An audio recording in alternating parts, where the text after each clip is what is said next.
for what, like 12, 13 years now. And essentially, this guy, he doesn't have any mansions, right? He has like maybe one property to his name. It's a very, like, this is small, like 2-bedroom apartment. He's not amassed billions of dollars of wealth like many of these other politicians. I can name them.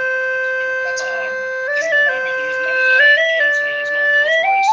He has no, Porsches or anything of that nature. And prove it. Like, why don't you show a picture of him driving a Rolls Royce? Show a picture of his mansion. Show a picture of his mansion. Yeah, right. I can show a picture of Adani's mansion. That's where all the small things. So, yeah, but Adani is a businessman. Adani is the second richest man in India. So so, I'm not talking that's about all the rip-off businessman. I'm from talking Indian about politicians. public sector banks. Okay, so first of all, you don't know much about politics in India because you said Manmohan Singh's alliance was called NDA. NDA is the name of the alliance. What is alliance? UPA alliance. No, you said NDA. UPA alliance. Yeah, you said NDA. You just Googled it now. No. BJP is the NDA alliance. Yeah, but that's not what you said before. So Yeah, 2008 was called. 2008 was called UPA 2. Okay, because it was the second term of UPA. It was called UPA 2. Right, and currently NDA has been in power for three terms in a row. But in fact, the NDA didn't even need an alliance because the BJP won the full majority of seats in 2014. So ignorance is Which election are you talking about? Which election are you talking about? Last election they could not. They won the full majority of seats in 2014. Well, they didn't. Right, they won 282 seats. In 2014, they won 282 seats. That's the 2019. Yeah, it's like your mother's a prostitute, right?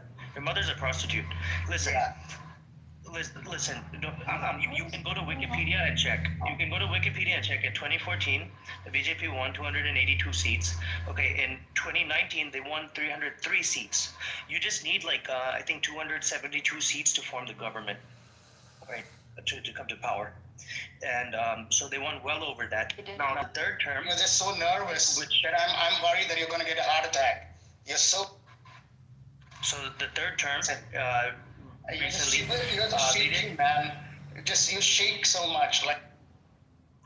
So the third term they did win at around 250 seats. They did need some alliance partners to get over the 272 mark. But essentially, what this proves, you've won 3 elections in a row. I think that proves that the public trusts the party. I don't think it's been a long time since any party has won 3 elections in a row in India, right? 3 national elections. The only other party that's done that before was the Congress, right? And the Congress has basically ruled Indian politics for the vast majority of since its independence, and they've been notorious for corruption, notorious for looting the public. Almost no infrastructure projects were completed in budget. Every infrastructure project was basically just an excuse to loot taxpayers' money, right? And the biggest holders of wealth in bank accounts in Switzerland were from the Congress Party, right? The largest holders, like many rich people, they'll stash their wealth in Switzerland, because and so they were from the Congress Party, right? Modi doesn't have a bank account in Switzerland, right? This guy doesn't have any properties or mansions or anything like that. He's not a flashy guy. He's a pretty simple guy. He eats from the government, so the parliament canteen, and he pays out of his own pocket. They pay whatever. It's 10, 15 cents a meal. He pays for his meal.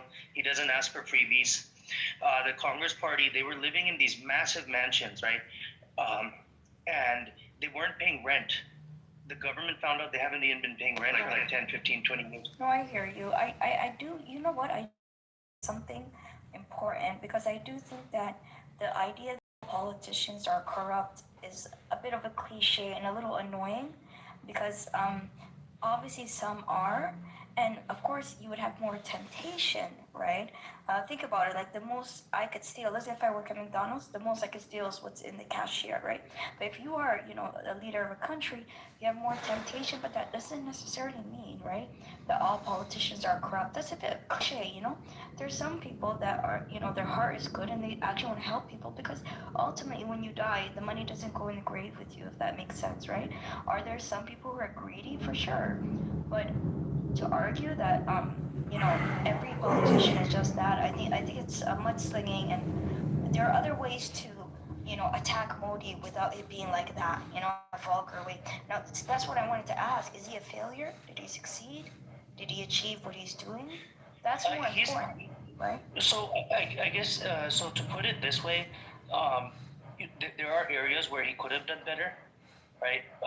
Obviously things are not perfect, but he has by and large been the best performing prime minister that India has had throughout history, right?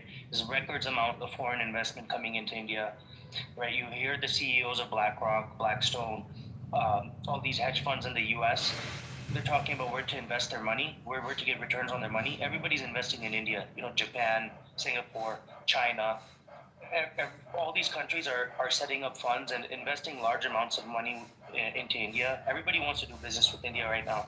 And that's something that was not the case when the Congress government was in power, right? India was known for being extremely corrupt, a very dirty and nasty place to do business, right? Nobody wanted to invest in India.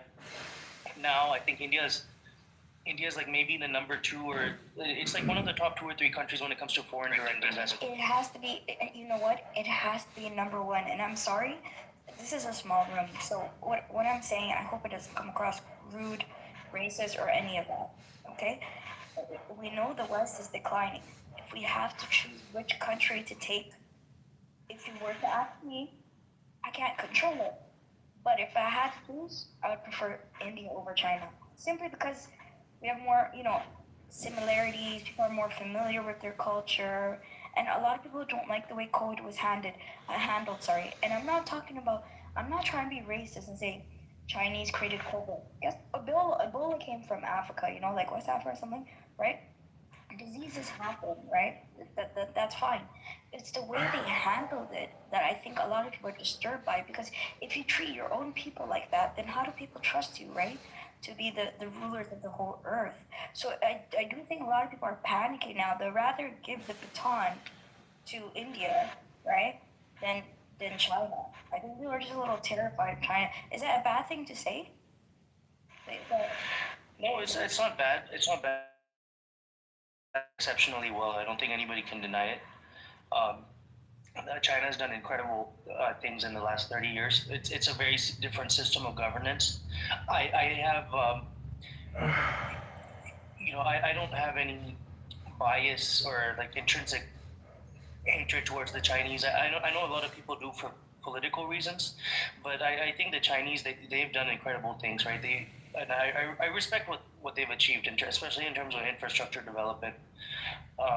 India's been developing its infrastructure not at China's scale, but things have improved, right? Every single day, India has been adding like almost 100 miles of highways. Um, that's a pretty big number, right? Maybe it's not as much as China, but India has been building its roads. Right, the Chinese, and let's just be clear here, right? They used to call it the Protestant work ethic. The Chinese have completely ran around the Protestant work ethic. They destroyed it. They outpaced it by miles, right? That's not even a debate. So we know that they're phenomenal. But what I'm saying is that if just listen to what I'm saying. I'm saying if we have to choose between the two, because it's flattering enough to be the two, right? So so obviously I'm acknowledging the greatness of China, right? But what people are trying to do now is like, we have to give the baton to which one? Wouldn't it be the one less foreign to what we are? So for example, Indians speak English most of the time. I'm not saying Chinese don't, but I mean some do. But they also have a religion that people are familiar with. For example, right? Like they have Islam, they have Hinduism, they have Bollywood. They have, I don't know how to explain it. It's just a little more familiar, right? Than let's say, for example, like, I don't know. Like, there's some cultures I would be a little confused by, if, and like in terms of adapting to them would be harder. Like, it's harder for me to learn Mandarin, right? Yeah, of It's course, better of course. yeah, it's better we engage with Indians that already know English and have an ancient culture. So does China. It's better. Okay, let me just say this: they're both better than the West technically. If you look at their values systems and how they survived really bad things in their history, so they're very resilient, and old societies that have already been at the top and then came back around. This is cycles for them, right? So this that all of that is amazing. But if I had to choose one, I'm sorry, I'd rather be India any day of the week than China. I'm terrified of China now because of how they treat their own people. You know? I don't know. For me, it's it doesn't have to be a zero-sum game. Like I don't think, I think India can be prosperous and China at the same time can be prosperous, right? And Asia, all of Asia can be prosperous, right? Extended to, Japan and and Korea and Southeast Asia, ASEAN countries. I think all of these nations can build prosperity together, um, right? And I don't think the way China, let's say, treats its own people, I would say that's kind of I, like honestly, I would say that's their internal matter, right? That's their system. That's a system that's worked for them and has worked exceptionally well for them. No, Prometheus. Listen. Okay, for example, right now, you were talking about America, for example, right? What is the export of America that the whole world likes that you might think might not be that great that America produced? Like American feminism, racism. What is it that you maybe don't like that America brought to the world? Maybe McDonald's. Also, yeah. Yeah, I just don't. I, I don't know what they're using. That's another one, Prometheus. Indian food kicks Chinese food's ass. It's not even a debate. See, that's another one.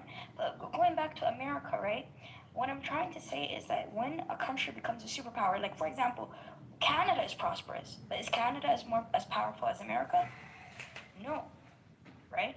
So, what's it called? Japan could be prosperous, but it's not going to be like China. It's like which one is going to take the baton of being America? That's the conversation here, not whether they can have good cultures and be like Denmark and Norway. All those places are great places to live, but they're not a superpower. Who's the superpower is the conversation we're having here. Which one will take the baton, right? Because you can have a great city and country and live wealthy. Like there's people. What's that country? Monaco. People there on the road. Luxembourg. You know. Yeah, but I think generally what's happening, at least America is the current superpower, and essentially America is hedging India against China, right? Partnering with India to try to contain China, but at the same time, America's partnering with Pakistan to try to contain India, right? And selling weapons to Pakistan, giving them tons of foreign aid, helping bail out their economy, so on and so forth. Um, Whereas, the U.S. does naval exercises with India in the South China Sea and stuff like that. Tries to get India to sell weapons to the Philippines and Vietnam, things of that nature. So, like, I think America's game is to just maintain its primacy in the long run. And recently, what I've noticed is that I think the U.S. is kind of cozying up to China. If you saw, like, Trump's recent meeting with the Xi, he called it the G2, right? And G2 basically means the only two countries in the world that essentially matter, right? The only two like real powers. And I think what could happen is that the U.S. and China could end up shaking hands at India's expense. And so that it really comes down to what America's long-term policy towards China is. America's has talked about containing China militarily in the past, but at the same time, like all the corporations, went to China, manufactured in China, made China an economic powerhouse, right? A lot of corporations even share technology with China, technological know-how. America's basically single-handedly contributed more to China's development than any other country, and I think in the future, what we're gonna have to look at, we're gonna have to watch very carefully is what is America's strategy towards China? Is it going to continue the containment strategy and see China as a competitor, or is it going to have a working relationship with China and see China as a sort of a coalition partner? And if that happens, like these two countries would basically, I guess, bully anyone else in the world. S500. What's up? You know, China is currently building a currency that undermines the US dollar. They're going against the US dollar. Did you know that? Yeah, you're talking about the BRICS currency. And what is the BRICS currency? What is it? What is the So currency? it's the founding members of BRICS, so Brazil, Russia, India, China, South Africa, Yeah. and it includes a few new members, includes the UAE. No. China is trying to export, buy and sell without the US dollar. And how they're doing that? With the gold. Have you realized they've been buying a lot of gold? As soon as Trump got elected, the Chinese bought a lot of gold, and they're using that currency to undermine the US dollar. They don't want to spend. They don't want to trade with the US dollar, so they're in competition with the America. They don't see themselves aligned with America, and America, if at any moment can sanction them, they don't trust America. Okay. So you gotta get that. You have to understand that it's strategic what they do in China. They don't align with America. They're not united with America. America considers China an enemy. China considers America an enemy as well.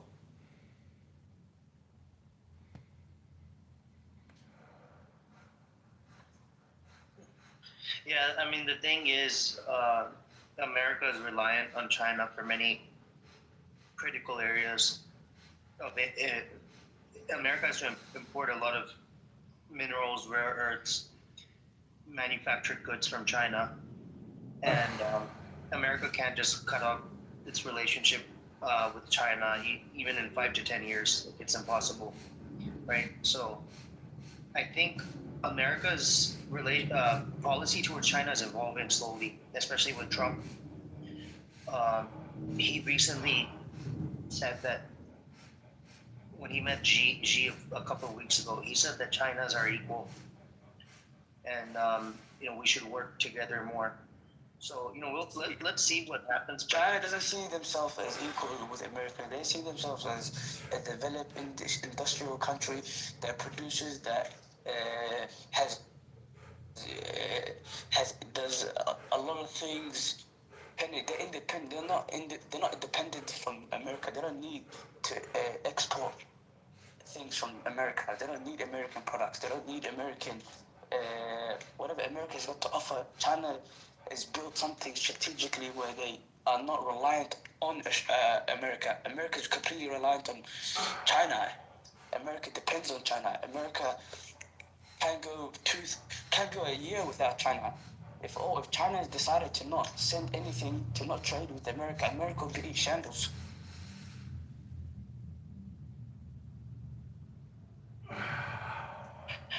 I'm not disagreeing with you. I think the U.S. is more dependent on China than the other way around. I agree with you there. Yeah. China has the leverage. That's why China realized that why are we gonna use the US dollar to buy and sell, trade? They realized, okay, we can use gold. Let's buy a lot of gold. Let's accumulate gold. Let's value gold. Let's use gold as a commodity where we can trade instead of trading with the US dollar. That's a middleman. That's how they consider US the dollar. They don't value it. So eventually the dollar's gonna plunge.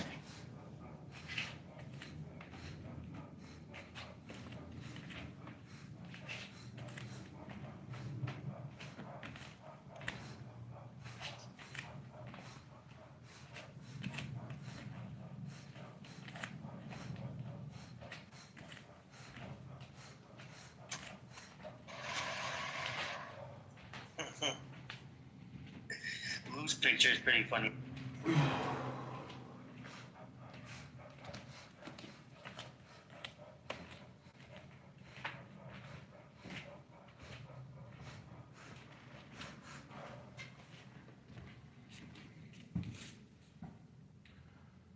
What's up, Prince?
Here for it. He jumped in, did a drive-by, and left.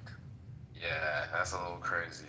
That's a little crazy. If I got 45 seconds or a whole minute to have a break, I'm not gonna spend that 45 seconds on Clubhouse trying to get a point out. I'm not. Exactly. Anyway. That's what short man did. Thanks for letting us hear your other phone, Jim. Now we know you got it going on. We got you. He got 2 phones. Hello, guys. Phone. I did forget to say the most important. He came back from his break. He came back from his break to finish his point. I did. Reg, you look pretty. I like Where the did picture. you come Oh, from, thank you, sir? Reg. Appreciate it. You're welcome. Thank you. You're welcome. Trey, you're funny, bro. I don't know if you're trying to be funny, but you're hilarious. He's funny as hell. I'm not. I am funny, especially if you have a drink with me. The redacted victim is Virginia Guthrie. I said that earlier. They said, "Oh, you don't know what you're talking about." I said, "That's what they said." Now I ain't said I know what to talk about. Wait a minute, are you talking about the one that was dealing with Trump? Yeah. She dealt with Trump and Epstein. That part. No, so she said. We went over this so about there- 6 months ago, didn't we? Go ahead, Trump. What you got? You got something? No, I'm just saying the Republicans now have confirmed. House Republicans have confirmed that it's Virginia Guthrie. I don't know who told you you weren't right, ma'am. You were spot on when you said that. It is her. What House Republicans are pointing to is Virginia Guthrie's book, in which she states, or her testimony in which she states that Trump never came on to her. I don't think that matters in this situation, because the implication that then leads to that Trump had some knowledge. If he was at Epstein's house with this girl, he would have had intricate knowledge of her whereabouts. He knew how old she was because she worked for him, and so just the fact that the email states that is an implication of knowledge of something at this point. But there's a lot of backtracking and backpedaling going on.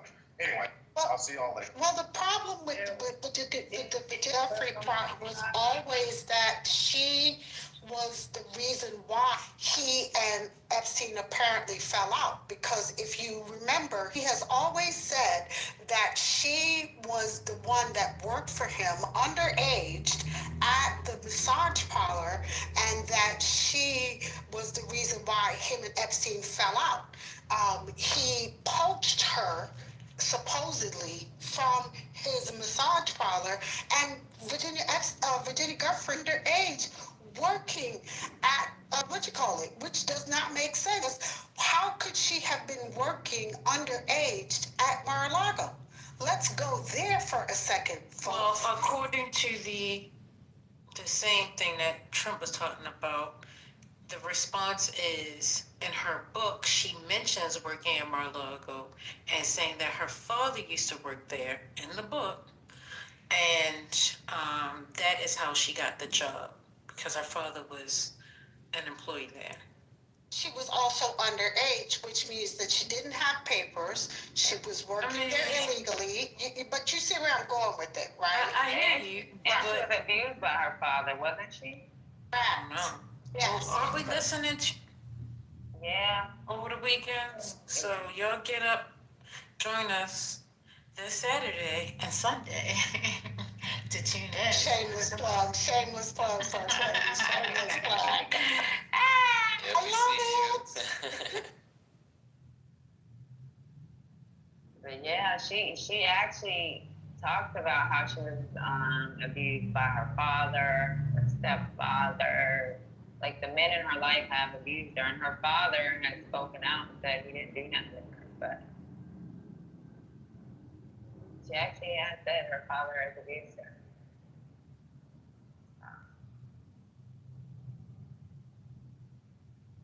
I think that portion is on the replays. If y'all go to the replays and listen in, you can get that information for yourself. All right, I ain't gonna. You sure you didn't go to school for marketing? No, I can't stand marketing. However, what I will say is at 6:30 tonight, we have a wonderful lineup for you tonight. I'm not going to tell you who the special guest is, but I will tell you what the special guest is coming to talk to us about. Yes, she's coming to talk about the future of, it's a 3-letter word. Y'all don't like it. It starts with a D. EI. DEI. Yes. What is the future of DEI?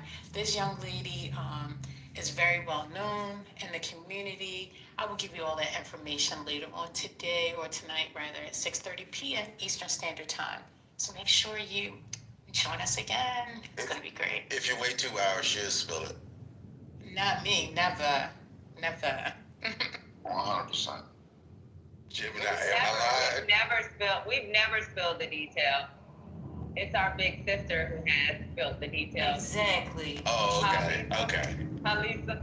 Oh, that's right. You get me mixed up with the. I don't. The two of y'all get me mixed up with Lisa. I got it. I That's right. didn't.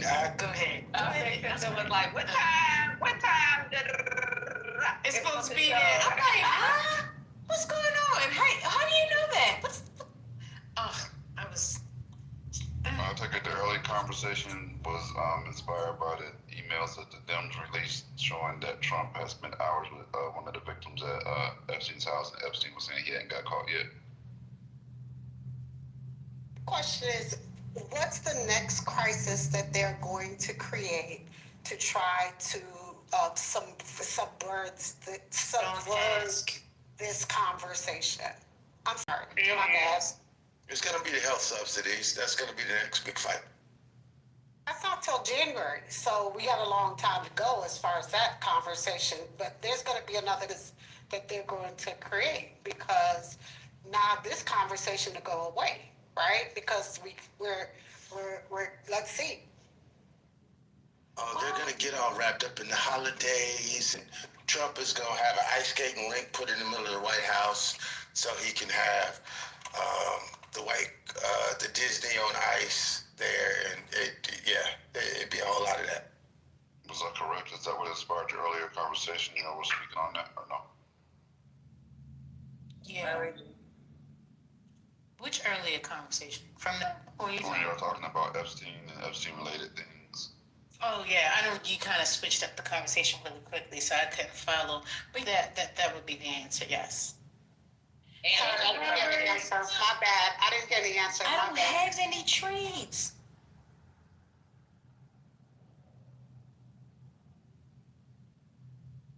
Lady gave me the turkey fried chicken inspiration. For this.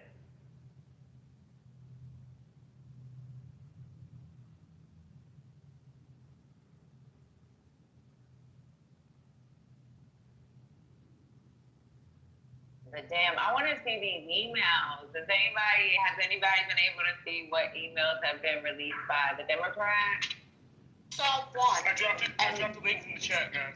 Yeah, I saw one of the emails. Yeah, it's dated from 2011 from Epstein, and it's pretty wild. Yeah. All three are on PBS. You can find it there. Trump did that shit. You know, he never uses emails because y'all know he's not technology savvy. But this one actually is an email from Epstein, so it's pretty wild. Well, who's he emailing? Is he emailing Trump or is he emailing? He was emailing Giselle. The one that I saw, he was emailing her directly. And what was I'm he? seeing Michael Wolff. Michael Wolff also. Yeah, but Michael Wolff was actually, I think he was trying to write a book or something like that. He was gathering information. So, like, I'm just trying to figure out what did he email other people. Because, like, him emailing Michael Wolff, he's going to give Michael Wolff what he needs to give him. Like, I want to know what he emailed. Like, just Lane, that would be awesome. I think two was the Just Lane, one was the Michael Wolff. And what did he say to, no, there's 20,000 emails though. I thought it was 3 that was released. It's 20,000. Yeah, 23,000. Oh But my there's God. 3 released that they're talking about for this specific incident. Oh wow. Yeah, so he's emailing. So Jay, whoever G Vacation is, that could be just Lane. That's being sent to Michael Wolff. And then we have from GMAX. That's the Jelaine in Michelle. Okay, then we have GMAX to G Vacation. Also from there, that's been replied to directly from Jeffrey Epstein to GMAX. So yeah, we got like 3 or 4 people. We got 3 or 4 people in this chain. It's really meaty. Oh, dirty. It's a weird word to use, but yeah. I think it's an excellent word, Aleph. Sausagey. That's a terrible word. Now you gone too far. Now you went too far, yeah. Maybe it's one thing. That word Sausage is the whole thing. cringe. Why would you co-sign that? Meaty is a horrible word to use when you're talking about pedophile. Like, what are we doing?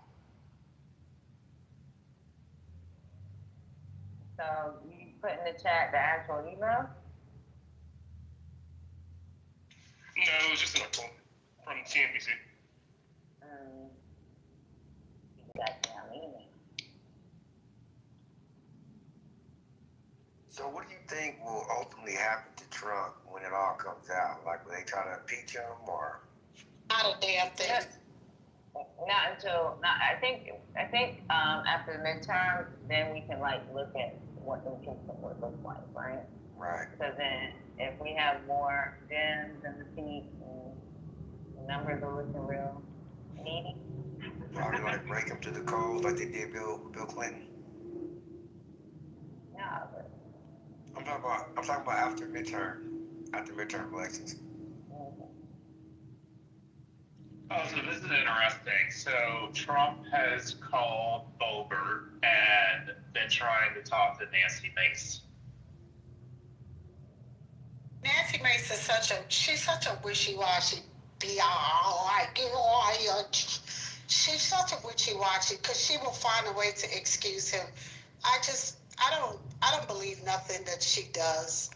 She jumps from one end to the other. And right now, MTG, she just don't know where she wants to be.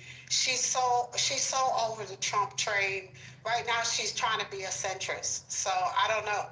She's mad at him because he told her no, she couldn't run for the Senate seat. So she's not on the Trump train anymore. MAGA hates her currently. So she's trying to become a rhino now. So yeah. Don't believe anything Nancy Mace says. I don't. I don't Nobody trust in the her. state, Yeah. don't trust her. The I mean, only she rhinos couldn't I even. trust are the ones that actually came up on him on the first administration. If you're coming at the second administration, I don't trust you. Right about Yeah, that. she couldn't even get people to show up for her campaign here in her own home state. She had like 18 people show up, and they were all media. So yeah, no, she's a non-factor. And I just hope that even if the Democrats take over everything, that they don't waste time trying to impeach him. Just fix all the stuff that he broke. Yeah. Spend the time doing that. Yeah, because impeachment is a waste of time. The problem is if you're not going to remove him from impeachment, like completely remove him, it's not going to work. That's going to be the problem. It'll be a shit show. And that's why I said we need to wait till the time to see what it looks like. But you know who really is a big disappointment for me that's a part of this administration holding multiple roles is freaking Mark Rubio. I can't stand Mark Rubio. I didn't like him before, but then when it came to foreign policy, like sometimes I can actually like sit down and be like, okay, yeah, dude knows what he's talking about. At this point right now, I can't stand this motherfucker. It's like he sold his soul. Sorry as hell. At first I thought he was a centrist, but now I just realize he's just a complete dickhead. Yeah, I kind of thought he would be one of the adults in the room, but he turned out not to be an adult in the room. And I'm with you, Patty. Some of his foreign policy, I was like, okay, at least there's one adult left. But yeah, I just lost every bit of hope from him being anything. I mean, Trump dragged him real bad. And him and Cruz, they dragged him ugly. I mean, yes. God, they talked about their wives, dragged their families, told them they could go back to Canada, talked about them like dogs, talked about their families. I mean, just disgusting. And they sold it. They sold their souls for $1. It's crazy. I don't think it's quite that simple, to be frank. I think you had at least Cruz, who was willing to take the insults because he realized he had to advocate for the people of Texas, and the current people in power in 2016 through 18 were the Republicans. And so if Texas was going to get anything, and senators, yes, they need to advocate for the national message, but they should, to a large degree, be parochial. They should try to bring back funds. They should try to bring back jobs to their state. That's an important role of a senator. And none of that happened, and you still call my wife ugly. What are we talking about? Stop it, Marshall. Oh no, it literally did. It did happen. It did happen. But the thing is with him, Mark, so I agree with you 100% on everything you just said. But then I still think it was I get it, power play for the state of Texas, but then it was also like just watching him get on a plane to go to fucking Mexico and then catching him and then saying, oh, he's taking over family. Like, you could have checked on your family from where the fuck you were, because your constituents is your family still. How did it happen when they rejected all the money for the packages? They took all the money that they got, they rejected, and they did not rebuild the infrastructure. The money that they were given to go back onto the grid, they didn't take the money, and every money that they were given for the infrastructure package, they rejected. So make that make sense of what you're telling me, because they did not take any of the money. They said it was hold on, Marshall. They did not take any of the money. They said it was Democratic money. This is what they said, the state of Texas, and take any of the money. So make it make sense what you're telling me, because they didn't take any of the money, and they didn't take any of the expansion money as far as the Medicaid money. So the Texans literally shot to the foot. Stop. Oh, Lord. What's going on? You okay? Turkey fried chicken. You good? Have y'all talked about the fact that the Republicans snuck a THC ban into the agricultural portion of the funding that's required to reopen the fucking government? So basically, it's a big ban on all hemp product, especially with any portion of THC. Which if you're not into the market, probably won't make a lot of sense to you, but that's fucking huge. I don't know if y'all follow that at all. Massive. We did it in Texas. guys did do it in Texas. Texas has the most conservative law, but now it's nationwide. Well, I was about to say it was like off hemp as a country, turning that revenue down is just so stupid. Why did they slide that in and attach it to fucking this? So basically, for people For that's not really moralistic following me, reasons, because they were like, nah, people shouldn't get intoxicated. That's not their thing. right? Despite the fact that most hemp farmers don't grow actual pot. Right. There's usually it's under 0.3% THC usually, right? Gemini, can you break it down, please? I know you was getting ready to break it down. Yeah, I was gonna ask you to do that, Joe. Okay, so basically, in the agricultural portion of the spending that's required to reopen, so they attached this. The Republicans, as they attached this to the bill that's needed to reopen the government, and they made it so all hemp products or hemp-derived products with any intoxicating effect is going to be banned, right? So we're talking about tens of thousands of businesses, farms, farmers, a shit ton of people are going to get hit by that were legally compliant prior to this being passed. 100% legally compliant before this. This makes them illegal. So this puts them out of business, is what you're saying? 100%. Yep. Or Does the state law supersede? Because I know Federal law always trumps state law. Yeah, I was thinking that. So, Gemini, have you been affected, Gemini? Not at all. I never delved into that space. I don't play in that. Like, any products I do that are hemp derived, you don't get intoxicated. I do seeds, I do clones, and they are hemp compliant but not intoxicating. How's that going to affect the people that smoke marijuana? What should we know? You're not going to be able to get the THCA products at the gas stations. You're not going to be able to get any hemp products that you normally can get at the smoke shop that were still legal. All that shit's gone.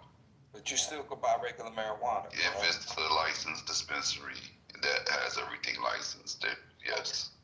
Thank you, brother. I appreciate that. Thank you. Like, this might sound small, but when y'all understand the size of the market that's about to be impacted on the hemp side, yeah, it's gonna fuck up the economy.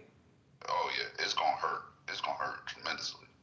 Drying up revenue streams that cities and states have been getting. You know, like this is what you know. Pardon me, Gemini. I just don't know what it takes. I don't know what does it take for motherfuckers to realize that. You know, this MAGA movement, they, like I said, they spend every waking moment devising evil ways and how to just fuck with people. Robert, I will say this, it's so bad that even some of the Republicans are trying to say we're either going to soften or remove this aspect of the agricultural portion of the funding because they don't feel it's right either. So there are some on their side that even sees the liability that this is going to cause. Like, so we'll see. It's in the House right now? Mm-hmm. Okay, thank you. So they still can do those revisions. So who added it? Who was the person that put that in? I think his name is Harris. He's a Republican. Let me look that up. I remember his last name being Harris. So basically, Andy Harris. Andy Harris. Where is he from, Joe? Let me see. Maryland. He's a Republican representative from Maryland. He chairs the House Appropriations Subcommittee on Agriculture and Related Matters. That sounds like a slithery, slimy snake. He is. He slid it in. This wasn't there initially, by the way. This is the last minute. That's why a lot of people are saying it was snuck in. It was the last minute revision to the agricultural portion, like last second shit. And there's no way. Well, anyway, I'm working on something right now. A side note, that extension that ballroom that they're building. I'm reading articles that saying that it's actually going to be underneath it like a database, so on and so forth. So there are other intentions, which explains why they needed that space, that 90,000. I told y'all before, mine come. Hitler built the ballroom. I told. Yeah, that's just a cover. Ballroom is just a cover. What did you say? Think of all the technology. Think of all the people who sponsored all of that build out, right? Look at all of those companies. So, and think about what we're doing with data centers. Think about what we're doing with underground bunks, because that used to be a bunker as well. I don't know if you guys realize that. In case there's an evacuation, there are portions on the White House grounds where where our representatives can, and the family can hide, and so on and so forth. Right, there used to be shelters back in the day. Right. So in other words, this 90,000 ballroom is not merely a ballroom. It's 90 square. Because we wonder why is it so fucking big, but now it's starting to make sense. And I'm reading some sources. Y'all find out what y'all find out, and then I guess when we're ready to unpack it, we can unpack it. But that's what I'm working on now. Robert, go study when Hitler built his ballroom, because it was built as a bunker. It was super fortified. Go read that. It was particularly built so they could go in, and when, fit hits the shan, they could go in there and be safe. Literally, go read that. Go study that. Yeah, thank you, G.A. I don't think it's a Nazi analogy. I think it's a Greenbrier analogy. Greenbrier was this huge secret government facility right outside of Washington meant to take in all the Greenbrier. Yeah, no. Like, that seems more like what it is than about the other thing. Seems like a bunker in which people can get to quickly. The PR is probably being expanded. I think it's on that side of the White House, actually. And, that makes sense. I respect that, Marshall, but I said, if you put that in context with the other things, that's the only reason why I said it, because there's about 10 more other things that actually sit right in place, and it's step by step by step by step by step. But I'm not just saying this alone by itself, but I mean, I see the Greenbrier analogy as well. I don't understand what you mean by the Greenbrier analogy, though. If we're talking about bunkers, Right. It seems like they're trying to. And that bunker will probably not be secret because you have all the media attention on it, but it'll exist. I don't know what that does for the actual White House aside from sticking an extra bunker in there, but that's more what I mean. I don't know. This theory, and tell me if I'm floating it incorrectly. I think the reason I don't mean you. Wait. What? This is what I'm asking you. Yes. What do you mean by the Greenbrier analogy? I called it that because it seemed to me that they were looking for an extra presidential bunker. Maybe the Greenbrier directed.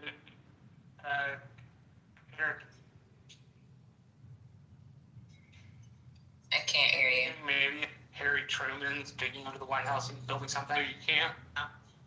Yeah, but that's something that they would need, though. Like, we know goddamn well there are bunkers all over the United States. There's one in Colorado that people talk about. You know what I'm saying? Like, A bunker's not a big deal. I don't see that. I don't either. So they actually have a relocation site for important people from Congress. And you gotta protect the president and administration. So I'm not, that conspiracy theory for me is not a big deal. Not at all. Ostentatiousness of which the ballroom is being built. As people have been saying the last couple of days, the Great Gatsby effect. The ballroom's retarded, but the part of it is that's standard procedure. Yeah. It's actually intelligent. That actually makes to me that makes more sense. Right. You know what I'm saying? Right. Honestly, I prefer a saying without this ballroom, the president had no bunker protection before this? Yeah, he had. But if you're gonna do an expansion of a bunker, for me that would make more sense. And why at the White House? Because that would be a target. That's the fact. You would think it would be off-site somewhere indiscreet.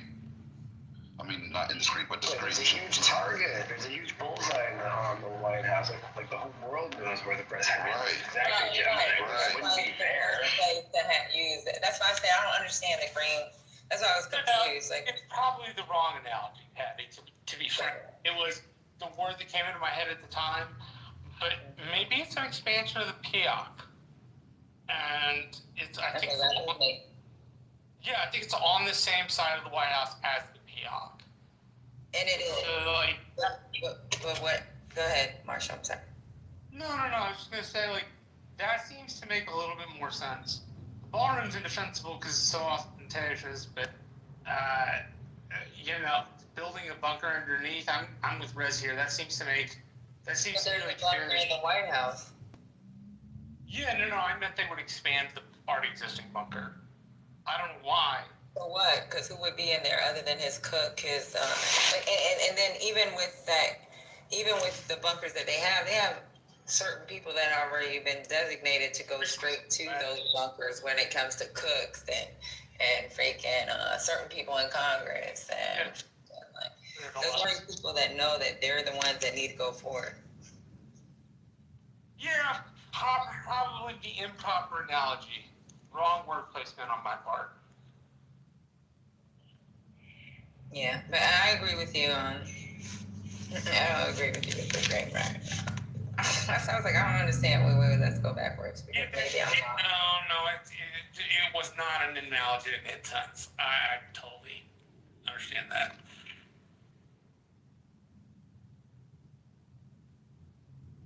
But I love the brain, Marshall. He's definitely gonna have a McDonald's and a KFC. Be right back. Bunker. All right, so. Look at that, Rez. Rez, don't act crazy. I know it was Lady that minded you. But you are so cute. Don't act crazy. Start cussing everybody out. We already know how you get that. You expect Rez not to act crazy? Like, what are we doing? No, shit. I know Rez got some dark side and some west side. She definitely got some dark. She will crash. Like, she don't wear no seatbelt. She just crash. Yeah, she got some dark side in her. No dark side, baby. She was in the critical thinking forum yesterday and had just the bang up responses always. Yeah. So Rez can be on the political side, then you'll catch her giving out turkeys on the west side, and then be on the dark side talking about fuck you. Yeah. Hey, Rez from the Bay? Rez, you from the Bay, right? Rez is busy.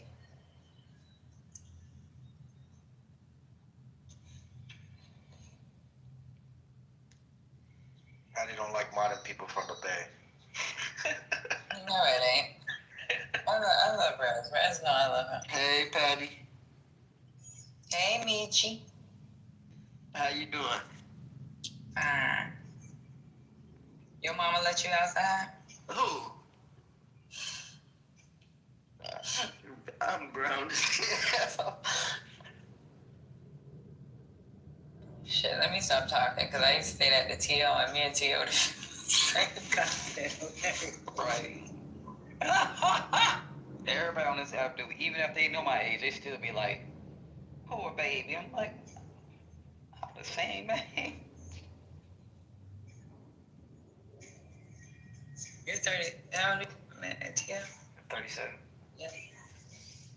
Older than me. You the baby, Marshall. You the only baby. I'm the only baby? Alright. You the youngest. You know, even when I went to high school, they thought I was at the wrong school. Why? Because you They was like, you at the wrong school, you belong next door. I said, no, I'm in the 10th grade. Hey, so I met CEO last week, and he said, you look so innocent. And I was like, huh? He was like, he's like, I cannot look at you the same on that app now. It's like all those words that come out your mouth. You look like he said I look like a sweet girl. Yeah. Cause your ass can go off on some people. Listen here, mother. He said from now on, I'm just going to say that's your virtual twin.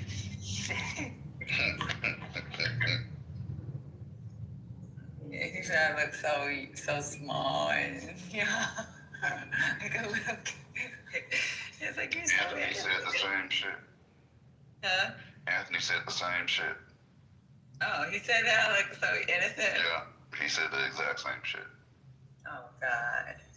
I don't know what look at me giving off. Even at work, they be like, when I get tough, then they be like,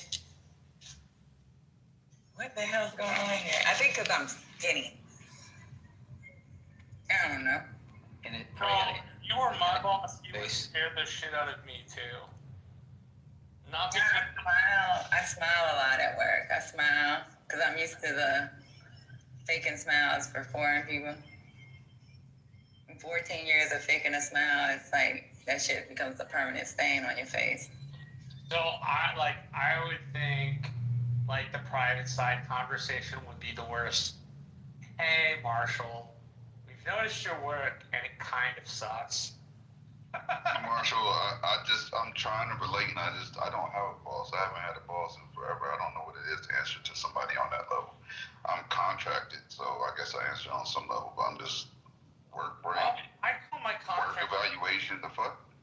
I call my contracting people bosses. When I work for candidate, that's you, just the candidate. They are, but I don't even need the contract, so it's like, if you don't like it, fuck you. I got 5 more contracts. So you need the contracts, you need the time. You need them. I'm not saying it like that. You need them because that's the lifeblood. But when you have options, I got more contracts than I have products, so I pick and choose what contracts I take. It doesn't matter.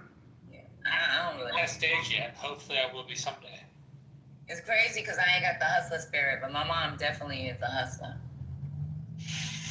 To be in the military, as long as you are and reach the rank you're reaching, you definitely have a hustling spirit. It's just applied in a different way.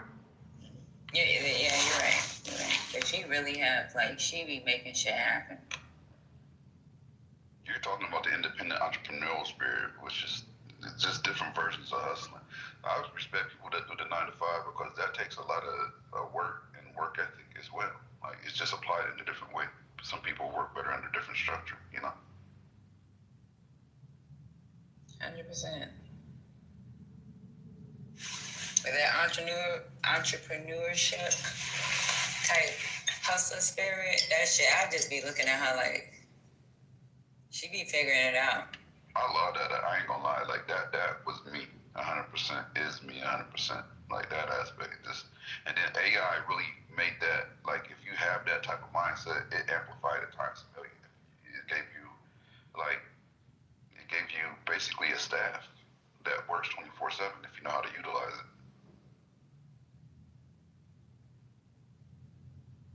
Why you just be mad at life? Why you mad, Point? Come on stage and tell me why you're upset, buddy. Come up, Point. So Gemini could tear you up.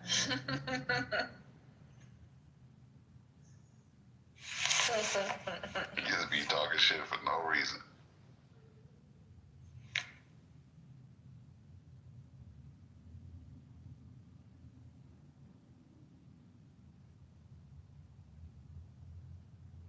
I don't know if Trump is done, Michael. So, like, I thought when they played that that video with him talking on that bus, that should have been it. But people made excuses for that shit, including this guy. The grab him by the pussy video? Yeah, that was enough.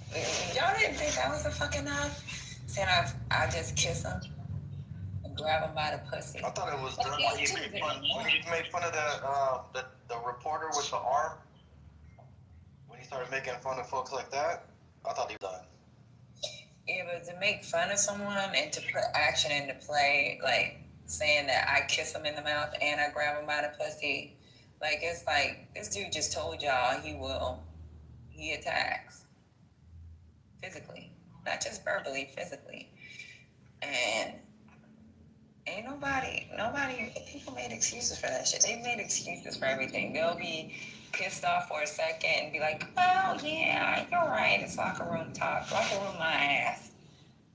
Could you imagine as a woman, if you're MAGA and you're in here, can you imagine as a woman meeting a guy that says I grab him by the pussy and kiss him in their mouth, would you date this motherfucker? Would you even let him call you that? Yeah, most women, no, I won't say most. A lot of women nowadays would, based on his financial status and the power he holds, yes. Fuck that. They dealing with that at Walmart. Yeah, you're not grabbing me by my pussy. You grab me by my pussy, we're gonna have problems. I will hope so, but I think there's a lot of women that don't have the same morals you do. Is he even on Fantasizing about his own daughter. Right. Who sexualizes their daughter, bro? Who talks about if she's hot, if she weren't my daughter, I'd be banging her? Like, what the fuck is wrong with you?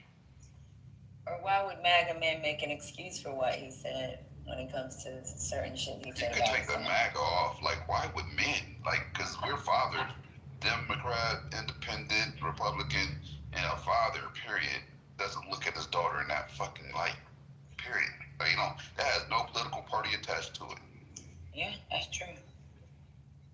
And I know everybody has a mother. You had to have one to be brought into this earth. Like, how would you feel about a man that does that to your mom? Grab her by the pussy and kiss her in her mouth.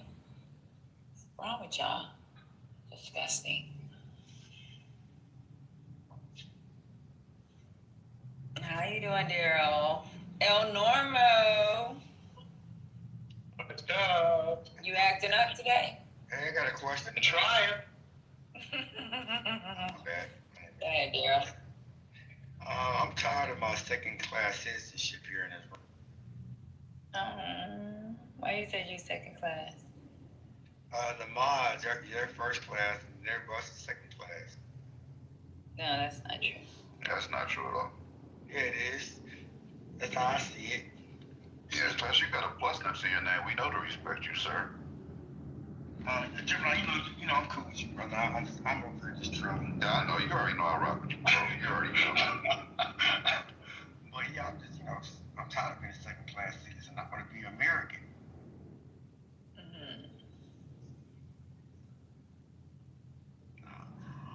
Where'd the GA go, man? He burnt out? He's probably working. We know most of the mods have a job up here. So they'll disappear and come back. Facts. We need to quadruple down on the Epstein file focus, though. We need to just Epstein it out until we get every single shred of pedophilia porn that Trump is attached to. I want to find, let me find these goddamn emails, because I want to read those emails or have somebody read those emails, because this is, I want to see what's going on. Somebody said they were on PBS. Yeah, that's what they said, PBS, yeah. You mean NPR? Yeah, well, it's one and the same.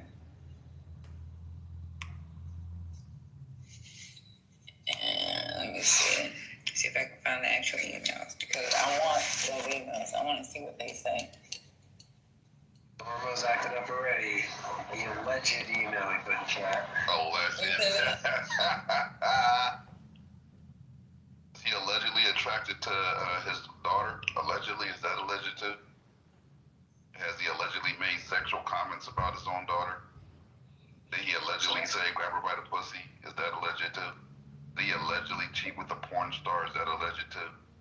Is he a alleged felon or is he a real felon? Which one? Is he kind of a felon or is he a fucking felon?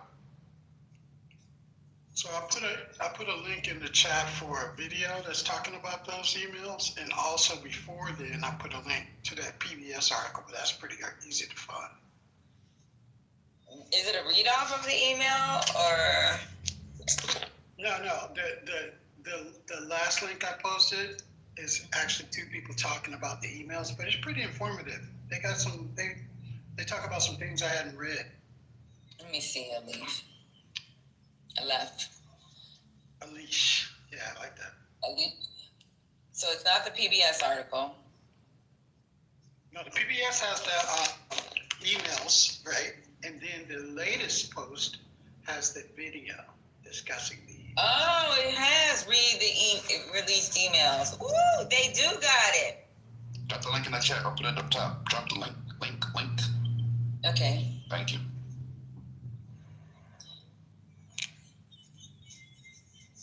Hold on, real quick. My hairdresser. Give me a second. lot. Hairdressers got priority over the Epstein files. One like on our good friend Point. What up, Point? Yeah, I normally get paid for stages now, but because this is important, I came up. Now we have an issue of national security. Many of you didn't read the Wolf email. That's okay, you'll read it. I read it this morning because I get these alerts on my phone. The shit I read, and all of it, was not only scathing, but frightening. Because it made me instantly think of Prince Andrew, King Charles. Remember that shit came up a little while ago? Pulled Andrew's flag down. Because you see, the monarchy does not want to leak in the rest of the global world because, they're still colonizers. So after I read the Wolf email, it clicked. And oh shit.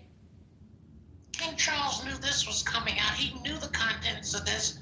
That's why he's just trying to get as much distance as he can with Andrew. Now, what am I talking about? I'll just tell you 2 parts of the email that made me then understand why Trump wants to test the nukes. Remember? Right, okay, listen carefully. The first part is the email is between Epstein and Wolf. All right? 2 Jewish guys. All right? You should know who Wolf is. And you'll understand more if you don't, when you do. And the conversation goes like this. Well, you know what you did. That's Wolf talking to Epstein. And Epstein's like, yeah, well, what do I do about it? How do I fucking play this? And Wolf responds, well, see, Wolf is trolling Epstein. Wolf responds with, well, you could play this 2 ways. One, he's talking about how do I play this with Trump. Wolf says, you could play this 2 ways. And remember, this is near the election, just before the election. He says you could either put it all out there, and if he loses the election, you at least have some good PR for yourself. Or 2, you could do what you need to do, bury it, and if he wins election, then he kind of owes you. When I read that shit, I said to myself, no wonder they hung this motherfucker. Right? Because there's a direct admission. He had goods on Trump before the election. So Trump must have known about that email or some conversation along that line. That's why they put the hit on this motherfucker. Yo, you guys are comedy. Let him finish. Let him finish. You can talk shit about me, but I actually agree with him. The second thing the email proved to me was Trump was running trains on little girls a long time with Epstein, and that's what Epstein and Wolf were talking about earlier in the email. I didn't even read that part because I got disgusted. The part that hit me the hardest was, they were playing Russian roulette with Trump or whether to tell him he's on the hot seat or bury it, and then Trump owes them after the election if he wins. That's heavy shit. So those of you that haven't read the email, please try and get at least that one, and you'll see what I'm talking about when you read it word for word. Where is that email at? Where's that email? Well, I read mine on X. I read mine on X this morning, and it made my hair raise on my. We read the emails. They're nothing. Yeah. We read the emails. They are nothing. No. That's why it's not being blown up right now. That's why nobody's saying that he spent hours with the victim at his house. Nobody's talking about it. Literally. Hold up. We're talking about it right now. Lil Trump, let me ask you this. When Epstein is directly writing in his email that Trump Did you read the email, Gemini? Let me finish. That Trump spent hours with one of the victims at his house. That's nothing to you? You read the emails, right, Gemini? I asked you a direct question. Post the emails on your PR and read them out loud for everybody to hear. I asked you a direct question. So we can stop sensationalizing everything. I asked you a direct question. Are you going to answer it? Pointy, can you put some in the chat? Can you put the emails up so Gemini can understand what he's talking about? Because I don't think Gemini read the I emails. read them. He just read like a title of a story and he just ran with it. Really? It's And that's why nobody's talking about it, because they know they don't have nothing. What do you mean nobody's talking about it? Nobody's talking about it on Instagram. Nobody's talking about it on X. Nobody's talking. Yes, they are. No, they're not. Nobody's blowing it up on the news. Like, this is. Yeah, they are. No. Okay. Well, look. The beautiful thing.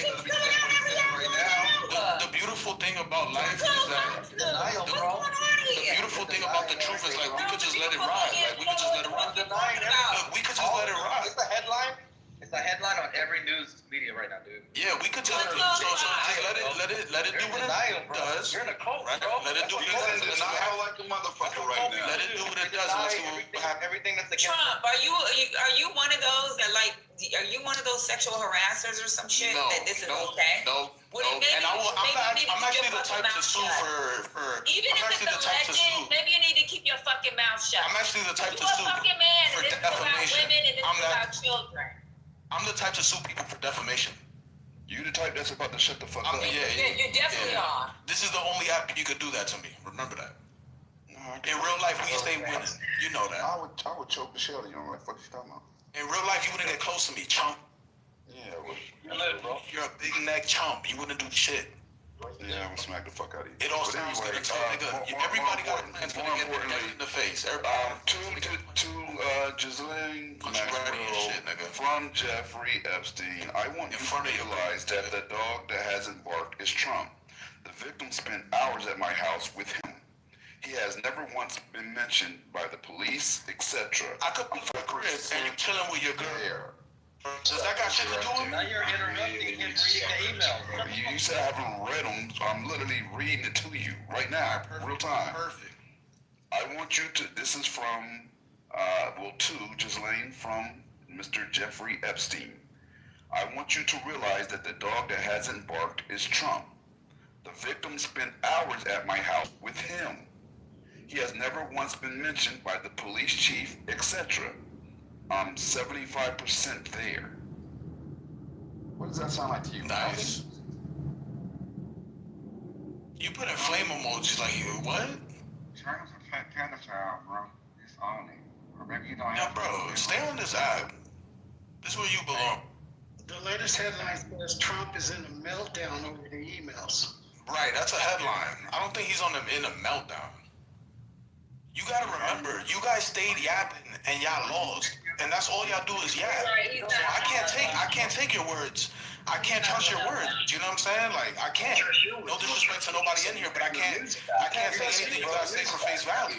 Because every time you guys say something, it just comes out to be the opposite. So I can't take nobody's word in there. That's the problem. The problem is I can't take your words. I can't take your words for no value. We gotta wait it out and see what's up. Because every time somebody says something here, it's You just even yapping. changed your name to Lil Trump. That's how booty clapping you are. Right. Then had to. Right. What weirdo wants to be named after Trump? Fucking weird. My last profile was way bigger. I had like We don't give a fuck about your last profile. Right now, you're named after Trump like a fucking weirdo. Like a fucking weirdo. You are a weirdo. Nigga. You look like a fucking, you like a brolic crow, nigga. You look like a. You want to be fucking Trump so bad that you named yourself after him. Think about that. Nigga, you top heavy, nigga. You are in denial. The person you named yourself after is a pedophile. You're named after a pedophile. You idolize a pedophile. Shut your weak ass up. You name yourself after a pedophile on Clubhouse. Yeah, because niggas is winning and you trying to make a narrative. Niggas is winning. Where are you? That's why you guys are out. Like this. All right, we have to know. Conversation going. Go ahead, babe. Yeah, go ahead, finish. Go ahead, point. So, if you also recall, a few weeks ago, someone said we should start testing our nukes. So then I said to myself, all right, now this is, after I read the email, I said to myself, one, I thought about King Charles. Someone even confirmed it in the chat. He said Europe is on fire over this. King Charles knew this was coming. And what this does, it starts to implicate, of course, Andrew even deeper. And I told you the monarchy can't afford that. So then I said to myself, imagine if I were Trump. I've just been exposed as suspect number one for the Epstein murder, right? Because it was blackmail. You'll see that in the email. They were discussing fucking blackmail. So that makes him suspect number one. Secondly, I said, if I were Trump, and I said, oh, fuck it, fuck these Americans, I hate everyone, and you guys taught him how to test the nukes? Oh, hell no. My concern now is, please, reach out to whoever you know, tell them to make sure he has no access to the nukes for another 2 months until we resolve this. Because I don't trust him now. He may try and check out. That's how bad the fucking email is, and you guys go read it yourselves. I just want to understand, are we talking about the same Michael Wolff emails that I'm reading? The same guy that did the treasonous Russia collusion, who clearly lied about that? No, are we taking the details of... Hold on, I haven't finished. But I wasn't finished. But I He wasn't on mute, Omar. He was on mute. He was not on mute, brother. finished. Okay, go ahead. Let me know when I you know. wasn't finished. You Well, tried Michael, on point. Go ahead. You don't have the skills to outro me, bitch. So, my point is, those of you that go read it verbatim, you'll see the points that I made and understand it better when you actually read it. You go, holy shit. So, I hope you make phone calls to tell your legislature people and people that represent you to make sure he is separated from the nukes, because I'm nervous. I don't want him near them, because I know he will turn it on America. Thank you. Patty, is there any way you could read some of the emails for us? Man, that was so hilarious, man. Thank you, Patty. Thank you. Whoever this point guy is, he just made my day. Oh my God. Yeah, Point had me out earlier, but he's on point right now. So I gotta say, he made my day too. So I can read it. Yeah, read that shit, so please. I want to hear that. Please.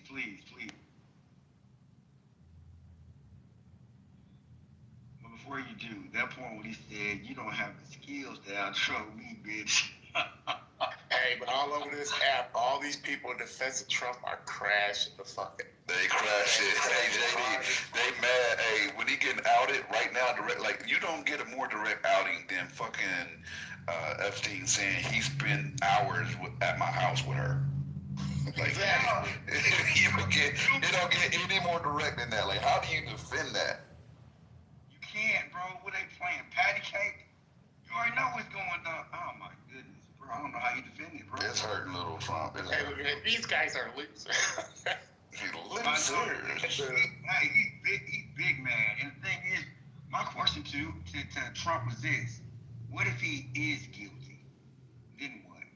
How about we just take the if out? But we know the answer to that because they voted for him after he was found guilty of 34 felonies involving a porn star. So it's not, and after we heard the grab her by the pussy audio, so it's not like they're going to clutch their pearls. They already know what the fuck they're dealing with. They're just trying to stay in denial.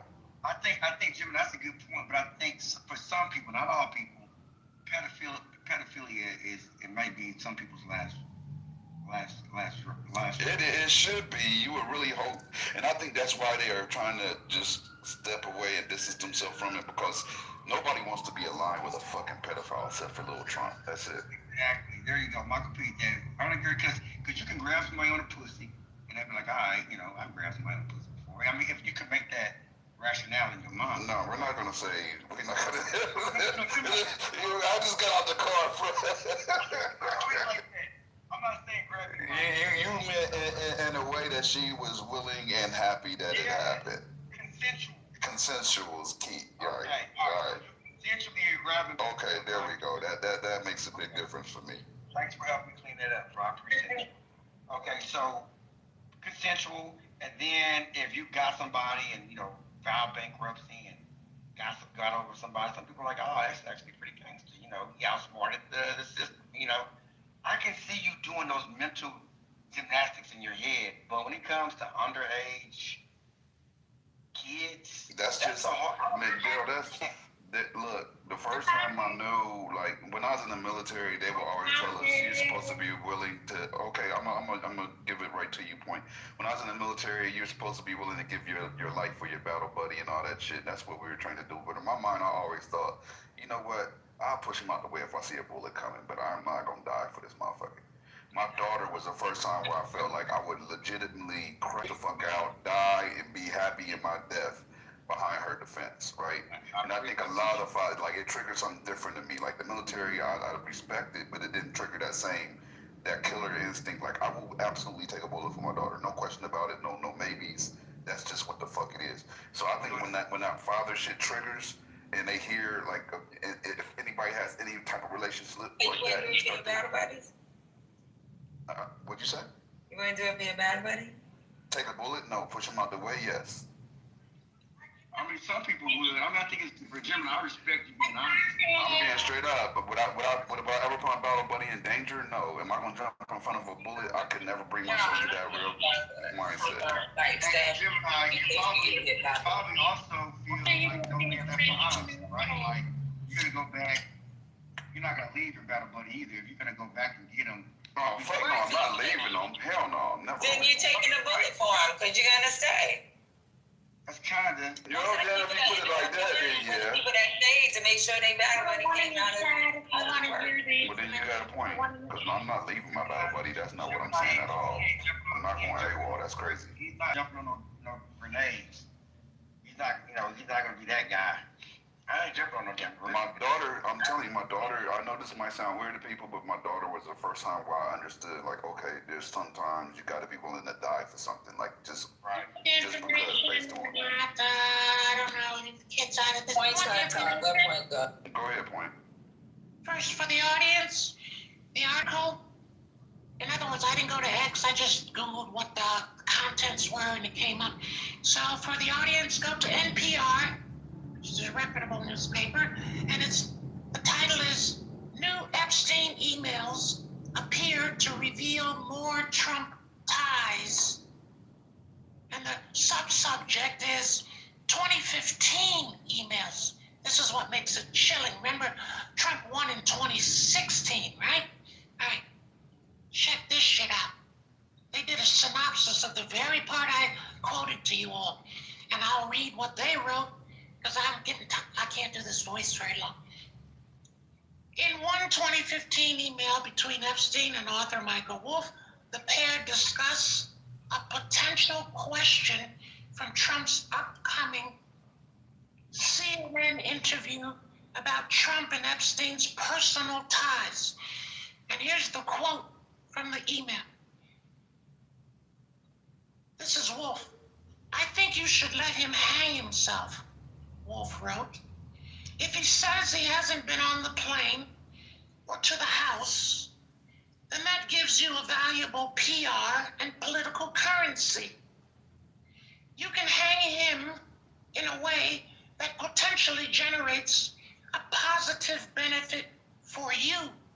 Or, if it really looks like he could win, you could save him generating a debt. Now, if that's not motherfucking blackmail, then I don't know what is. Go read the article, go read the shortened version, and then go read the actual emails for yourself. Good luck to you all. Trump, what's wrong with me? Point, could you say one more time where you said we could locate this at, please? NPR, you know that publication, right? PBS, bro, PBS. Can you hear me? Yep. We heard you, man. And the title of the article is New Epstein Emails, blah, by the time you type that, it's gonna come up. New Epstein emails appear to reveal more Trump ties. Got it? Thank you. No problem. I don't work here, so I'm gonna submit an invoice. Hey, point. Patty is where the invoices go. Where's your, Patty pays all the invoices. Point, what does your real voice sound like? You said you was getting tired of that voice. That was hilarious. Hold on, let me do it for you. Hold on. You ready? Yeah, I'm ready, bro. Stupid ass. You stupid ass. You like literally lined yourself up for that, bro. Oh man, no. You know what's crazy is that these emails are pre-existing, not something newly created, and they all align with what we already know. But they hear little Trumps and the rest of them crash out saying that they're lies when this is a digital evidence, this is digital data, it's a digital trail that is showing a pattern of pedophilia. It's hilarious to me. I love watching them crash. Your hero likes underage girls, and if he could, he'd be banging his own daughter. And this dude's telling you to keep his name out of your mouth, which is crazy. Like, you're just speaking to the facts, right? And what are you so triggered by? You know, like, why are you so mad? Like, he is who he is. Like, no one's talking about you. We're talking about Trump. Why are you so mad about who Trump is in real life? Don't make any sense to me, bro. I don't get it. Every man mentality. It's called mentality 101. Tracking. You're right. That makes sense. For me, this is the cult aspect of it, right? Because if I finally found out that, let's say, Obama was a pedophile, I'd be mad as hell, but I would have to disassociate. I would not have I wouldn't look at him in the same light, you know? Right? That's just what it is, right? Not to put no dirt on Obama, because we know he's not. I'm just saying, that's where the cult-like following comes in. Like, despite him putting his penis-age girls, I'm going to blindly support that because I align with that. Yeah, and I'm not putting this on Michael, but I'm born in '84, and I don't know what Michael Jackson's done, but I know it was difficult for me growing up just with the accusation with cocaine and stuff like that, and the trials, you know, and so that was tough. Like, Yeah, see, and I was with you on the Michael for a while, like, because I'm a big Michael fan. But you know what? I ended up learning, like, there was a lot of propaganda put up against that man to disparage him. Like, honestly, the feds did 3 different investigations, and you know how thorough the investigations are.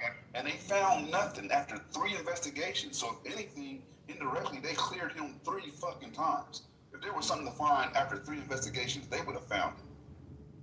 Okay, now so that's a bad example, but like even with Bill Cosby, I grew up watching the Cosby Show. One of my first albums was 12 Play, so the R. Kelly album. That was my first album. That was one of my first albums. Yeah, but you know what? Would you even, just because of allegations, but just don't say they're allegations, would you even let your daughter go somewhere with R. Kelly? Would you let your daughter go? Like, no. Hell no. Whether you haven't been seen in a court or anything. Hey, Patty, but to Lil Trump, if Lil Trump had the option of letting his daughter stay over at R. Kelly's house, he'd do. That's a good point. He probably wanted to get a record deal. Now, P. Diddy, all Diddy was funny, you know, kind of funny, you know. And I was surprised the stuff that they were saying about P. Diddy with the casting stuff. Yeah, I seen the videos of R. Kelly. That was enough. Facts. You talking about that one movie with the girl, the little 13, 14-year-old girl? The pissing and shit, yeah. Yeah, that was crazy. Why were you watching that, Patty? Because I'm nosy. How about that? Well, yeah, I watched it too, so that makes 2 of us. We both was nosy together. Nah, it came up. You know how kids be like, yo, you did this. Man, everybody searched that up. They wanted to see if it was him, and then he tried to blame his brother. Remember, he tried to say it was his brother? I remember him saying something. I remember some of the words he was saying with the girl. I remember, because I watched him in college, I remember like, damn, little girl taking all that, what he got going. Like, this nigga, she was taking that shit. I mean, anyway, so. We going too far. What are we doing right now? What the hell are we doing right now, bro? I'm just saying, I remember watching the movie, because you remember back in the day, doing all that stuff, the BitTorrent stuff. We was, you know, the P2P sharing, and it was like the BitTorrent. You just kind of like rip stuff, and we had found it online and off of, and I remember watching it, and I'm like, God damn, like, R. Kelly, you gonna let that girl take everything you got? Anyway, so R. Kelly example, that was tough, and then Bill Cosby was tough for me. Now, because I'm more like this, man. man. Like, okay, I can see Yeah, Bill Cosby was tough for me. Exactly. See, I'm turning Not back right. Bill Cosby. Yes. And so, yeah, when Bill, like 30, 40 women, like, damn, Bill, like, what's up, man? What's going on with, ghetto pudding pops? Like, that was tough. So, anyway.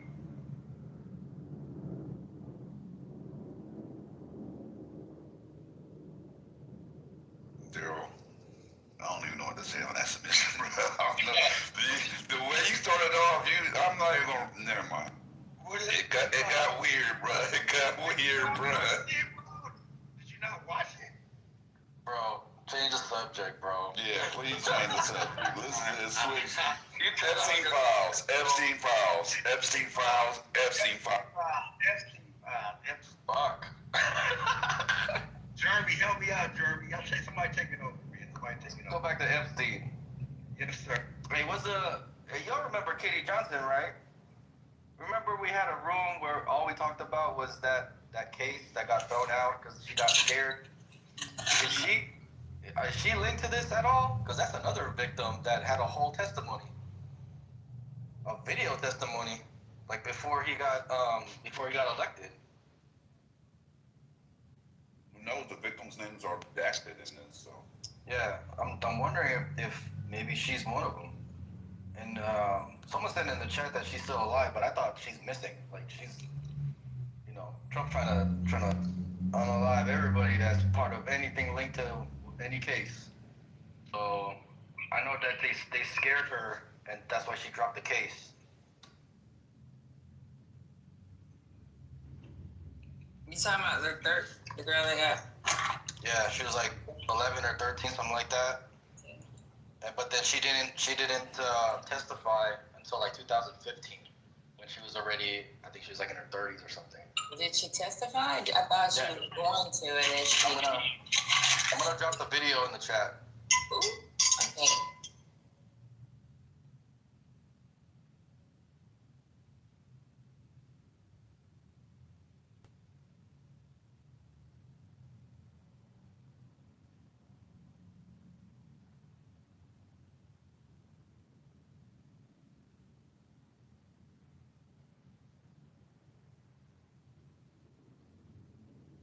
This is from 9 years ago.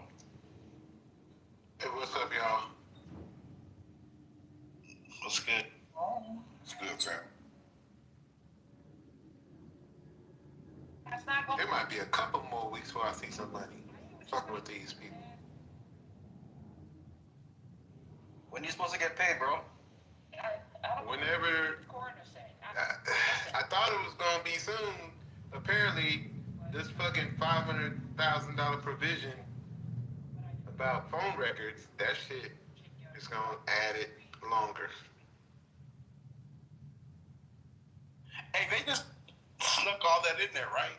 Oh, yeah. And some other shit they snuck in there too. The nationwide abortion ban with the funding for healthcare. The hemp ban nationwide. A bunch of shit in there. Yeah, they snuck a bunch of shit in there. But this is shit they just did overnight, right? They did some shit overnight. Man. How do they keep shit in though? That's stupid. Like, nobody reads that shit. I mean, who? But if there's shit in It's there, not like MAGA has any common sense. Like, we can't even use that kind of logic. They don't think straight. It's all corruption on purpose. yeah. But if you already know that you're suspecting them of sneaking things in, you don't trust them. Wouldn't you read the whole thing? I agree with you. How did this quote unquote got snuck in there? Yeah, I don't. Well, it almost went through, but a few people, their staff decided to read the whole thing. I think probably Jamie Raskin and a few others. Hey, these staffers need to start looking at AI to help them read these things, dude. That's probably what the young people did. Yeah, read that shit quicker. Isolate any additions that's outside of the norm, and then let AI pull that shit up and bring that shit to your representative. Be like, hey, this is what AI says. This shit is all fucked with. So take a look at it. Well, apparently that's what found out, because I didn't even, earlier this morning, I'm just not finding out about that. I was like, yo, okay. Because attorneys are already using AI to help read contracts and everything, right? Read contracts, draft contracts. Yeah, I'm pretty sure they're using AI, because remember, each politicians are so old, and so the people that's working for them are not. Those are young college, these are young people doing this work. So that's probably what I would say Jamie Raskin and a couple other his people, that's what they did. So what do we know so far? I've been out the loop all day. What do we know? So apparently there's 8 senators or some other folk, when they sent this shit to the House, and the House people was like, nah, we not signing it, because they put this $500,000 retroactively, I guess, to pay each senator each time that their phone records were being subpoenaed.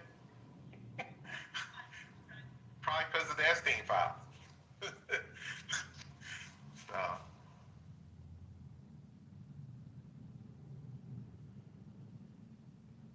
But they actually named we know regarding Trump. Is there anything new about him with what came out today? Oh, there's some email. No, that dropped. No. Isn't there some emails with that? Is that? Yeah. Emails. I don't know if y'all discussed this one, but the one that says I know how dirty Donald is, y'all saw that one too? Yeah, that just dropped like. No, I haven't seen that one yet. Oh, okay, yeah. So Epstein wrote an email and he said, "You see, I know how dirty Donald is. My guess is that non-lawyer New York biz people have no idea." Is he talking about legally, or is he talking about? Because that sounds like he's referencing a legal matter. Oh, could be. I didn't even recognize you, CEO. You look too black in that photo.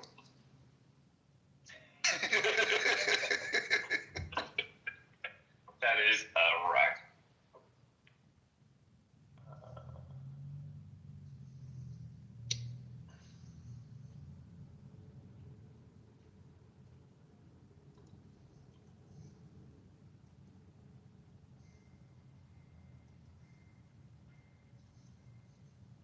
So I guess MAGA now has a PPP program inside of it. Pedophile protection program going on.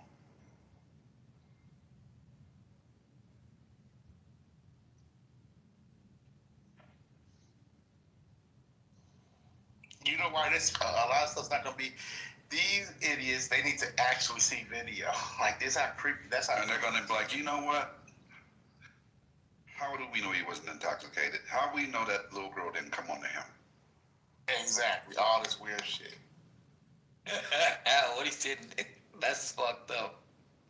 How we know that little girl didn't come onto him? That is wild. That's the mindset, though, Mel. You know it.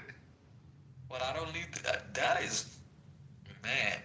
They're gonna trip over themselves, bro. You're not like that. So you want. They're gonna trip over themselves trying to defend. Right. How we know? I can't wait. Hear Anthony in Lou's room. He talking about. Mickey was going. Mickey was bringing it up, and then Anthony. She said that they continue to be friends even in his first term. And of course, Anthony goes, "No, it's not. Trump denounced all that." See, like a pedophile's gonna tell you, "Oh yeah, I'm still friends with the other pedophile." Like, yeah. I know. Right. Stand down and stand by. We're in crazy land. Man, I still can't believe are we going through this. Sorry, man. Now go ahead, bro. No, you got it, fam. I didn't mean to cut you off. No, I just can't believe that we're going through this. And funny thing, because we made fun of Trump the way he kind of talked about his daughter and shit, which was kind of fucking creepy. Yeah. Shit he talked about, like walking in on the young contestants, white kid and shit like that. And we were like, this motherfucker is weird. And no, this shit's coming out of their own doing. Because it was not like it was Democrats pushing to release the Epstein files. they themselves thought they were deflecting by, or if we talk about real estate file, nobody's gonna, say that we're in it. And now the shit's come back to hunt them because they did this to themselves. This wasn't a Democratic-led effort. It was a Republican effort all along. Until the shit backfired in their face big time. So people are going to be talking about this for a while, that this is a self-inflicted wound on them. Yeah, man, I think it's coming down to something real simple. We need to simplify it. It's coming down to either you're pro-felon and pro-pedophile, or you're not. It's really that simple. It really is, bro. It really is that simple. Normal, defend your position. Why do you keep, what's your position on Normal? You keep saying this bullshit in the chat.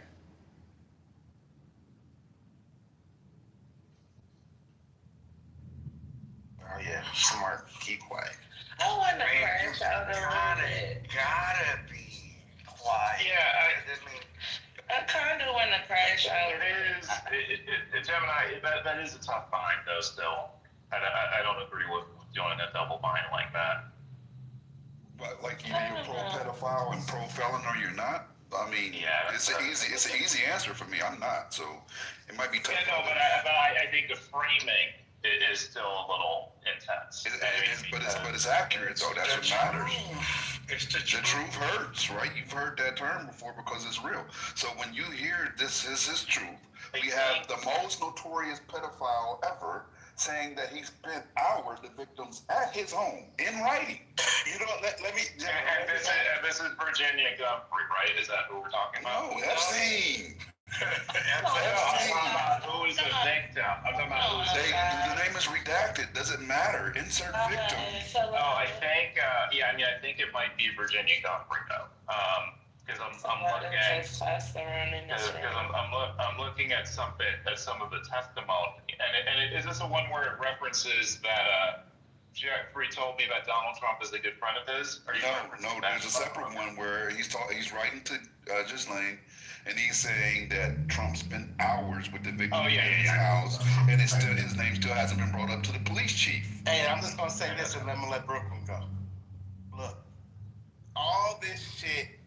Look, when people identify pedophiles in the street, you already identify based on facts, common fucking sense. You don't. Of course, you have to wait for a person to get locked up when they're proven guilty, but there's clear fucking evidence that you have already determined someone's a fucking pedophile. Look at all these fucking facts, all the pictures, these fucking emails. The fact that Gasoline got sent to a minimum security prison with all these fucking privileges, but we still have to hear from people. Yeah, but he still needs to be fucking convicted. He needs to be fucking convicted, or like I said, these nasty motherfuckers need to see the actual motherfucking videos. If that shit was fucking recorded. That's how crazy this shit is. So I'm with them, and with the facts, and you still support this motherfucker. So I think the furthest the facts go right now is that he knew about it and didn't say anything because of the email where he says, of course he knew about the girls, and he asked Ghislaine to stop. So what does asking her to stop mean? Don't get me caught up. Yeah, don't bring them around me no more. I'm about to chill out. I have presidential aspirations, so we got to stop this pedophilia shit. Yeah, this is the 2019 email. Yeah, this is the 2019 email. Exactly. That means he was president at that point. He had to start creating distance between him and his pedophile past. And Epstein disappeared on his watch. However you want to say it. Come on, when the fuck do people put two and two together anymore? Man, come on, it's for every time. How do you all protect your kids? I mean, how do you all protect your family, your kids? How do you all do it? You wait until it's in a court of fucking law? Let me ask CEO this. CEO, protect your neighborhoods. Like, you guys wait until this shit hits trial? I don't fucking get it. Like, all this. Yeah, no, it's not. But hold up, CEO. I want to ask you this. Are you basically insinuating that you're kind of wobbler. It's a wobbler for sure. No, not at all. I look at it like this. Finley was in here earlier, and he said something I don't even know. He said you have to treat Trump like he is a church congregation, right? And if you were going to tell the congregation that their pastor has done something dirty, you have to do that based purely off the fact pattern, because the second that you extend beyond the fact pattern, we're going to shut you down. So I think the strongest fact. Well, let me just finish this. I think the strongest fact you have, and it's a criminal, is that he knew what was happening and didn't say anything about it to the authorities. So I think that's the strongest fact we have right now. No. Stop there. Okay. If this pastor had previously made sexual comments about his daughter, if this pastor had got caught cheating on his wife with a porn star and then lied about it and got 34 felonies from that, if this pastor had been recorded saying, grab her by the pussy, if this pastor had multiple beauty contestants say that he would come backstage inappropriately when we were in various stages of naked, right? I think the congregation would be a lot more open when we say he's a pedophile. Look at his history. Some in the congregation, right? But look, I knew Eddie Long, right? How well? He had those allegations were deep in the mix, and he still had his church, and he still had people going on Sunday. He lost a lot of attendance, obviously, over time, but he still had that going for a very long time. Hey, CEO, let me add this to you, CEO. So I'm in Dallas, right? And to that point, Robert Morris is the pastor of Gateway. He just got locked up for 6 months for an inappropriate relationship with a 14-year-old girl when he was a missionary at the age of 21. And Gateway Church obviously is a mega church, and he had to step down. I love Reverend Dr. Tony Evans. He stepped down last year, for a sin. I mean, and there's some other ones I'm not going to even really speak on because there's just still technically allegations. But those are just two examples where there was no video between this 14-year-old girl and Robert Morris. And I don't know if you know Robert Morris, but he's said it. Oh, yeah, I know all about it. Okay, so he lied about it. And then when they hired the consulting firm to kind of clean house to see if there was anyone that was a part of his, pastoral board or any of the board members that are anybody in the so-called upper ranks that knew about it to purge them as well, so they can. They were losing members left to right. Cause I live right next to. I go on my way. I don't go to that church. I go to another church, but it's close to my house, and they have a great Christmas show every year. But anyway, I say all that to say, bro, if it looks like a duck, if it cracks like a duck, often, many times, it's a duck. Even if they are a pastor, bro, even if they have a church. That's all I gotta say. Of course, yeah, but we're just talking about and I don't know, if your goal is to, it depends if your goal is to persuade people or not. If y'all just want to bang people, that's cool. You can do that. You have plenty of evidence to do that. You can have a good time doing it. If your goal is persuasion, you just got to go about it a little bit differently. You got to get them to accept it themselves, right? If you ever seen that movie Inception, you don't convince somebody with your words. They get convinced by you prompting them, and they change their mind themselves. So you got to get them there on their own. That's true. It sounds like a wife. So releasing relevant emails that directly indicate that the person that was involved as his best friend and one of the lead pedophiles of our time, wow, that sounds bad as hell, indicated him directly spending time with one of the victims at his house for hours. That's not, we're not tracking like that. Well, there's two ways to go about it, Gemini. So you basically say, yeah, this means he's a pedophile. Or you could end up saying, well, the email says he knew about the girls and he asked his claim to stop. So what does that say? You yes, there's literally an email that says it. It says, of course he knew about the girls. girls, and he asked Ghislaine to stop it. That's like literally. No. We're talking about two separate things. Let me read this directly. Right? I'm trying to have you stack. Okay, I know what you're saying. I think you can stack this in order. The first stack you give, admission that he knows about it. Right? Right, but then the second one. The second one is the direct admission that he spent hours with the victim at Epstein's house by Epstein's own right. There's no getting away. There's no spinning that. He spent hours. What do you think they were doing? Playing games? He spent hours. Stop playing devil advocate. So that's how I'm not. I'm talking about how to tee it up, okay? Like, there's not a mag on stage right now, so I'm talking about teeing it up. So you tee it up first with the admission again. I understand. All right. So he knew about this, right? He knew about Max told to stop. He knew what was going on. He knew about illegal activity, and he didn't admit it to the authorities. Is that accurate? You're gonna have to say yes. Okay. Now, it says he spent a lot of time with the victims. What do you think he was doing with them?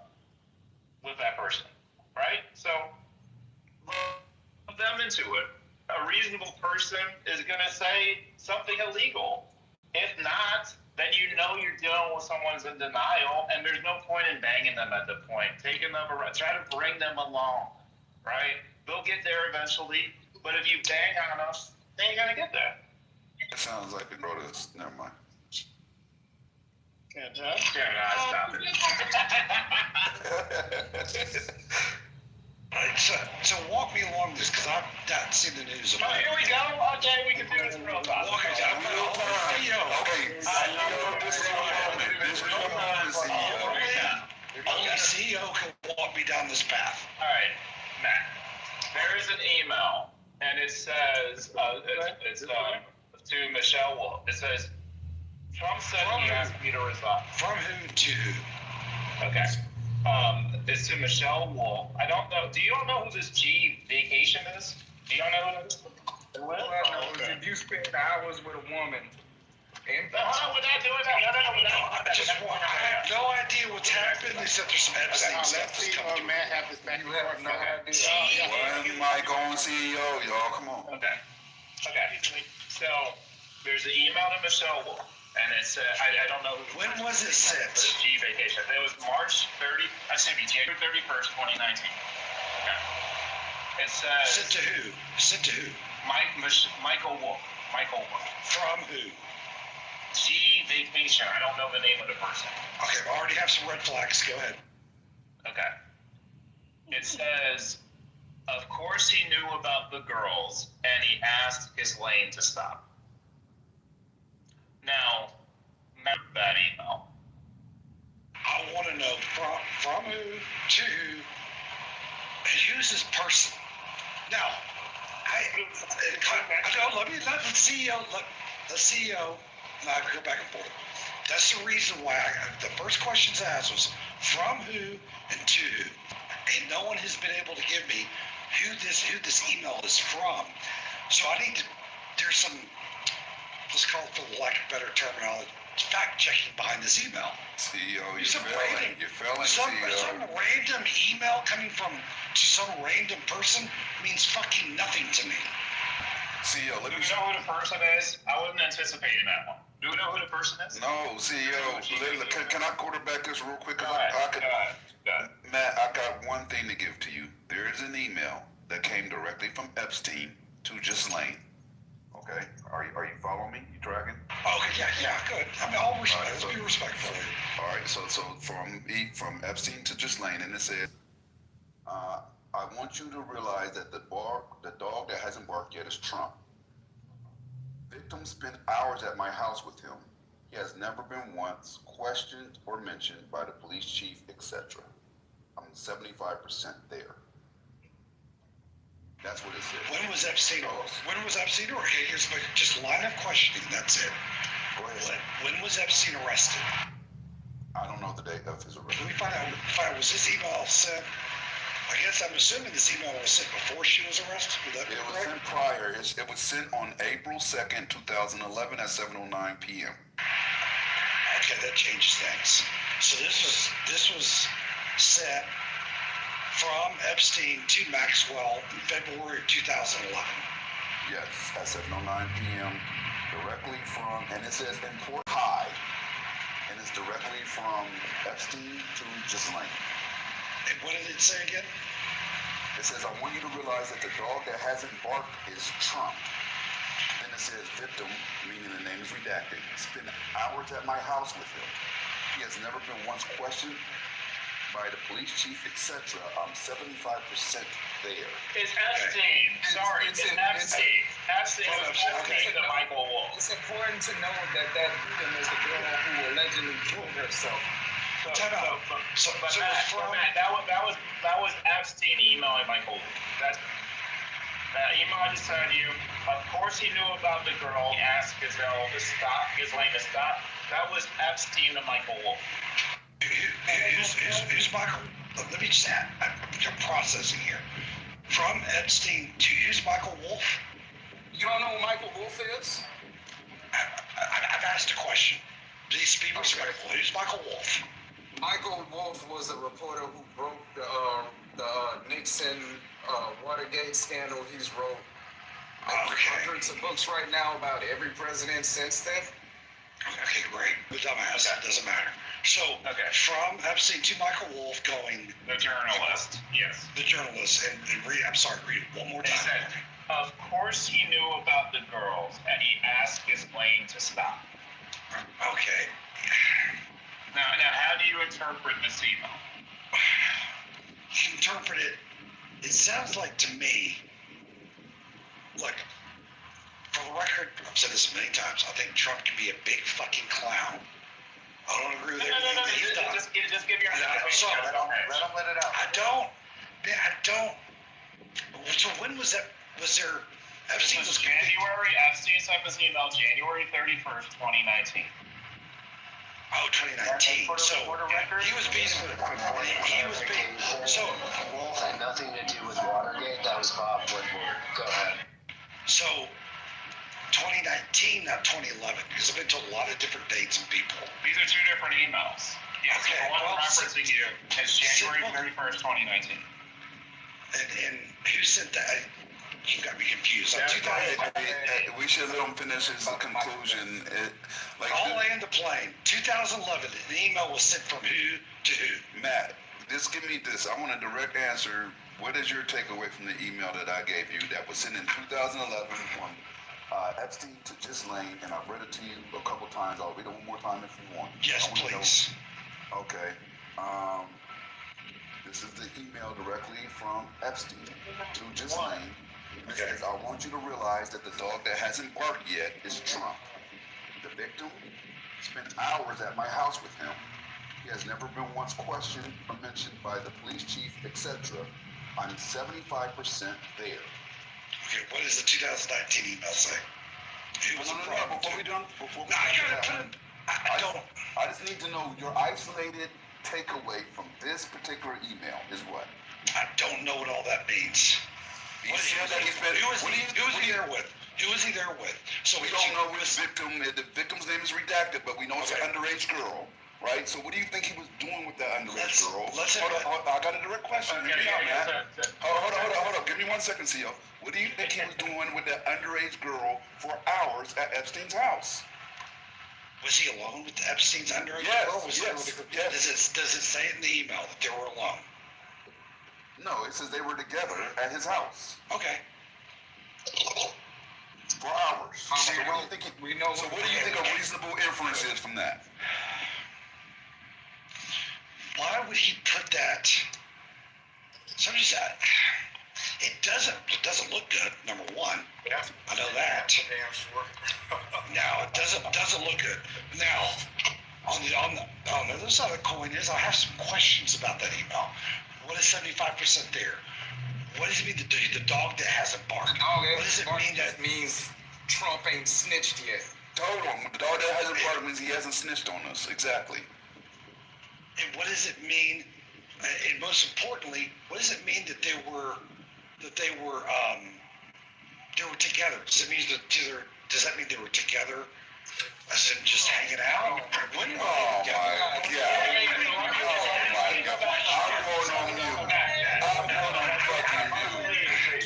Let me switch back. CEO in a couple minutes. Just give me Give CEO a couple minutes. One mic on CEO, one mic on CEO. Come on, let's have some. Listen, so Matt, Give me CEO a couple minutes. This is denial. Y'all here in denial in real time. Matt, I just want to listen. Guys, a second. One mic on CEO. Come on, y'all. Come on, y'all. All right, so Matt, coming back to it. It's Justine's email to Michael Wolf, the journalist, and it says, first he knew about the girls as he asked Ghislaine to stop. What do you interpret that to be? When was that email sent? January 31st, 2019. Stop it. Don't say anything. So 2019, as he was the sitting president, Trump sent an email to him that said what? No. Jeffrey Epstein sent an email to Michael Wolf. Oh, Epstein said... Michael Wolf is a journalist. Epstein to the journalist said, of course he knew about the girls. He asked Ghislaine to stop. When did he get arrested? He got arrested in July 2019. Yeah, so he's under investigation. He probably was... Look, I mean, it doesn't look good. I'm not saying... Look, I'm saying it doesn't look good. What I'm saying is that 2019 email, I don't give two shits about. Because at that point he was under investigation, and I don't give a shit. The 2011 email. But what is your theory? What is your theory on the meaning of the email? What is it? 2019, dude, he could to throw the sitting president underneath the bus. Hopefully the investigation will go away. Okay, so your theory. I just want to play that. So your theory, hold on. So your theory is that Epstein was throwing President Trump under the bus. Get away with a crime? No, underneath the bus, as in, put the president's name in there, and then maybe we'll give the attention to the DOJ like it did in 2007. And it can either go away, or it doesn't make sense why he would put Trump's name in an email in 2019. Now, Matt, this was when Attorney Barr was the Attorney General, and there's a sitting policy not to prosecute a sitting president. So why did this journal come out with it? Why would the journals come out with it in 2019? Well, this is an official. He's just going through official channels in order to get him what he wanted. Yeah, well, 2020, 2021. It's an official document. It's an official document, Matt. It's not. Like, why wouldn't? Okay, here's my question to you: why would? I agree. I agree that this happened. Why? So I'll ask questions. Why are we just now finding out about it? Why wouldn't that journalist come out in 2020, 2021, 2022, 3 or 4, and say, hey, here's an email that should be concerning to us? Why is it now? Well, it would be part of an investigation, and you would just be allowed to release it? Oh, fuck yeah, he can release that. And I guess the law would prevent him from releasing that email. Nothing. He can release it. Just call the New York Times. Why would he release it? So therefore, with him keeping that close to him is alarming in and of itself. So why would he keep that close to him?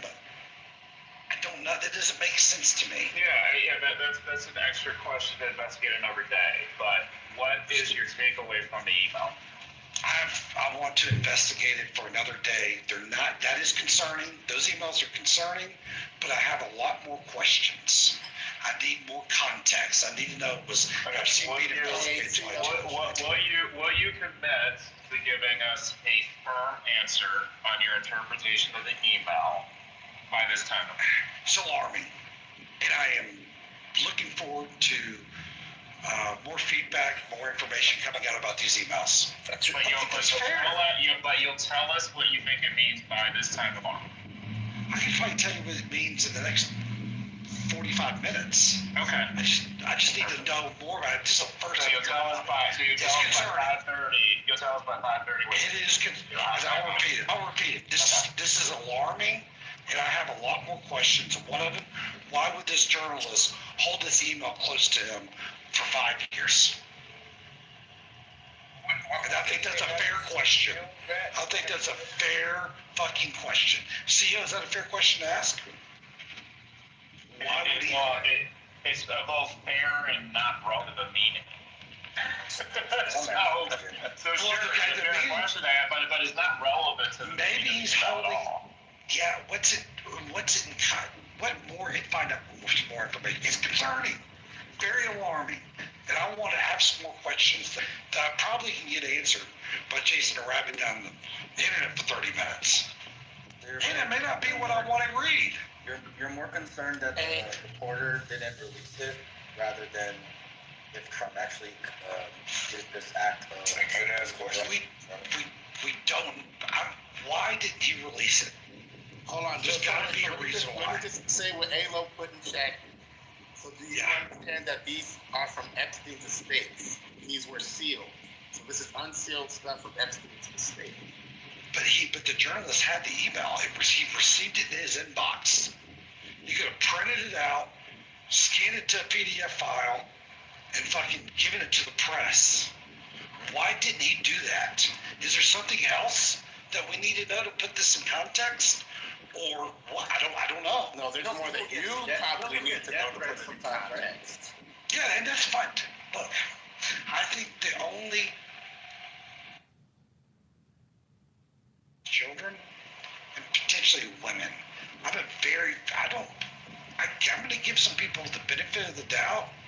I'm going to ask questions later because I hear information today. That doesn't mean I have to get a firm feedback today. It just means I have some questions. You know, it's funny though. Trump gets the benefit of the doubt, but when these victims came out, fuck, they're lying, they're grifting, they want a payday, they're just doing this. You know, it's funny. You give this motherfucker the benefit of the doubt, but the fucking victims, fuck them. That's why I said they don't. I've never said that. They're alleged victims. And you don't give them any benefit of the doubt. They are alleged victims. Just because someone says something doesn't mean I believe them, even if it's a female. Whatever. I mean, that's fair, due process and all the good stuff. No, due process, my ass, bro. How much more evidence people fucking need? I mean, I get it. Despite not liking due process is still a thing. It's what we've been complaining about in the immigration. Yeah, but that's not the point I was making. Yeah. Save it for the birds. That's not the point I was just making. The point I was making is you can come up with your own fucking conclusions without due process. So Marsha, don't save me with that bullshit that you just trying to do right there. Because that's not where I was going with that, and you know that. No, I didn't mean it like that, JD. I'm just saying, I think the guy's guilty as hell. But he still gets his dated for it. That's what I'm saying. Well, what I want to know is, because can a woman speak of this bitch? Let's go, Brooklyn. That's on you. Right. What I want to know is, and I'm happy Racist Madness up here, because the way the truth, I've been trying to figure out who the fuck is this reporter you keep talking about? Why are you deflecting to a reporter dropping the email and the actual email? I want to make, because, you got your little baby in the picture. There's a little daughter that you got. And the fact that you got a daughter, I would have thought at this very moment in history, on October 12th, when that one email dropped, you would be like, oh, okay, I done went too far. But no, you. And your asthmatic sounding ass is on here still trying to figure out a way to...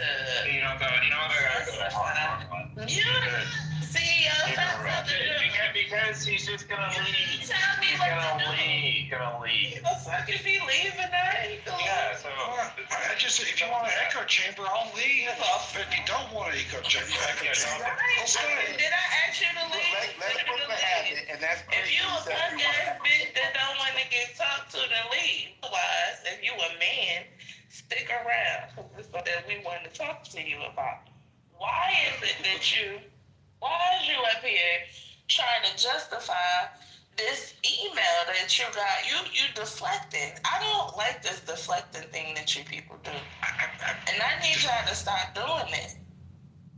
Talk about what you're seeing. I'm asking, so what I'm seeing is an email.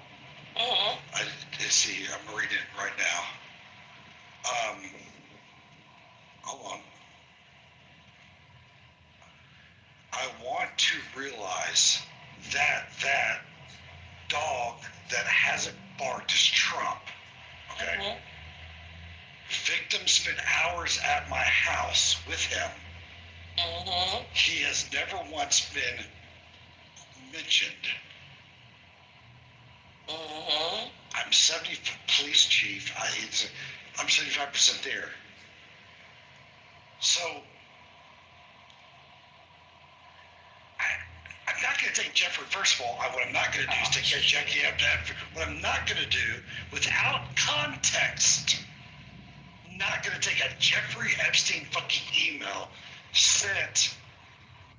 That was in 2011. This isn't good. This just is not. This isn't big. I'll say this: you better have some fucking. I'm willing to hear about. Isn't good for who? But this isn't good for Trump. Not this. I'm willing, but I want to hear. I'm not going to take one email and draw conclusion sheets. I want to hear him out. Like, what the fuck is going on? Okay. What does this mean? So hold on, racist man. Yeah, don't call me racist, man. I'm leaving. Oh, well, that wasn't cool. Anyway, what is up with that? What is up with that? That's what it's not, but it's Matt. But go ahead. So, you mean mute up? No, hell no. God damn it, I don't need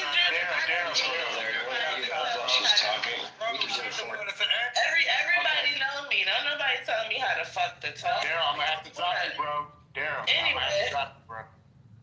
So, that paired with all of the things that you know about him previously, the grabbing the pussy, the going into the dressing room, the beauty queens, all of the derogatory things. Cheating on his wife with a porn star. Cheating on the wife with the porn star. The thing that he said about his own daughter. When you pair that with this email, that's not enough for you. That's what you're saying. You need more. Yeah, I need to know what context this is. I want to know where Jeffrey Epstein. Where was he? The Jeffrey Epstein case ended in. Hold on. Let's see here. You are. It's just 2000. This 2011 email is concerning. Yes, it's fucking concerning to me. 2019, he's sitting president. Epstein's being investigated.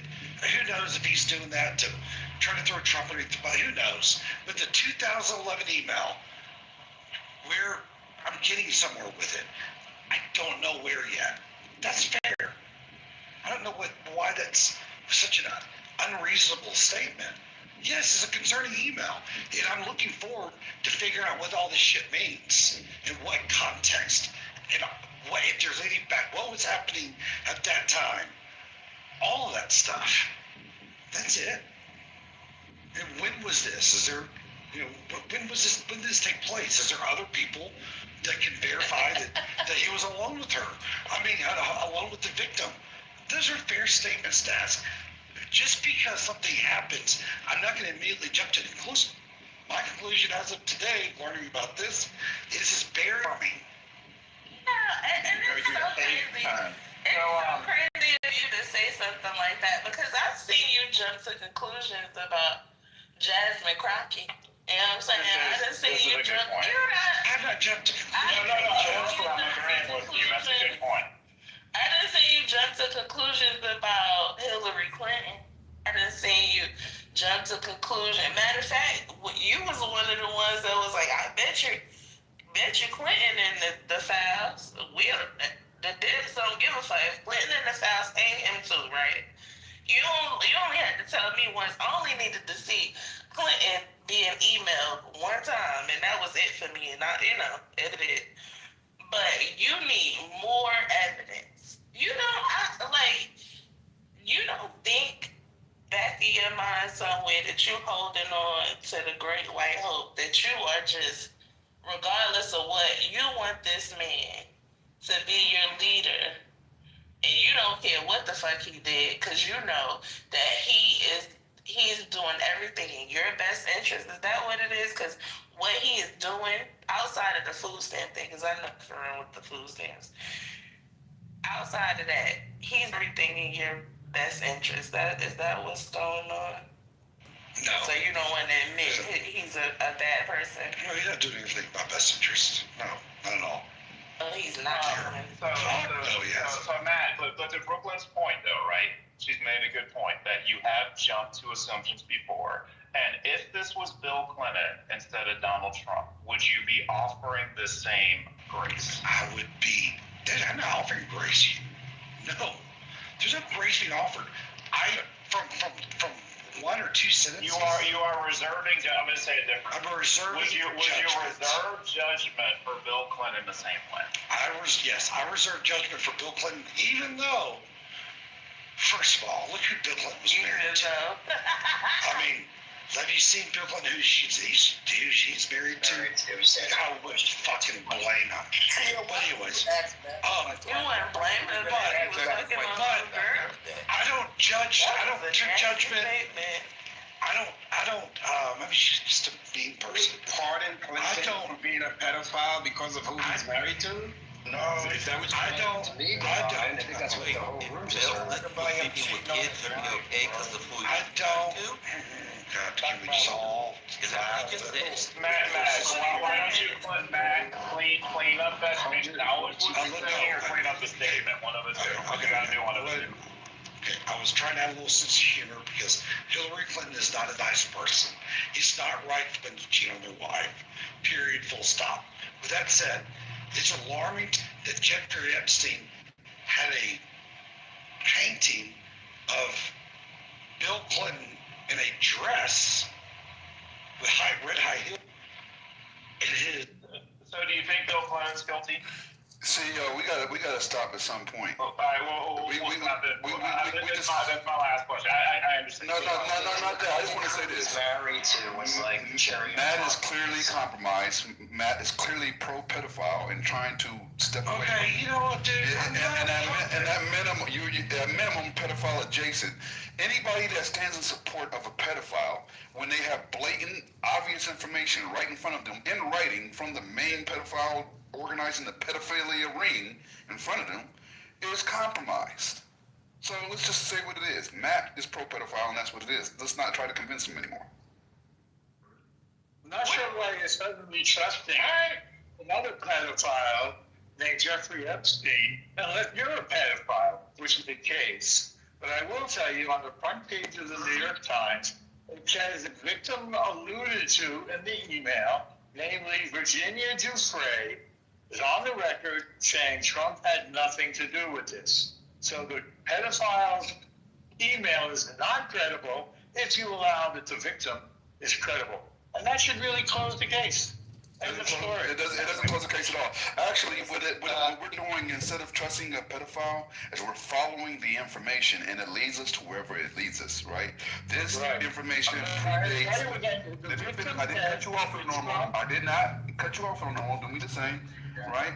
What we did see is we went back prior to him being investigated, prior to him being on trial, to 2011, where he started talking about how Trump was spending time with victims at his home. There's nothing to trust there. He thought that email was going to stay in confidence. He wasn't writing that for public consumption. That was internal dialogue. Let me finish. That was internal dialogue between him and his co-pimp, right? Let me finish, right? So once we see that type of dialogue, to say that we're trusting anything other than just looking at evidence for face value, it's false. We're looking at evidence that you're trying to suppress because you understand the implications. It's out there. Yes, you are. Exactly, it's out there, so we'll deal with it. We know for sure that Epstein, we do know that Epstein for sure said he was spending hours with victims at his home and that he hadn't snitched on them yet. Right, and then the so-called victim says it's out with untrue. So do you want to trust a convicted dead criminal, or do you want to trust a victim? Where does it say that Virginia Dufresne is the one in that house with Trump? It doesn't. It does say it. Read. It's in the emails that were unredacted. The Republicans. It's literally redacted. The Republicans released an unredacted version of the same thing. This is on the front page of the Times. Why don't you educate yourself and read all the information that's out there? And Virginia Dufresne is only one victim. How many victims were there? The Republicans released the unredacted email names Virginia Dufresne. Virginia Dufresne testified that Trump had nothing to do with it. Now, what do you want to believe? That wasn't her testimony. No, that wasn't her testimony. Incorrect. Let me just read it. I'm going to read it, okay? How's that for you? All right. So she said, Jeffrey told me that Donald Trump is a good friend of his. But you never observed them together? No, not that I actually remember. When did Donald Trump flirt with you? He didn't. That's what's inaccurate. Did you ever see Donald Trump at Jeffrey's house? Not that I can remember. On his island? Not that I remember. In New Mexico? Not that I can remember. So all she's saying is she did not observe him at these places. But she did not exonerate him. It's just one person sharing her experience. She's one victim sharing her experience, but your statement was she exonerated him. Isn't that what you said? No, I never used that word. Listen again. What did you say? What was Listen very carefully. Listen very carefully. According to the unredacted emails, which have been released, the victim referenced in the Epstein email that we're talking about. You gotta say victim. Listen. She's not the only one. No, the victim. The victim. No, the victim. She's not the only one. Listen. You're not listening. The victim reference in the released email that we're talking about now is Virginia Dufresne in the unredacted email. Virginia Dufresne testified that Trump was not involved. So that's on the front page of what the she said. She didn't say Trump is not involved. Yes, she didn't see him. She said she didn't see him. That's not what he just read. I read it.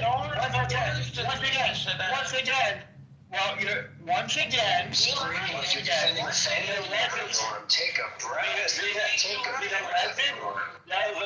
I'm breathing. The alleged victim is the one who, again, the alleged victim is the one who's saying that she wasn't, that Trump was not involved. Did she say the words Trump was not involved? Was she the only victim? Did she say that? No. Hang on, I want to give you the exact quote. I'm going to the New York Times now. In 2016, Ms. Dufresne was asked in a civil case if Mr. Trump had witnessed the sexual abuse of Myers and Mr. Epstein. I don't think Donald Trump participated in anything. There's your answer. Where's the unredacted email? The Republicans have released it. The other stuff is, by the way, available on the... all the stuff is available. Read the New York Times articles. It gives you the full... What I'm telling you what the... It's not a family. All right. So I'm not yelling. This is how I talk. This is how I order eggs in the morning. This is how I talk. You see me every single day. I'm not. I'm just giving you the facts. Why aren't you focusing on the facts? You calm down. Chill out all the time. You chill out. So on Wednesday, I'm reading it. Good. It's like your personal homeboy. No, it's not like my personal homeboy. The facts are my personal homeboy. Oh my God, bro. Come on, Norm. Yeah, oh my God. Mute up, Shut up. Mute up, bro. On Wednesday, Republicans on the House Oversight Committee said on X, the victim the email exchange referred to was Virginia Roberts, Giffrey. Got you in the word. Who was 16 when she was recruited, blah, blah, blah, blah. Okay, where's the unredacted email? You said that I could see the unredacted email. I didn't say you could see it. I said the Republicans Excuse me. I said the Republicans released it, and you have just You're lying. You just lied. You just lied, Norm. Oh my God. Okay, well, Evidence right there. what we're gonna do is move him down because what Norm said initially was that we all could see it. Now he's saying that only certain privileged people were able to see it, and apparently he was one of those people. But let's say that's true, right? Let's say that this frightened young girl, after seeing the person that trafficked her was unalive in his jail cell, decides I don't want to implicate any more powerful people, so I'm not going to say anything. But Epstein himself is writing this way prior to this. Like she said that in 2018 or whatever, or whenever that was, where actually Epstein said what he said in 2011 about him spending time with her. So which one would be more accurate, right? The trafficker that doesn't have any strings attached at that moment because he's not under investigation, he's just living his life, or the girl that just watched the trafficker get murdered and now she has to implicate a president?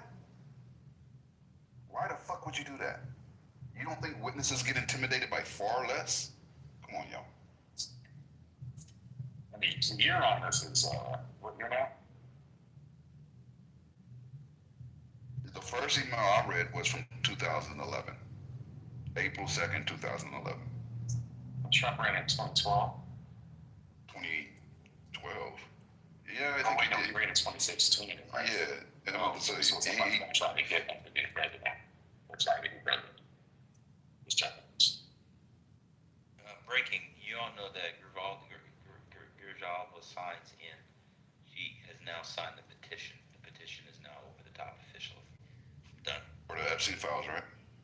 Yeah, it's at 218 officially. The Trump 50th signature. calling people all day. Matt said earlier, he'd been calling people all day to get them to take the four, to get their names off the two of the four. I heard that too. Off the petition, but they did not. It is now official. It's locked in. It can't be reversed at this point. It's locked. So to go to the Senate. Do you think, let me ask you this, Cole. That's important, though, that Mason Boebert didn't back down. They got their signature on it. They did. Hey, Cole, let me ask you this. Do you think that we will receive a full unredacted version of all the Epstein files, or it's going to be the version they want us to have? No, not a lifetime will we see a full one. And some people will, like our grandkids, but we won't. That's a fact. They got videos, tapes, audio recordings. I know this involves intelligence agencies and all types of stuff, and anybody don't see that shit. That's a fact.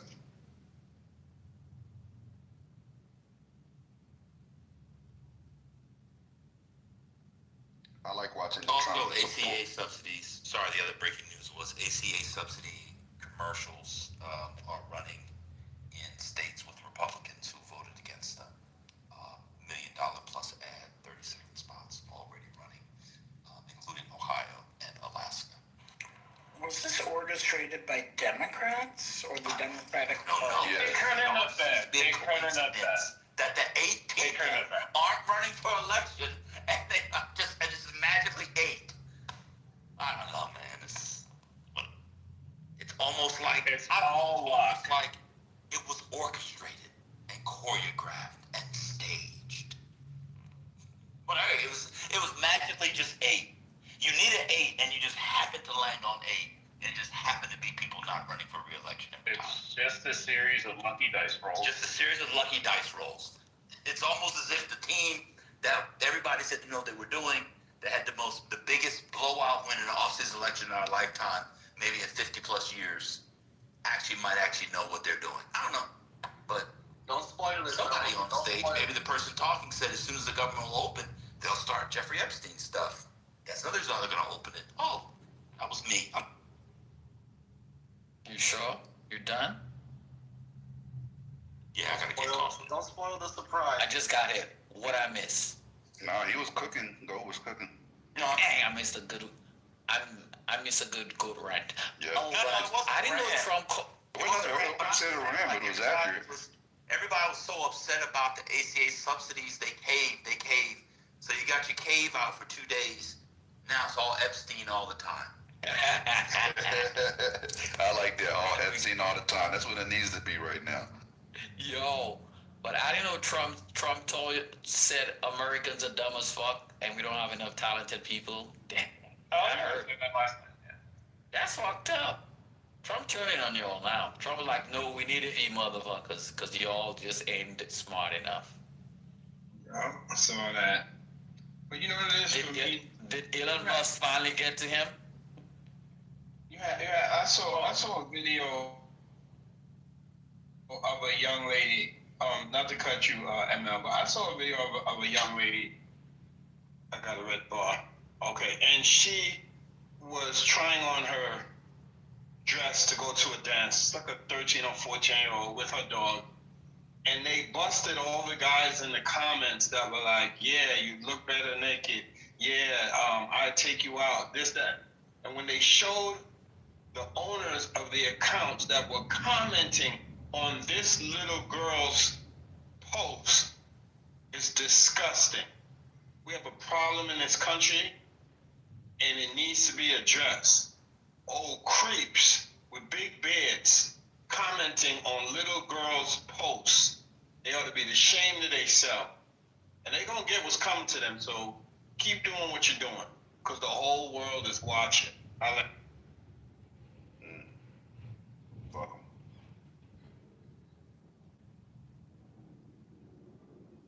So you think Trump is going to reduce the 100,000 he slapped on H-1B visas? To get more intelligent, air quote, people in. Yep. Problem. And MAGA still doesn't get it. MAGA still doesn't get it. He's fighting for the small man. Go ahead, Trump. Continue to fight. Nobody believes that. No, there's no way they believe that. They believe that. This shit. He's going out his way to take snap food out of their mouth. Like he's snatching plates off the table. Yeah, Mel, he's literally snatching plates off the table. Like, doesn't care. I don't need this. He's getting all the Mexicans out, all those rapists out. Some of the baggers are cool. That's all right there. That's it. That's what I voted for. That's what I voted for.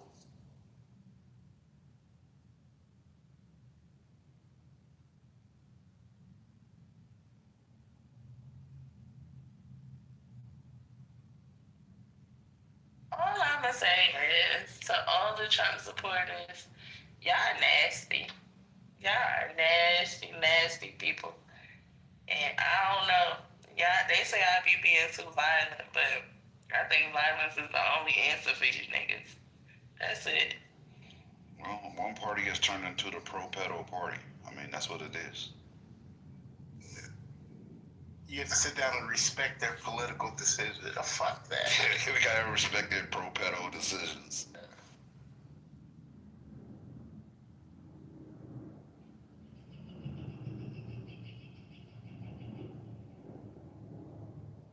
Don't Trump troll me, because I'm going to pedo troll you back, buddy. That's all I'm going to tell you right now. If you come out here talking any crazy shit about Trump, I'm going to tell you. What? Your mother? Your mother what? What your mother did? Oh, okay. I wasn't sure. Why would he talk about his mother like that? What's that? That's terrible. Some guy from India, like, have you ever met a South Indian? They're blacker than us. The fuck? That's wild. Nipsey was in. Y'all some colorist motherfuckers, boy, from India. Or the way that they prepare their food, they better leave me the fuck alone. Cause one thing about it, at least I'm wash my hands. Street food, is that where you going with this, Brooklyn? That shit. Do you be seeing the post when they? Don't do that. Don't do it. Don't do it. Don't do it. Don't do it. Don't do that. You're not gonna attack the entire culture because of a random baby. Did y'all know that those kids, the cookies that you get from on Christmas in the can that your grandmother used to get y'all? They made in India, and somebody posted how they prepare them. Y'all better not buy them this Christmas, okay? Brooklyn, not too much on Indian food. It's tasty and nutritious. No, I'm sure it is. I like Indian food sometimes, but I had to rethink my whole childhood. I had to rethink my whole childhood and environment just. But your beef ain't even with the culture. Your beef is with that idiot that come on stage. Your idiot that came on stage. I like Indians. I like them. Only thing I got against Indian food is it be coming out your fucking pores. They make a dance real good. You know, I fuck with them real good. I fuck with them. Man, you must not like any food from the continent. What? Cool. I love me some West African food, Liberia in particular. I'm talking about the person who said the food comes through the pores. Oh, yeah. Yeah, African food comes through your pores, too. I don't know what y'all eat. What Panamanians eat? Just rice and beans? You know, all kinds of food. Okay, well. Don't come out your pores stuff, but all kinds of food. Is it good? You know, obviously there's gonna be a lot of seafood too, because they're isthmus, so.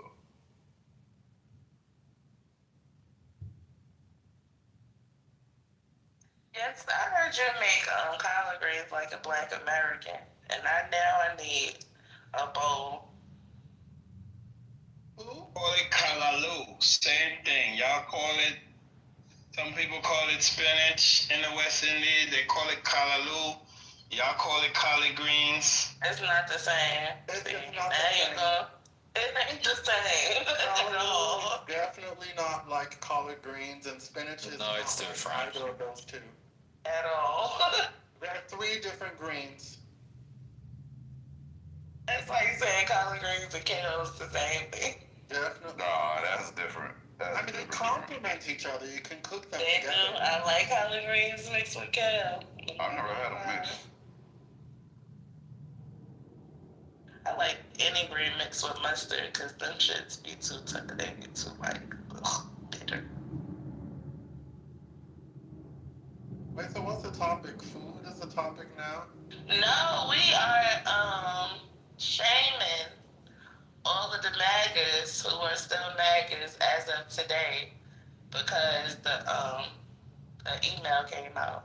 Now, is it true that you guys are allowing Black MAGAs to experience racism just because they're MAGAs? I heard that happened sometime last night. Is that true? Where was I at? Where that? Yeah, but did you? Okay, who let it happen? Probably CEO. Absolutely not. This was in Lisa's room last night. Is what is being referenced to. Oh, it was in Lisa's room. So people were saying because a Black person is MAGA, that the Black person deserves. People were saying that in the chat, not on the stage. That was a chat conversation. Only in the chat? Yeah, only in the chat. Okay. And how were the people in the chat who engaged in such behavior? Man, who are you to question that? Move on. Yeah, we're not having this discussion. Yeah, Jade, I don't know who you are. Yeah, I don't care who you are either. This is not a top question I want. Yeah. I've never heard you offer anything you... Okay, there you go. It's on. Yeah, and I'm not doing that. You're not gonna do that with JD. Yuck. Hurricane. You play that game with somebody else. You're not gonna do that. Fall back, Patty. I'm not disrespecting. I said we're not on that conversation. Disrespecting me. I don't give a fuck. Get the fuck out of here. Shut up. You came in here disrespecting him.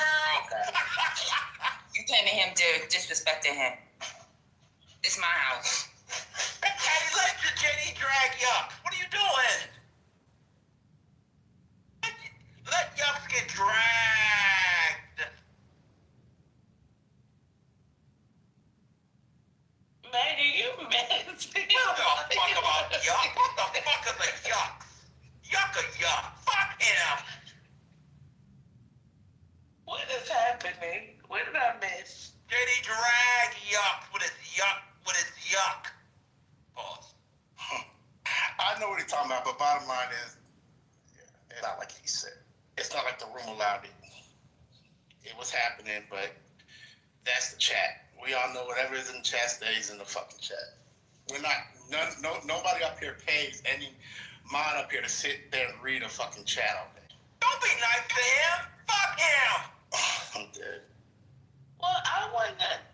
But all this was your thing. I'm trying to figure out what's the point of contention. Yes, Are you Brooklyn, against? no black person deserves to be a victim of racism, regardless if they're MAGA or a coon.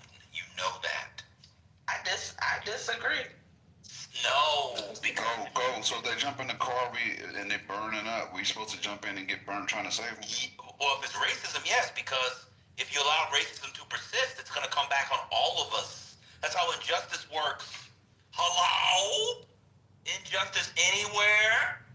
No. Is what? No, but aren't those the people that say that they didn't experience racism? I've It doesn't experienced it. matter. It's not about the individuals, it's about the system. We must defeat racism in all its forms. And then we deal with the coons in-house. Hey, go. I agree with you to a certain point, right? Like we have to defeat the system because it's systemic, isn't right? And that way it impacts you, MAGA or not, right? But what I don't agree is we can't go out of our way to save a coon. Like at some point they're gonna have to either save themselves or the Darwin theory applies, right? So if you go out to a MAGA meeting and you get lynched, I'm not driving my car out in the middle of the woods to try to save you. You chose that group of people to hang out with in the middle of the night. That was your fucking choice. No, that's true on I agree with you on the lynch itself. I'm just saying as a general matter, injustice anywhere is a threat to justice everywhere. And we will deal with them in-house.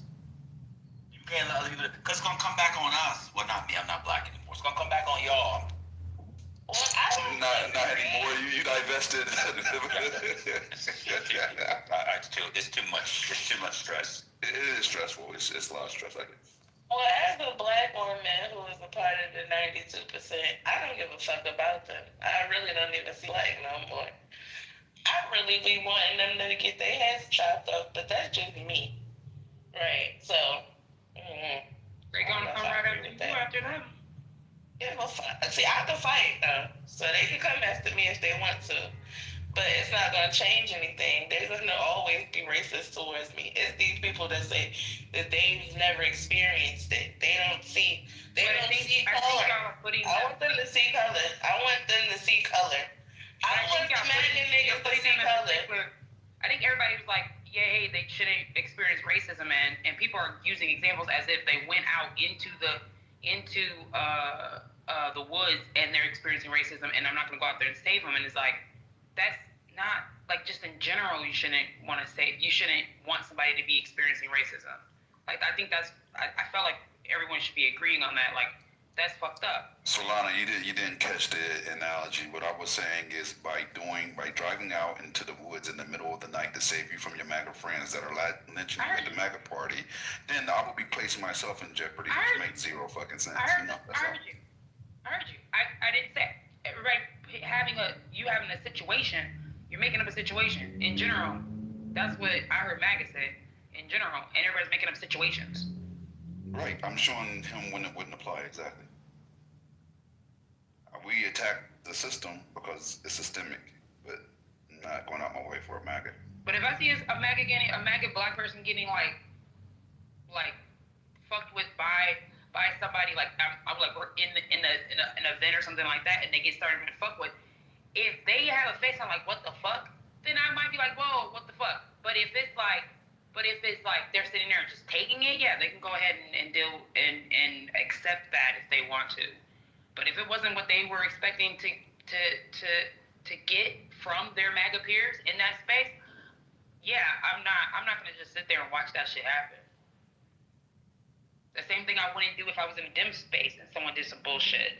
I might not even agree with some of the Dems and stuff because there's different people don't know, but there's different factors of Democrats. And so if they're not in my factor, my fraction or whatever, I'm still gonna defend them if they get fucked with by somebody.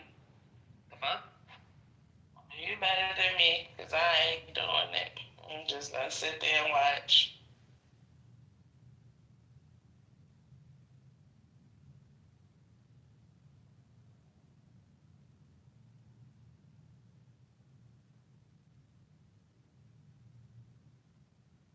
That mean to tell me these people at the MAGA meeting, right? They all rallying up with their little "I love Trump" card signs, and then they just automatically see this one black one, and he got an "I love Trump" sign, but they want to turn on him.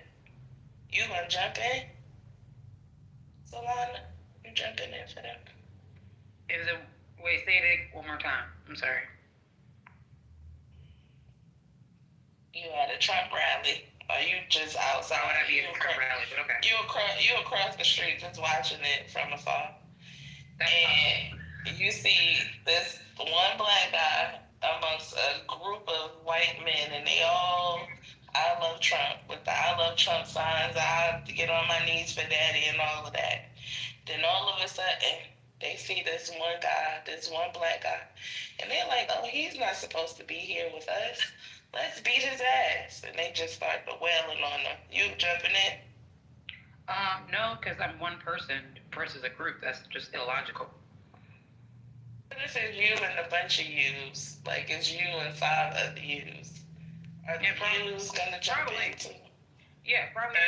Beat their asses. The context wasn't a physical situation. Y'all better than me. I'm not doing nothing. Well, that's not even the context. It's not a physical situation. I'm laughing. But I think it's like, I guess for me, it's like, what's the context? If we're both, let's say sports teams, whatever you want to say. I mean, obviously, MAGA is a whole nother story that affecting everybody's lives and the policy. But the thing is that it's still like, okay, we're on two separate sides. That is an excuse from you from being black. You might be ignorant. You might be not knowing what the fuck's going on. You might have been brainwashed. You might be whatever. Still black. Still human. I don't want human rights violations going against somebody just because I don't agree with them.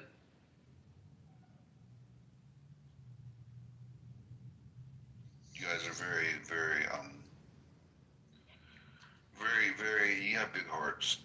And I understand the premise, right? Like, you don't want to see one of yours. But if this is the same person that was willing to go against what the best interest was for us as a culture, as a person, as a black man, right? And they're completely undermining and allowing the oppressor to oppress even more effectively by leveraging them. Good fucking riddance. Yeah, I think the people, if someone says that everything you just said coming out of their mouth and they completely understand what you just said, then yeah, I think that's a different story. But I think people think that they actually know all that. So let me tell you something. I'll tell you how reason why. Actually, I'm not gonna lie. I understood your last point. Let me tell you how reason why, because I already know the mindset of these MAGA niggas, right? So it's this black man, I guess, a male, by the name of Sig on this app. I know y'all know Sig. Y'all have heard of him before. He happens to be black and MAGA, right? And I was in the room with him and Brad and some other MAGA crackers, and he was calling black women orangutan. That and real derogatory. I was every baby mama, and I ain't got a kid insight. I don't even know what a kid looked like at this point. But I had 12 on that stage and 20 baby daddies. And every stereotype he called me in front of these crackers. And from that point on, I said, oh, they ain't one of us. I'm not dealing with them. I will let them get dragged to hell. You hear me? And back. And I'm going to watch and not give a fuck. Because that's what they deserve. So if I watch a man like Sig getting cursed out by some white people and getting called all of the N-words and all of the things, of course I'm going to be mad that they using the N-word, of course, right? But I'm not getting involved because that's not my fight. Because he's not one of me. The only time I would get involved is if it was Anthony with his white friend. I'm definitely not getting involved with him. I would help Anthony because I want to see his ass beat. I want him to get his ass. I will wait a little bit though, just so they can. I want him to feel the racism just for a little bit, so I let him call him nigger and stomp on him a few times, but then I help out. I eventually help out. I'm watching. Didn't you hear Anthony I think I'm with him. Like, I probably would let him do stuff. Gemini, were you in the room for that? You was in the room for that, weren't you, Gemini? Damn, Clubhouse tripping. My mic was stuck. Can you repeat that, please? Weren't you in the room last week when the racist guy was in the room and Anthony was handling him? Yeah, I was. Yeah, I was. Actually, Anthony and Omari, if we're being accurate.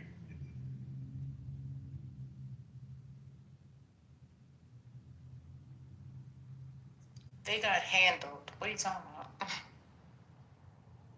There's one person that's a MAGA that I'm gonna probably help out. Just one person, and it's Notorious. And I know that a lot of people don't like Notorious, but out of all of them, he is the least problematic, and he's actually has come to my defense when people were being racist towards me. So he might be the only one, but the rest of them, they could go. I don't care. I think people think like the awareness that you have, people project on other people, and we're showing like people don't actually have the same awareness. People don't have the same like they don't know how to read dog whistles. They don't know how to read red flags. Like they don't know. And some people just don't know how to read a lot of things. So I have learned in the journey or whatever of this politic recently is that I might not want to have that empathy for some motherfuckers, but Solana, this is like, first of all, I will say you made some valid points, like to the point where I will concede to portions of what you said, right? I'm not just fighting to be right. But I think, and when I say I think I speak for others in the room, we have a particular type of coon. Like we have a well-developed coon in this room, right? Where they actually are, they're intelligent enough to understand a lot of the different factors that you said people don't understand. But they deny it based on their political allegiance, not based on the facts. They know that they're full of shit in that moment. They will concede like that. They're damn near trolling when they say it, right? So they know it. And so when you see that here, and you see them willfully just ignoring red flag after red flag after red flag and treating red flags like Six Flags, then we automatically disregard anything they have to say. Okay, well, you're making an informed decision. You're not being led astray, right? I'm informed. I have looked at it and decided cooning is the way. Like that's I laughed so hard when you said well-developed coon. I was trying to put it in the chat and I was like, that's inappropriate language. But I'm being serious, and the people in the room know what I'm talking about. They know exactly what I'm talking about. So I think that's why you will get the pushback in this room when you say that. Even though you made some valid points for sure. I know plenty of well-developed, coons. I get what you're saying. But even then, I would say recent development of a discussion I was in made me like, man, some people just be stuck in some shit. Like I know somebody that was like really knowing everything. It can discuss me. I don't know, can debate really good stuff about everything. And then I'm telling him that this girl don't like him. This girl don't like him. The girl don't care about you. The girl, whatever. If I just do this and I can get her back or whatever flying, I'm like, you are too smart and intelligent to be sitting up in love with some stupid ass bitch right now. Now she wasn't a bitch. She wasn't stupid, but it was a rhetoric. But it was like, it's just what the hell is your problem? And it made me like, some people just get stuck in something, and they thought about it and they had to defend it so much until now they have armor on that they don't even know how to like take it off and just listen to people and stuff like that. So also just sometimes you just leave people alone and let them be to their own devices, even though you know they're factually, logically, and ethically wrong.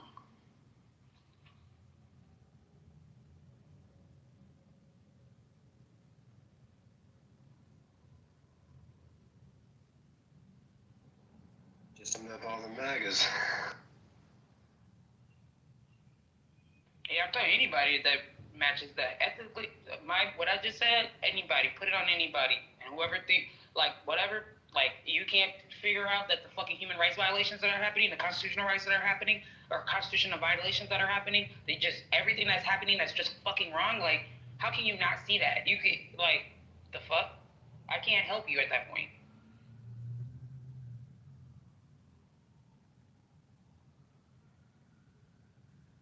Yeah, I do find it odd that there's a lot of Negroes out here doing this kind of shit. You know, I mean, seeing, I think when Trump won, you know, this presidency, you had a whole Sambo coon nigga tap dancing in front of a bunch of white folks who happen to be conservative or happen to be Republicans. Now, if you come here and tap dance for whatever reason, you're more than welcome to understand the racial dynamics of this country. And you literally doing some shit like this, right? You know, it's just, you know, it boggles my mind. Of course, you have who's the Hodge, some of these other people who are pro-MAGA doing what they're doing, man. Like, it's really disgusting. And, you know, a lot of these people to me are very dangerous because when it comes down to their people versus other people, now, and my thing is not to make it a racial topic, but just from the standpoint of having a little bit of racial dignity for your own people, motherfuckers are choose other people over their own. It's really disgusting. So, and you know, the shit with Trump, like I'm kind of like at a loss for words for why these people are supporting this motherfucker. I don't know. You're also saying their own, like they think of you as their own. The only person that are their own to me is people who I believe is mine. Mine is mine, and if they say I'm one of theirs, then that's how we're mine. Otherwise, I don't think when people say, oh, their own, they're not us. Yeah, I get what you're saying. Yeah, I get what you said. Because we get more animosity because we think that way, and that's the group thought of Black culture, which is fine. But I think what is the community? What is, you know, whatever? And if they're not to be a Black Panther, you got to read so many books, you got to know certain things, you got to do certain things, and so that's the only way you can be a Black Panther. So to me, for you to be part of, like, at least my Black community, there are certain levels of the stuff that I would like you to know, or you know what I mean? So, like, I think if you think like that, it's like, oh no, okay, they're that, they're this. Just because they Black don't mean shit.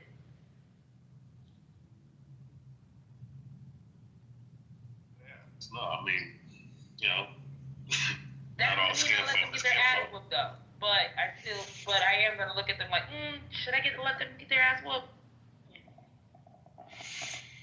Well, some people get what they ask for. Well, yeah, I wouldn't let them get their ass whooped. That's what I wouldn't do. I would jump in and make sure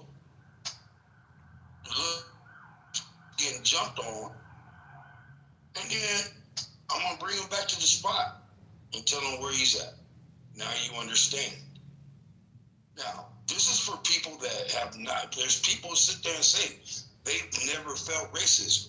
I felt it my whole entire life. And it is obvious. If you are that blind, you know, you're a special child. You didn't live definitely in any kind of regular, I'm not even gonna say the ghetto. You didn't live in a regular neighborhood. You know what I'm saying? So the play is to make us all blind that racism isn't real and all that kind of stuff. It is real. What it is what are you going to subside to? What are you willing to fight for? Now, if you're a Black man, you want to go over there and deal with them white boys, handle that. I'm good, whatever. Because we already know what it is. It's the tiki towards whites. The play is what it is. And it's not even political. But my whole thing is, like, we've seen in our past history as Black people and our own people join with white people in our own destruction, right? If we, knowing what we know now, if we had a time machine to go back to the time when they killed some of our leaders based on the intel that they were getting from people that were in their own groups. Would you not excommunicate them? Would you not feed their ass to the wolves? Like, that's how I look at it. I look at MAGA. I look at MAGA like they're them. They are the sellouts. They're the ones that will, you know, if we having a meeting, they going to the FBI and they telling them the whole meeting and they telling them who the leader is. And they'll even take the gun. They're even going to take the gun from the FBI to kill the leader of the meeting. You understand? So why the fuck would I, in any fucking way, support, defend, or any of that to any of them? I'm trying to figure that part out. Okay, this is what from my response, young lady, you remind me of Harriet Tubman. You remember Harriet? You know who Harriet is, right? I do. Yeah. I'm gonna shoot it before this nigga get on the boat. If this nigga go on a stitch. Exactly. He got to go. Got to get out of here. Go, nigga. He got it. You can't get on the boat. Nope. You dig what I'm saying? So I understand exactly where you're going, but these coons are in a different level now. They wearing ties and suits, and they running for you. You dig me? We don't know who the coon is until we find out, oh, this nigga's a coon. Yeah, that's a big thing. Like, you don't know who's in the, like, they're in black organizations, and also how they're cooning is actually different. Because you'll have people who are saying they think they're doing it for the, some of them still have like the black community in mind, quote unquote. They're like, well, somebody got to go over to the Republican side. We got to stop being in the plantation. We got to stop doing this and that, doing that. And it's like that double spy shit. Yeah. They always, some people do that shit. Some people will say like, well, that's a bad old. Yeah, there's a couple things. I've only met like one black person actually. This is the weird part and why my empathy is probably where it is. I only met one black person that was a MAGA person or Trump or whatever, because you know it's changed over time, or even Tea Party, that was that they were solely just about themselves. They said they don't care. They don't give a flying fuck about anything. This is where they love to be and whatever, and they left it at that. There's still I think what we're talking about when it comes in the black community about like the community and this and that and that. There's like a tinge of it, especially if they're Black American and they go over to that side. Now, a little different, obviously, when you're talking about the diaspora, because you get some folks that they're completely brainwashed to shit. But I'm just saying, like, I think that needs to be I just be analyzing that when I have interactions with POC MAGA people, and I ask questions, and it's very interesting. It is interesting. I mean, it makes me wonder, especially whenever we see how Trump definitely wants to be. You know what I'm saying? And they letting all this shit happen in his first term.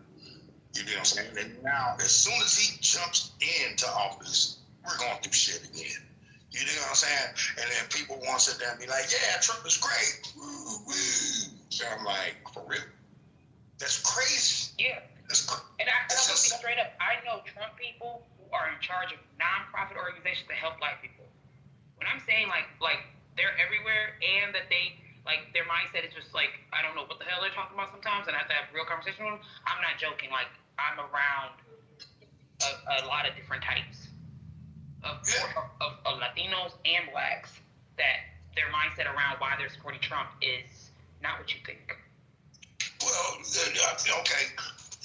You kind of secluded that to the brown people, you know what I'm saying? And that is, I guess, what the conversation is about, is why, as a brown person, would you be a Donald Trump supporter at all? That's kind of weird, right? You know what I'm saying? This motherfucker is 100% against all of us. He's sending the military into our cities to, apprehend us? Get us deported? I was born in Phoenix, Arizona. Where am I gonna get deported to? You dig what I'm talking about? Like, there are people that are legitimately from here in America. They're jumping through projects and like they're doing raids. And oh my God, we're eradicating the mice? Nah, John. But you know what's crazy? So, I guess a new representative got sworn in and now voted to force a vote on releasing the Epstein files. So, right now. Yes. Oh, Shawty, I knew that was Breaking news, she's already signed it. Thank you. Yep, she signed it. They put it in, I think it's getting ready to go for a vote, right? Yes, that is correct. Yeah. Roll to the vote. Yeah. So then what happens with the vote? Yeah, so, has called for an emergency meeting. Your boy Trump with Boebert. Yeah, Trying I to saw strategize that. at the White House currently because he's trying to figure out a new chaos and they trying to create a new chaos currently. You already know, First Lady. Okay, right. Well, I think what he's trying to figure out is what can he offer Boebert or Mace to turn them around. I think that's what he's trying to figure out. We're going to war. No. A war? Well, That's an easiest and biggest distraction. No. That is not that far-fetched because we're positioned in Venezuela already. So that isn't that far-fetched. Between Trinidad and Venezuela, they've been trying to fight. So You're better off. I'll say this for everybody. You are better off trying to talk about the worst case scenario and see if we can get away from that. Because so far everybody is underreacting to every goddamn thing that's happening under this administration right now. Thank you. So I didn't overreact. We're going to war. Yeah, but they still trying. Listen, it's the spitball effect. Keep throwing the spitballs to figure out which one's gonna land somewhere. It ain't war with China, First Lady. It's all right. What? It's not war with China. It's Venezuela. Y'all gotta stop saying that word. We're not going there, okay? I think that we are going to get the subsidies in result of hiding these files. What? How are we gonna get subsidies of hiding the files? Well, if you take a minute to think about it, you'll get the answer. I took a minute and I you didn't take long enough. Take a few more. Didn't say the question, so yeah. I'm saying they're going to make a deal with that. That's what MAGA said. So I'm going to go with MAGA and agree with MAGA. Some kind of way they're going to figure out a deal to get the subsidies. And are you talking about the grant that's going for tariffs? No, that's not subsidies. No. Oh, the subsidies, the healthcare subsidies. Never mind. Yeah. You remember him saying that to you? Yeah, that's exactly what it is. Mm-hmm. That's just going to happen. First Lady, I didn't hear that. Can you talk a little about who said it? Because that's a great idea. MAGA said it. Great idea. It's a great idea, but it's still going to go against the ACA, you know what I'm saying, and all that, and us getting health care. You know what I'm saying? I mean, I don't know if y'all got great insurance, but I don't. I'm going to tell the truth. You know what I'm saying? I'm worried about that. I'm concerned about it too, but what she's saying is if they make a deal to not press forward with the Epstein things and they sign off on the ACA, I mean... Thank you, Sandra. I'm sorry, and I hate about the victims. And you know, as much as it's come out, that shit gonna finish leaking eventually. It don't have. They can leak it. The chess move is. Go ahead. I was just gonna say they can finish leaking that shit after we get the subsidies taken care of. I'm more concerned about that than anything. And people getting their SNAP benefits because that was crazy. Lord have mercy. So it's a buyout. That's what that is. Gives them a couple more years. Yeah. Hold on. Well, weren't you the one that just said that you had a problem with your health care? Yeah, I right. For a long time, but I do. But honestly, I want to know if my president is a crook more than anything. Well, if you think they're going, if you think they're going to use that information. Wait, how is that a question? Wait, hold on. I gotta say it. How is that a question? He's a talk, okay? Are you? Yeah. Where's the spoiler? Where's the spoiler alert? I don't understand. I don't know where the spoiler alert is. Why is it not being alerted right now? We already knew this. We gonna Already convicted felon. What are we doing? What is we talking about? It's 24 felonies. Who is Johnny? Who is Johnny? Johnny, are you new here? I guess I am. Yes. Oh, okay. Salona, you new here too? Salona, you here? You new here? Me? No, I'm old. Oh, okay. I just haven't been on in a while. Oh, okay. No, I mean, when I say new here, I mean like in this particular space. Because I see y'all with the pink tickets, so that's why I was just asking. But I think I saw a few people that. Maga, do you still think that it's possible that they might be able to get the subsidies? Of course. All things are possible. All things are possible. All things are possible. That strength is who? Ha! Me. Amen. In Christ Jesus. Amen. Hallelujah.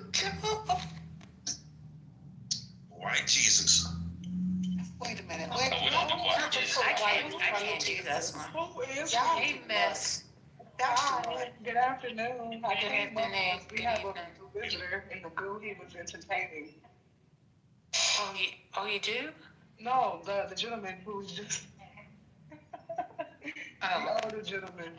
No, He's right there. You talking about John? Yeah, I came up to the goo because I thought he was entertaining. Yeah, we just talking. That's all it is. We talking. We shooting the shit, but we talking about politics. John, on this side, you a Southern man? No, I'm from Bakersfield, California. I thought that's. It's all good.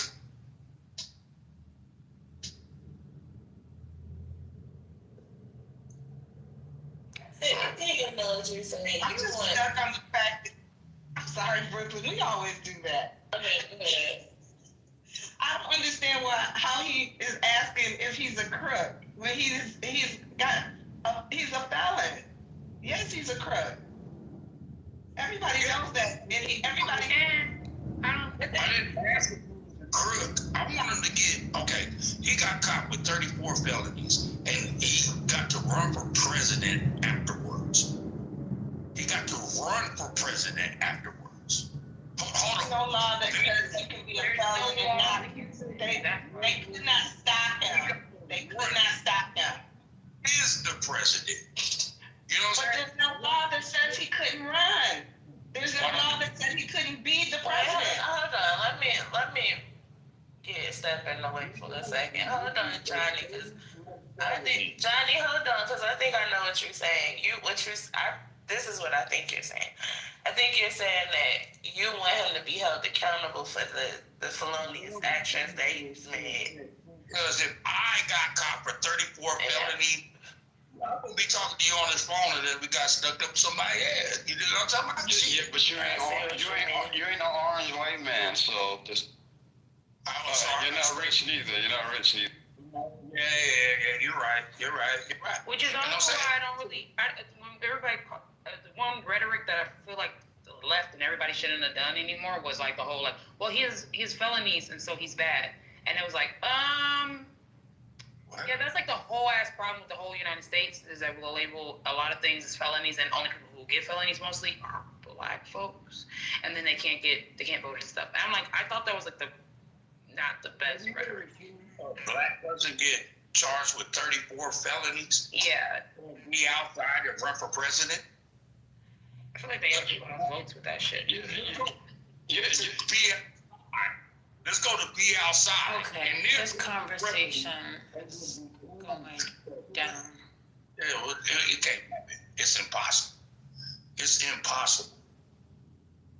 It will never, ever happen. It wouldn't be a Latino, a Filipino, a Mexican, Alaskan. Those are all the same. You said the same thing 4 different ways. What to say? What do you mean? They're all non-white. Latino, Mexican, Filipino, so They're non-white. That's the whole point. A white boy, yeah, he got $1 billion. Yeah, I'll buy my way up out of jail off 34 felonies. And then run for president. Yeah, guy. You can catch him outside with his guy. You gonna sit there and bootlick him? That's what you gonna do? You a bootlicker too? You a bootlicker too? Let me give you my list of people I'll bootlick for. Yeah, yes, it depends on who it is. Yeah, if I have about 10 people. Police, I will lick the boots. Will you lick Khaleesi's boots or? I'm just making sure. No. We'll see something. I ain't licking nobody. nobody. Okay, you gay. I'm gay because I won't lick a motherfucker boot? That's weird. No, I said Khalees. I said Khalees. No, these boots. And I said that I wouldn't, and you called me gay? That's No, he doesn't see Khalees. He doesn't know anything about Khalees. That's before his time. That's before his... Oh, that reminds me. The other night I was watching Reasonable Doubt. Do you watch Reasonable Doubt, Megan? Yes. And they played the Khalees song, and I thought about you. I was like, yes. Oh, look. I like the lady in Reasonable Doubt too. I lick her boots too.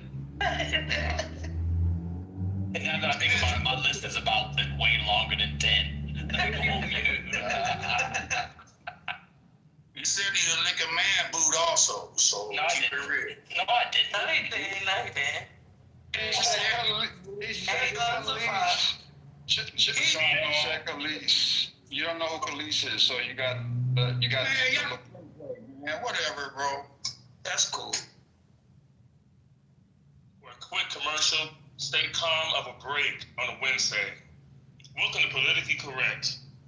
We want to just get Patty first, CEO, ML, everybody. Their mother flowers as well. We love you. And thank you for keeping us politically correct. Because you know First Lady and Patty will come after you later. You know, you better get it correct. Okay, just don't start singing now. Welcome to Politically. No, I said don't do it.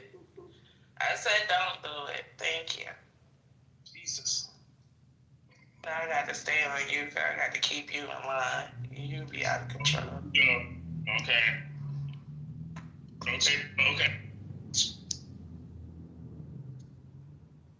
You back. We all got our one that we got to keep in control. You the one that I got to keep in control. I'm sorry. Man. Okay, never mind. We are the world. Unless. Who is a left handler? Somebody get him, please, and thank you. Veganism does work. Veganism is very real. Go with the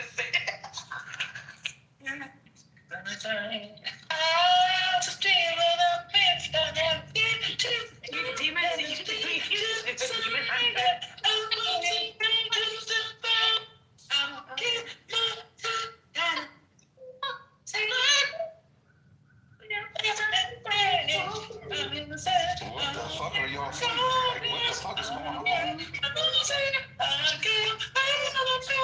singing that fucking demon shit that what's the demon? Oh my god, I know what the hell going on. I'm so lost right now. If you don't know what a demon hunter is and what's going on with Somebody, put me on. I don't mind learning. You must say not no kids. You ain't got no kids to share. It's not even a kid thing anymore. It's not even about What's going on? it's like everybody and their mama is like Somebody explain it to me. Just look up on Netflix though and look up Demon Hunters. Yeah. That's the joint. It's good though, and the music good too. So like I'm about to tap in with my daughter. I know shit now. yeah, the K-pop Demon Hunters basically didn't have no marketing, no whatever, and then people started seeing it and it started spreading online. And now the people who voiced this is an animated animation series or animated movie. The people who voiced it are getting their own, like they broke records and stuff themselves, and now they're basically going to form a group that's based on the cartoons. So like it got so big, they have like a platinum record or something like that. It went everybody's getting into K-pop because now they're seeing all this stuff. It's a cultural phenomenon. That's the best way to say it. It's a cultural phenomenon right now. You can just watch the movie, Okay. like as an adult. That's how good Thanks for it the is. explanation. No, it's so good. You can just watch it as an adult. You don't even need the kids. It's Yeah, it is good. It is. I actually seen it before my I just little texted my cousin daughter, seen it. but yeah, I'll check it out. It's on Netflix? Yeah. Yeah. Rosemary Baby Johnson. It's super popular. Have you guys discussed that interview that Trump had with Laura Ingraham? No, let's discuss. A little bit. Bring it. Yeah, where he was saying that the Americans have no talent, basically dumb and stupid. Basically, he was parodying what Vivek Ramaswamy said a few months ago. That to MAGA to their face. I mean, I wonder how MAGA is taking this. Not well. But he said it worse than the that did, right? So he didn't say it as artfully. No, he just came out and said it ignorantly as hell. This also isn't the first time he has said this year. I remember with the whole Doge fiasco, he mentioned it as well. That's interesting because I thought he was bringing jobs back to America. How the people gonna do the jobs if they too stupid to do them? Well, Brooklyn, that was thrown out in Georgia because they had illegals taking jobs from locals. Trump said they did it. Sick of people saying Georgia. We ain't got nothing to do. No. I'm referring to that Hyundai plant. Oh, okay. Because that those people were going to be on H-1B visa or similar, if I'm not mistaken. Because H-1B is just for. Is H-1B just for tech? I don't believe it is. They're suing ICE, by the way. The Koreans. Yeah, the Koreans, the ICE people, the Koreans. The Chinese. But notice how Trump Y'all are missing the understatement. He said, "I will say what MAGA wants, and they will accept it. I am MAGA." He determines what MAGA means. He determines what MAGA means. Nobody else does. MAGA was my idea. That's a true statement. Wow. Well, we're not taking to it kindly. When that came out? Well, it's not a true statement because it came out with Ronald Reagan, so I don't know. I'm asking a question about the most recent thing. Yesterday. What? Okay. You didn't see it yet? Good. Yeah, a lot of his quotables has been regurgitated. This room is fun. I feel like even the stuff that Trump be saying, I think people are paying attention to it now because they're like, oh shit, he's actually like doing the stuff he said he was gonna do, and people are paying attention. I'm like, some of the stuff he's been said for like years, even when he was president the first time, and he just couldn't carry some of it through. But now he has the backing of the Heritage Foundation, all them the mugs that are helping carry through all the agenda items because the MAGA, or not MAGA, but Heritage Foundation and them powerful dudes did not like Trump at first. Now they're using him to carry out the agenda they tried to do under Reagan. The difference now, in terms of why people are reacting to it differently today, is because they lost an election last week, right? So he's not a magical unicorn. So now what he says has consequences. So they're looking at it differently now. That's the difference. I don't think they're switching the votes on any kind of thing like that, though. You know what I'm saying? I think they're going to still stand strong, for what they are. But what is it that we're supposed to be able to do to challenge that? It's like a brick wall now. You know what I'm saying? They keep on trying to call themselves the minority, and they're the majority. You understand what I'm saying? Where do we win at? And we say, we do it through the Senate, we do it through Congress, we do it through the GOP, you know what I'm saying? Executive House is still holding the whole thing. That man kicking some No butt. such thing called an executive house. Okay, let's be clear. The executive branch is completely separate from the Congress. Congress has the House and the Senate, and that's a completely different branch. We have three co-equal branches of the government. Please do civics again. Civics 101 is so important. Bless your heart. Come on, Rez. Let that man kick them facts. Come on. I know exactly, because the House is right now. But that's not what you said, babes, so I gotta correct you. Thank you. Ran by what? Sir. Republican. Sir, I know that. And then just finally got this new vote with the GOP. That's deep right there. Not GOP, the DOJ. Right? We just got that new vote in here now. And we're gonna find out. And we're gonna find out these files. There's gonna be a change in these three subsidiaries. Right?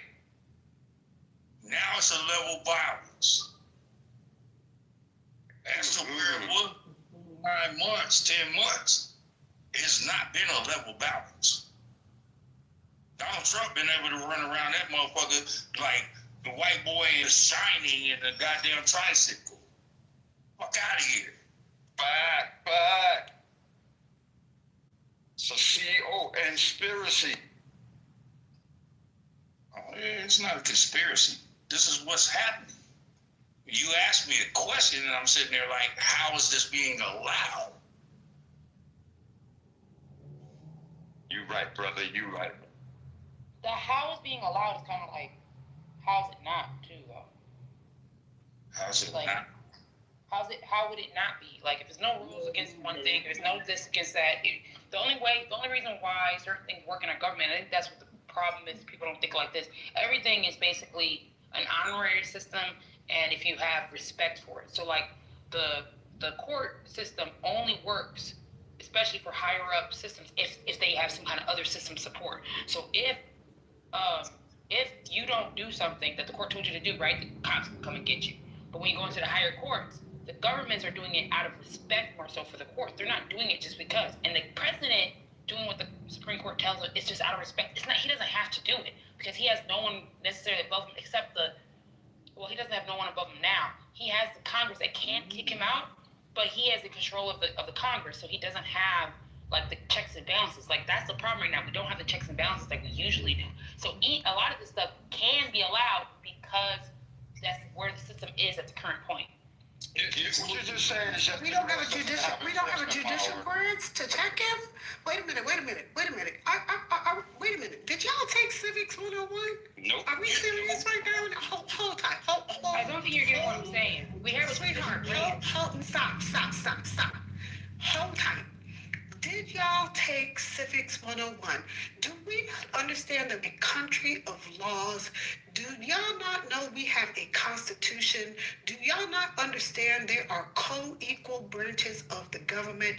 Do y'all not understand that we are a country of laws? We are governed by a constitution. That constitution is protected under the Supreme Court. The Supreme Court has lower level courts. Those courts are literally governed by the laws of this land. That Constitution, those amendments, we literally have a Congress that passes what's called laws. They are the power of the do we not understand how this works? I need y'all to go back to civics. Please, I'm begging y'all. Listen to me. I'm a fit land. I promise. Just give me 2 seconds. Y'all are not understanding some of the thing coming out of your mouth. It is not making sense. Please go back and learn 101. Thank you. Are you particularly People talking break about the me, law or every just want day. to make it clear? They Are you break the particularly law talking about the every stuff day. I just said? Hi, particularly, are you particularly talking about my statement? I just want to make sure for my next statement. Hi. Okay, well, I doubled down on what I said. Well, shit, the government need to have the civics class too. At this point, is what the fuck. 100% agree with We you, following Brooklyn. the rules no more. Hey, Harvard does a free civics class. I'll post it. Thank you, JD, because Jesus Christ. Jesus Christ, we are in trouble. You can't keep using his name like that. Man, break the law every day. It's not that we don't understand it. It's the fact that they are circumventing. He's circumventing everything. He's got the Supreme Court in his back pocket. When has he gone to Congress to ask anything? He was supposed to ask Congress about the tariffs. He's not using them. Thank you. That's what I'm saying. People don't get it. They're letting him run roughshod over everything. But that's why there's a case currently. That is why there is a case at the Supreme Court currently, because it's being challenged. Because he cannot do what he wants to do. There is a case against that currently being challenged at the Supreme Court. They just deported a bunch of people after a court case. They just deported a bunch of people after the court case. Talking about the deportation, we literally just talked about the tariffs. Don't jump over one thing to the other. No, we're it's the same tariffs. We're talking about tariffs. We're talking about tariffs. Stay on subject. We're talking about tariffs. The current case at the Supreme Court is about tariffs. It has been challenged currently. That wasn't the point. Oh my God, Jesus Christ. So that's not the point of my statement. It's not the current thing. The whole point was that they do not follow the court. That's what Sandra was saying. That's what I am saying. They're not following the judicial laws. You're saying, oh my God, these laws, they're supposed to be following them. They're following them. They're not following them. They're going after against them. And then you just gave an example, and I'm like, yeah, but they didn't follow this. And you're like, oh, well, that's off subject. No, it's not. The subject was that are they following the laws? Is the Constitution being held up, and is the three branches of government being held up? And the example of them deporting people after a court case, saying they shouldn't be deporting people, is an example of them violating the Constitution and violating the court's decision. Solana, I am not telling you that they are following anything. You are jumping off subject because what she was talking about was tariffs. And I am saying there is a current case at the Supreme Court discussing tariffs. We can't jump from one thing to the other. Either we're going to talk about one thing or we're going to talk about something else. I can talk one by one. There are currently individual cases that are being challenged and that have been upheld. There's a current case right now that has been literally challenged at the DOJ, and the DOJ was struck down. There is a case of a Haitian immigrant currently that was struck down by not the Supreme Court, but by the appellate court, that there was a Haitian immigrant that was unlawfully detained, and they tried to literally strip him of his rights, and the DOJ their argument was struck down, and he has won his case. There are several hundred of them. Yes, some have gone through, some have been denied, some haven't. I can't speak to each individual one, and I can't speak to the ones. I can't speak to every individual one that has been worked. So time out. So I think something happened, and I don't know what and where, but we were talking about laws and stuff. We were talking about whatever, and I think someone brought up tariffs as an example, not as a change of subject, not as the subject. And so a couple of us were still on subject of that, and then you went to tariffs, and then thought that we were upset on the subject. So I think we all got mixed up for a second, and that's what just happened. So I just wanted to make that time out. You're so polite. That was nice the way that you said that. She really is. Hey, Solana, it's good to see you. I just I'm down there in the goo listening. Happy to see Solana back, but starting to get a headache. So I just thought I would come up to let those who aren't familiar with Solana know that she's very familiar with civics. She could probably teach a class compared to a lot of the people in here that talk civics. She is very well versed in politics. She just hasn't been around in a while. So, and the second thing that I'm going to say, and then I'm going to go back to working, is that we were following the discussion, and the points that Solana was making were relevant. But I think that some of the things that were said were probably, I don't know, there was maybe some distractions or it was misheard. But the points that she was making was relevant, as were the points that was it Sandra was making about them not adhering to what laws or the courts rule. And I'm going to go back to the audience.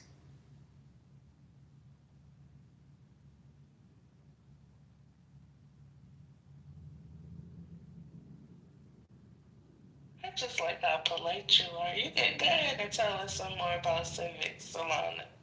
Whatever. Thank you. Thank y'all for the compliments. That was cute.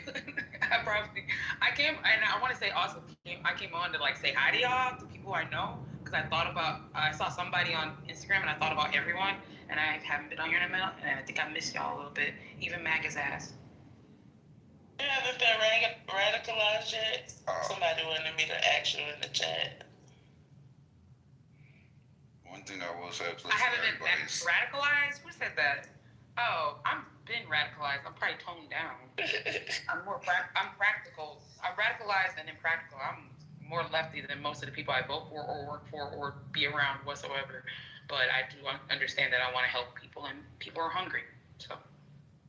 I was from the conversation, and I was going to say, I think that both sides made good points. Trump does not give a fuck about a ruling. He will go against a ruling. Y'all remember earlier when he was told to return one of the guys that got extradited without due process? And he was ordered to return. Yeah, and he didn't. And there's been multiple other instances. And also, going back towards the tariff court, the tariff case that's currently in court right now, they had oral hearings for that earlier this month, and it didn't go in his favor. Like, it didn't go in the admin's favor. It doesn't look good for them on the outcome of the tariffs. It looks like they're going to lose that. Thank you. Yeah, the lower courts look like they're going to get substantiated. Like I said,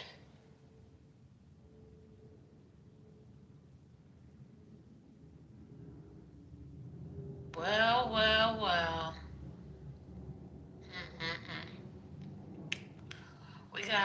We're at the top of the hour, 6:01 p.m. where I am. And in about 30 minutes, we are going to have a discussion on DEI. So I hope you're prepared. I hope the MAGAs can make it. It's going to be a quick discussion. DEI is over. Dead. Damn. That's nasty, right?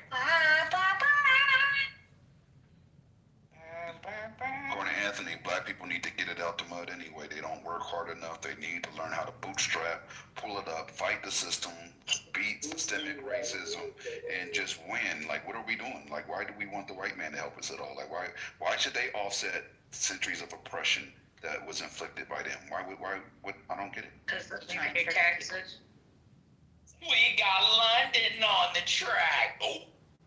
No, we're going to get that $2,000 check. $2,000. Is that what it takes to buy you? You for sale? You on the auction block? Oh. 5, 10, 15, 20, 25, 30.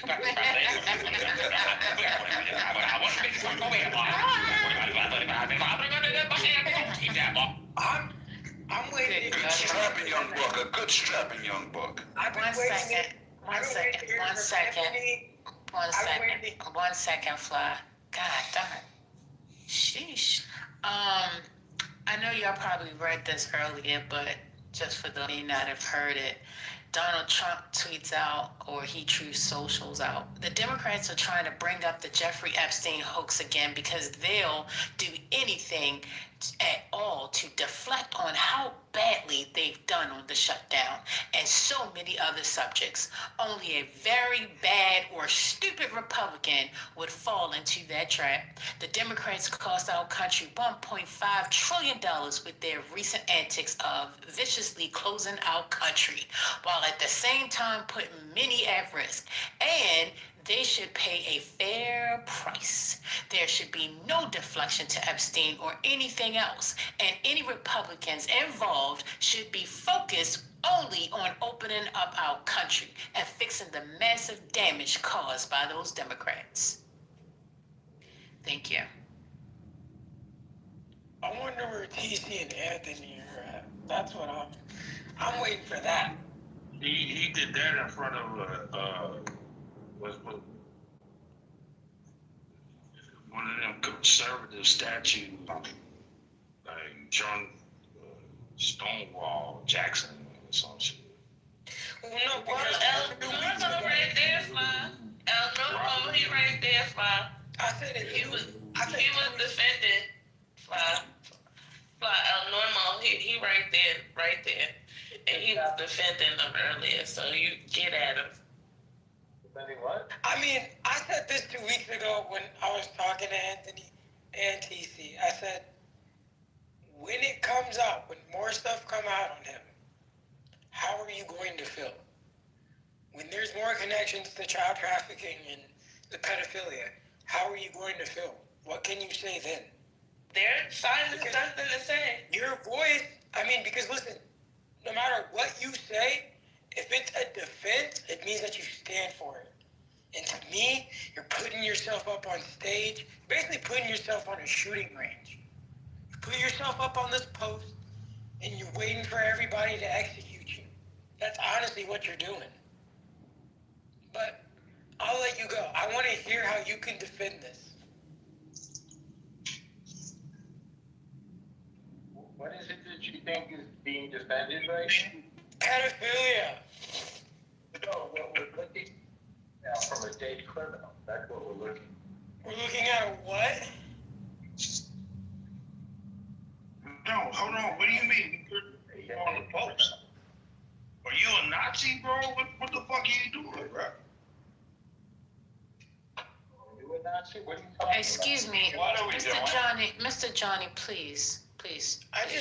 I'm trying to. No, you don't ask somebody a question like that. He's actually Jewish, so that's really offensive. Okay, can you find yourself behind the mic? Yeah, I know he was Jewish. But he Okay, that's the reason why you gotta I know learn what put people. people on the. I'm saying that's the reason why you gotta learn people. Can you just place yourself behind the mic? Go ahead, Fly, and Eleanor. Also, that was me that said putting people on Okay, the executing them. My bad. Because that's what you're doing. When you sit there and you defend pedophilia, I mean, I would hope a lot of motherfuckers are willing to execute when there's just one guy defending it. Otherwise, I mean, we have a bunch of other weird pedophilia-affiliated people in here, but hopefully it's one guy on the stage. But I would love to hear you explain just your take on it, because it sounds like you were defending Trump in here earlier. So I just want to hear your take. I'm not going to interrupt or anything. You have the floor, Eleanor.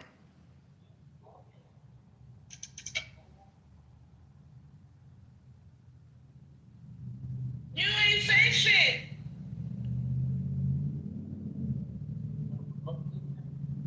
He's having mic problem, sounds like. You gotta leave and come back, because we want to go ahead and hear you talk. So Yeah, you want to hear your pro-pedophile speech, so please fix your mic. And this fool Norm is always doing this punk ass shit and everybody's wrong. Yeah, he's defending the shit. He's been defending. No, he hasn't said anything yet. Oh, yes, yes, he has. The first lady, Today, right now? Today, he's been defending that back and forth. We've been arguing with him all day. He's saying it's not what it appears to be. You're taking it out of context. He making shit up. The victim's not. Wait. I have a question. Before I even get even further into this, with Norma, because I think it's fair. How many of you guys have done research on this case and like know facts? Because we don't want to go off of hoaxes, right? We don't want to go off of assumptions. And when we do things, we want to go off of facts. So I just want to make sure, for anybody who feels like they want to throw anything out there, we get off on some curveballs like we just did 5 minutes ago. In what case? Like, what case are you referencing? In what case am I referencing to like facts, or what case am I referencing? Current case are we trying to get the facts for? Okay, for this Jeffrey Epstein thing. So there's no current case, so that's not current case, but there's facts on the current situation. Allegations, yeah. Allegations. I mean, they're not allegations for Epstein. First off, those are not. He's been charged with this before. So we're trying to substantiate the facts that show that Trump is a pedophile. Yes. Came out with them emails today. You know what I'm talking about? You ain't heard about what that? Yeah, old boy was up in there. Yeah, that's a big Johnny. That's what I'm trying to get at. People were saying, they're like, well, there's not circumstantial evidence. Well, I'm like, if it barks, it's a dog. So when you look at the email and you can pick that apart and see what they're talking about. That's kind of hard for me to defend that and anyone to defend that and be like, oh, I don't know, maybe it's a coincidence. So, a dead convicted criminal wrote an email. Why are you finding that credible? By the way, I'll add something to it. His best friend. No, it's not his best friend. It is his best friend. As much as he wants, yeah, you can claim. I want to move on to that because he threw him out of his club. But let's move away. Dead man tell no tell. All right, Fly, you said you was gonna let him talk. Now let him talk. Nobody ever said that anybody was anybody's best friend. That's a separate. That's a bit of nonsense. So we have, if you look at the New York Times, there's about 3 articles about it on the front page on the website, and according to the New York Times and to the unredacted emails, the victim that Jeffrey Epstein refers to in that redacted email leaked by Michael Wolff is Virginia Dufresne. According to, again, on the front page of the New York Times, Virginia Dufresne is on the record saying that she did not see Trump involved in any of these activities. So any implication that Trump was messing with this child is refuted by the child herself. That's the point that I was making. Where can I see the unredacted email? I'm not sure. Refuted by the. Go dig into the Times a little bit. They make. He read it. He was dead ass wrong. Normal, have you seen the unredacted emails yourself? No, the Times reported on it. No, the Times reported that that Republican said that on X, but they don't have the unredacted email either. So here, I'll do you a favor. When I'm not driving, I will send you a video of her saying opposite. I can do that for you. That'd be fair. I don't even know what you're talking about. I would love to hear that video. Hold on, Fly, yes, please send that video, please. If Virginia Dufresne implicated Trump, then he would have been in trouble a long time ago. So I would call it. You're talking about Virginia Dufresne? Yeah. Diuffre. Dufresne. That's her name, Dufresne. I believe it's Dufresne. I always talk about the name. It don't matter. Whatever her name is, you lied. Because you did this earlier. Somebody lied? And see, you, normal. You lied. You lied. You lied. You said that. You lied and said. Yeah. We're seeing that. See, we don't really go through this. Yeah, you brought in the takeaway. You made it wider than it was. Wait, all she said that she did not see herself. You made it sound like that. She said, I did not see Trump involved in any of these activities or on the island. It's right there. Go read it. She said She's one person. She's one person. But see, you not that I know of. Hang on. Apparently, according to the Times, she is the victim referred to in this email that we're discussing. Well, Normal, would you agree that witnesses can be intimidated, especially if the person that orchestrated everything was killed? Don't you think that might intimidate a young girl? Possibly, but you would need evidence of that. I didn't ask about evidence. I just want to know if you could acknowledge that It's possibility. possible that there are. Oh, wait, hold on. I So have a wait. question. Wait, hold on. I got a question. Hold on. Sure. So what you just said, you said she is the victim that they're discussing in the email According that to was the Times. released. That's what the Times Okay, says. so how do they know that the email is about one particular victim? Because weren't there several? The email. Weren't there several different victims? I'm answering your question. According to the Times, because the Republicans released unredacted emails. That's how. Next question. What I'm saying is, even in the case, Along with what several was different. released. Right. Say that again, please. There were several They did different. not name a victim. The original statement that was made did not name a victim. The email that he That's right, sent it was redacted. did not name a victim. Yes, redacted means it's left out. And so because somebody said it was her, No, then it's her.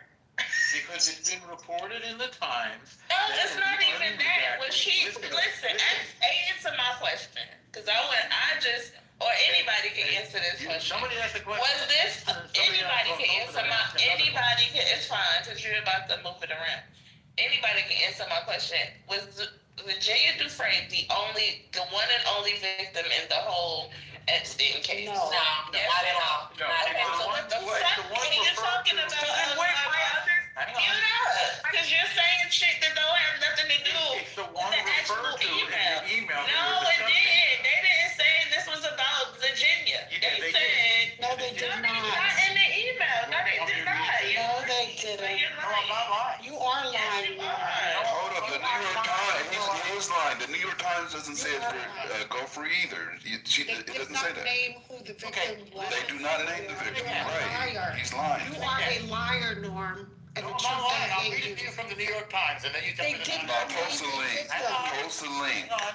Post the I'll link. read it to you. No, post the link. Post it because CEO already read it, and it wasn't. There is no unredacted. Post the link. Just listen.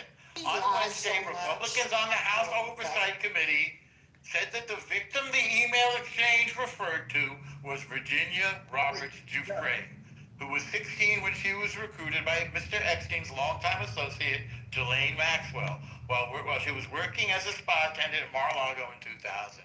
That's from the For Trump at Mar-a-Lago. Let's be clear. He was working at Mar-a-lago for And Trump. then Epstein hired her away.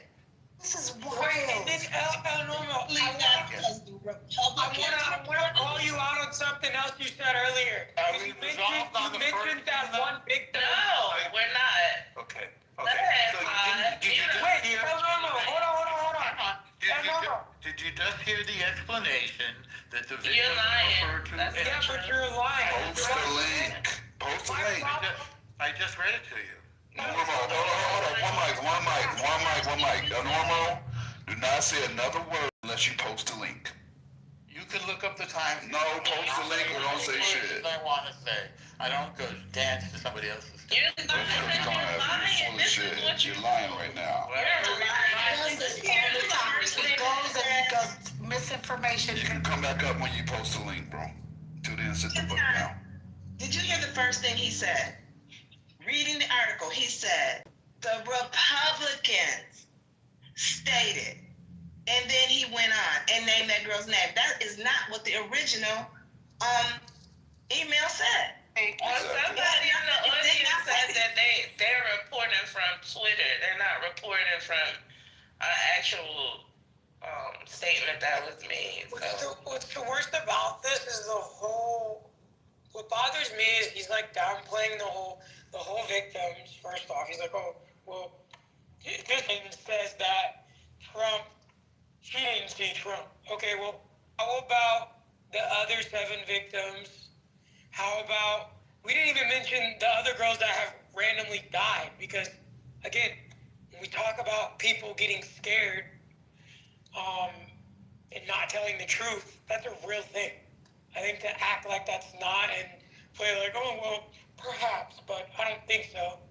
It's retarded. When 3 of the girls are dead, randomly killed themselves when they decided to expose what happened. I'm referring to the massage therapist.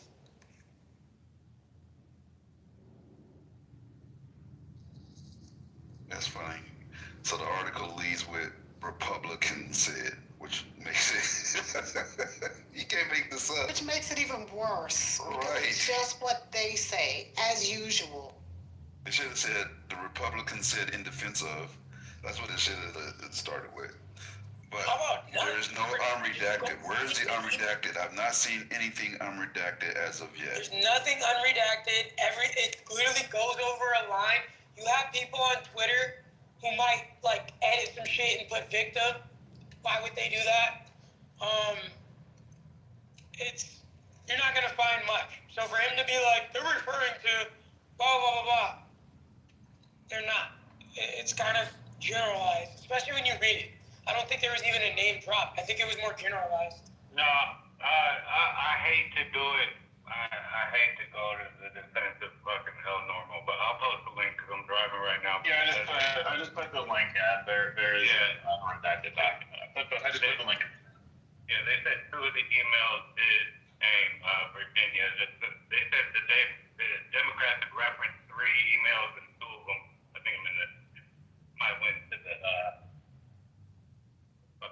anyways, 2 of the emails that they, out of the 3 that they had referenced, had mentioned Virginia, and he said that he didn't see him committing any sexual acts. No, that's not 2 of the 3 emails, so you're off. That part's not true. There's a separate document that has the test. So I just put it in the chat so you can see it for yourself. But that's not part of the 3 emails. You're conflating the 2 things.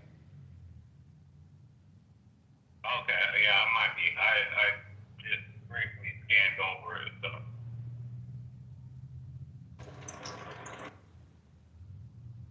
This whole darn thing is a mess. It's a mess, but it's mixed with a lot of like, I don't know how to explain it. It's I think people are unrealistic. I think a lot of people, they're gonna need him to literally be held at gunpoint and be like, hey, this guy's going to jail for all these things for people to actually realize that it's true. It won't matter. It's not gonna go to jail. That's there can be a picture of him and 7 other victims, and people are gonna be like, oh, well, it was a meet and greet. What if he was doing a meet and greet? So it won't matter. It really won't matter. And it's unfortunate, but I mean, Pizzagate's real. Hate to say it, hate to break it to you. Government's not trustworthy. Never will be. Pizzagate's real. What? What do you think all this stuff is? What do you think Pizzagate is? You think Pizzagate is just a made-up name? It's all this. Pizza was a term that they were using to reference kids in child trafficking. This is a real thing. This is all in the same thing.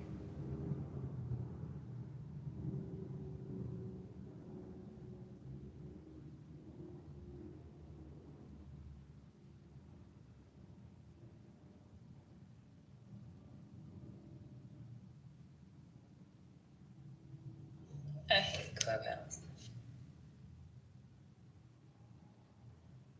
Wait, so this headline says bipartisan push to extend Obamacare subsidies for 2 years. What's going on? And by the way, it's that can't be happening. Day 43. I'm trying to tell you what they said right now. That can't be the case. The Democrats caved. They can't be getting that, or because of orchestrated the Epstein thing to come out. It can't happen. It can. And we got 8 minutes till the hour. Who's trying to come on stage? I can't see. Oh, no, Slark. No, not now. No. That's nasty work, CEO. I mean, it's right there, isn't that what everybody said?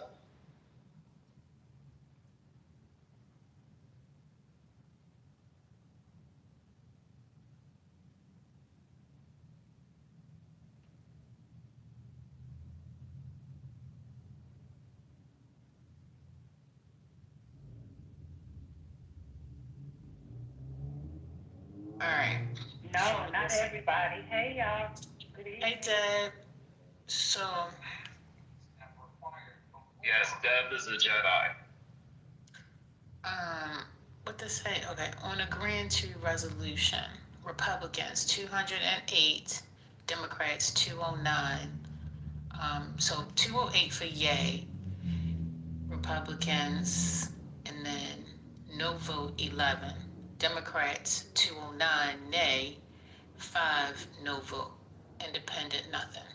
So time remaining, that is the time for that. That's on agreeing to the resolution. Now this bipartisan thing, I'm trying to figure this out. Historic government shutdown. And maybe this should be breaking news too. We have discovered that bipartisanship is not dead.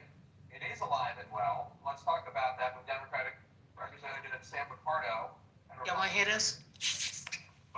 What is it about? They both It's about the bipartisan Obamacare subsidy. to extend these Obamacare premium tax credits for 2 years that has been, for the Democrats at least, part of this debate. Congressman Kiley, is there a sense of urgency, or at least enough Republicans to pass legislation to do something about keeping healthcare costs affordable for constituents? There's a lot of folks on our side of the aisle who are extremely concerned about the prospect of this massive increase in premiums for a lot of our constituents. And so you've had a number who have come out publicly and said that they want to see some form of temporary relief. This is Kevin I think that the proposal that Congressman Picardo and I are offering is a great compromise because it provides this temporary time-limited extension, but it does so in a way that actually has forms such that we don't exit in the process. And just to give an update on what's going on the right side of your screen, folks at home, the rule has passed, and now it is an open for debate. So they're going to be debating this bill, this legislation, for an hour, and then there will be a vote on this legislation. It is expected to pass, although it's narrow. It's a narrow majority the Republicans have. Back to this bipartisan legislation, Congressman Lombardo, walk us through the basic outline of your bill. Who would it affect and how? Well, Jake, as Kevin described, this would extend the tax credits for 2 years. So the 22 million Americans who would otherwise see their premiums double will at least have those concerns squarely addressed. But it finds savings in a couple of different ways. We borrowed from both Republican and Democratic ideas. A bill from Senator Cassidy in the Senate that would help go at the very high reimbursements that insurance companies are getting from Medicare Advantage.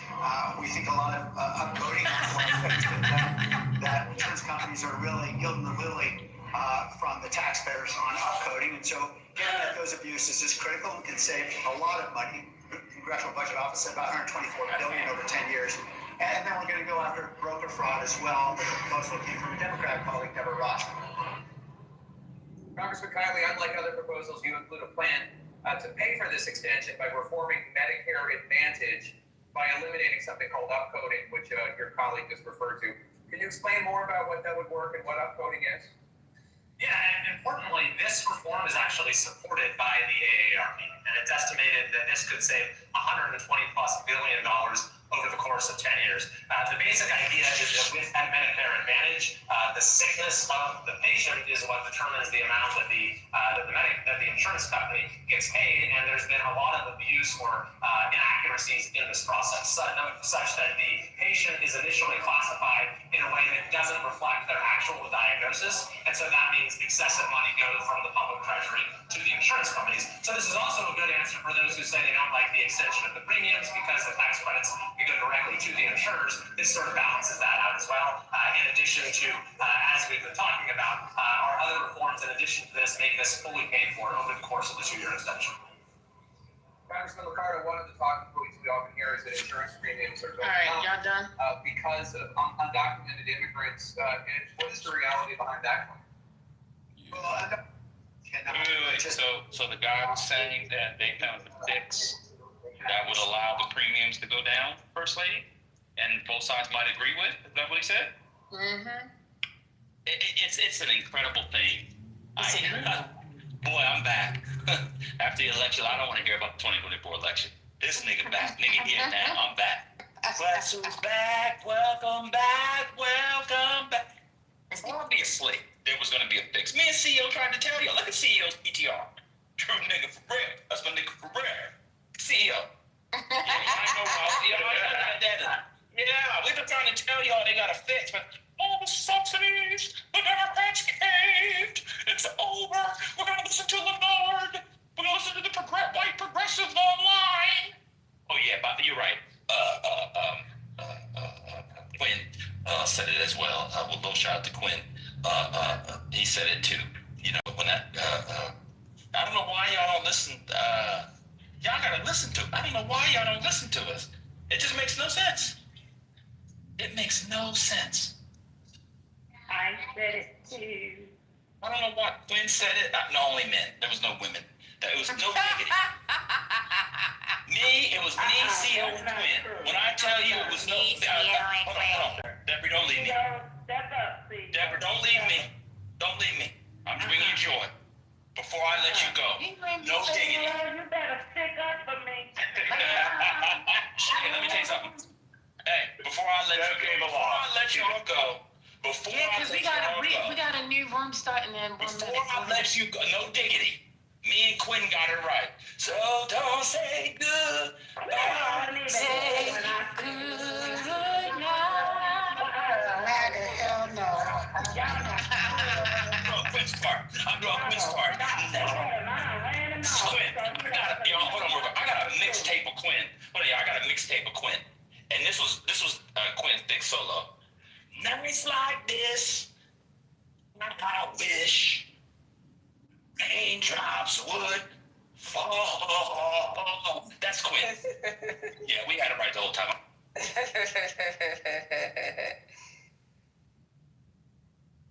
The white people are confused. The white people are like, what are these jokes? I don't understand these references, these allusions. Don't mute me, girl. Who muted? I'm sorry, I might have done something. I was cleaning my screen so I could get a closer look at MAGA up here. You're out here muting this stage. I'm sorry. I was cleaning my screen, y'all. All right, I'm gonna go on over. Start the room? Yeah. Okay. It's all right, Deborah. I like the way you work it. No diggity. Here we go. Okay. I got something for Quinn since she's starting the room. All right, y'all.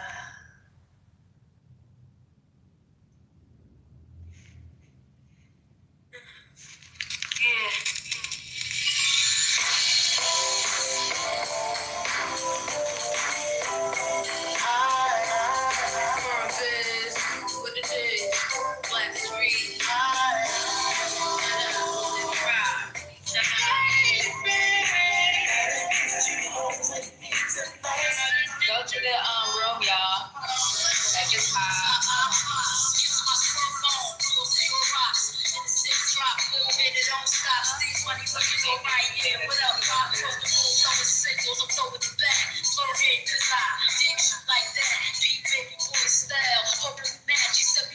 Go to the next room, y'all. Go to the next room.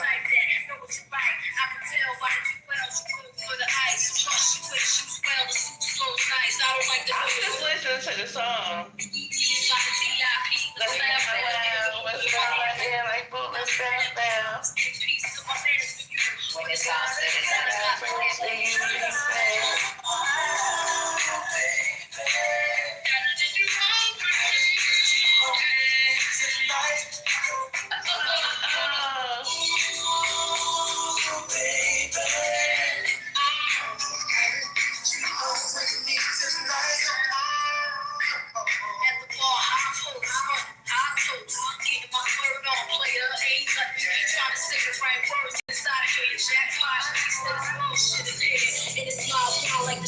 The link is at the top, y'all. Click the link at the top.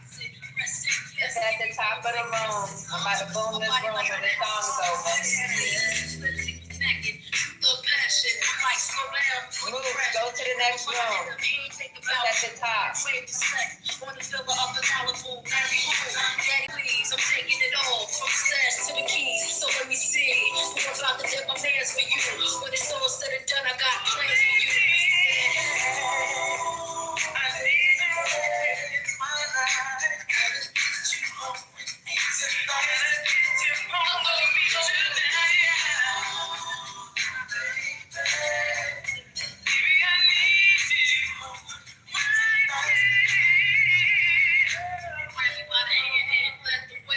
Outside of the club, talking the valet. Mine started to stray, million miles away. Contemplating going back to his crib to parlay. Jumped in the passenger seat, relax my feet as he moved on Black Street casually. And we cruise the metro on premium petrol. Eyesight for my thighs, the couldn't let go. Top turning, you're making me high like Tony. Work with me, take me up high. I know it for a second and then my mind went. Sex all around the car, isn't it ironic? Back to reality, the soul to soul. Breathing heavily, but still in control. Lost a shot, roll, put my hand on his leg. With sex in his eyes, he turned and then he said, Click the link at the top. Click the link at the top. About to shut down in like 10 minutes. There has to be 10 seconds. Click the link at the top. I'm clicking. I'm gonna close this room. Aye.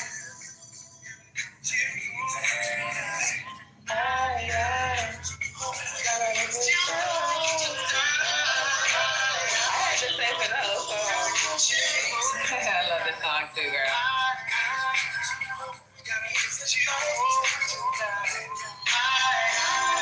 I was a little girl singing it, so I had no business.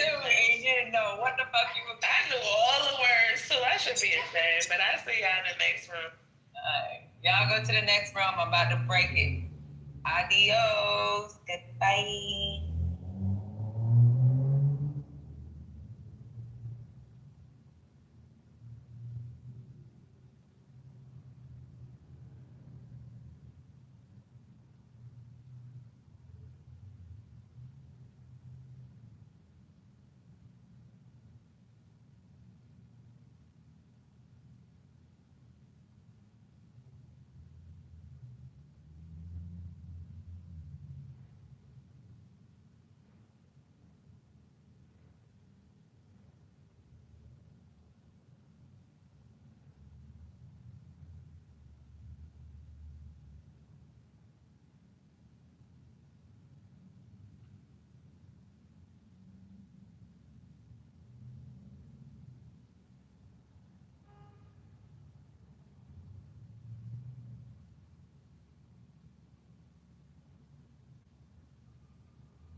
about, like, you know, the gays coming in and, you know, all of this extra stuff. There's been plenty of times where Lou have had a great room, and however, opinions has been met with energy. Oh, that's a trans person. You can't talk about this. You're a tranny. Like straight people do it too. Matter of fact, straight people do it to themselves. Because every time I go into a relationship room, men are calling y'all masculine, right? And women are calling men feminine.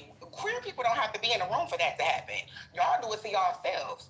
Then when a queer person do come into the room, y'all make situations about their queerness and y'all bring that up. So I have seen that plenty of times. I'm sorry, Ayana has seen that plenty of times. I be on mute. I come in, add value to the conversation. However, my transness is put face forward in a conversation. So I don't understand. Like, I get what you're saying, and I understand there can be people that can be loud and boisterous and come in the real rooms, just like there are straight people that do the exact same thing. We understand these are things. There are men that come in and attack women. So I don't understand why y'all putting like all gay people into a monolith to think that all gay people act like women when we know something is called DL, where these men fuck women and they fuck the community and they act like men, or y'all protect them, right? And I think that they are gay, but however they are because they act so masculine, and you can't believe that they like dick up their ass.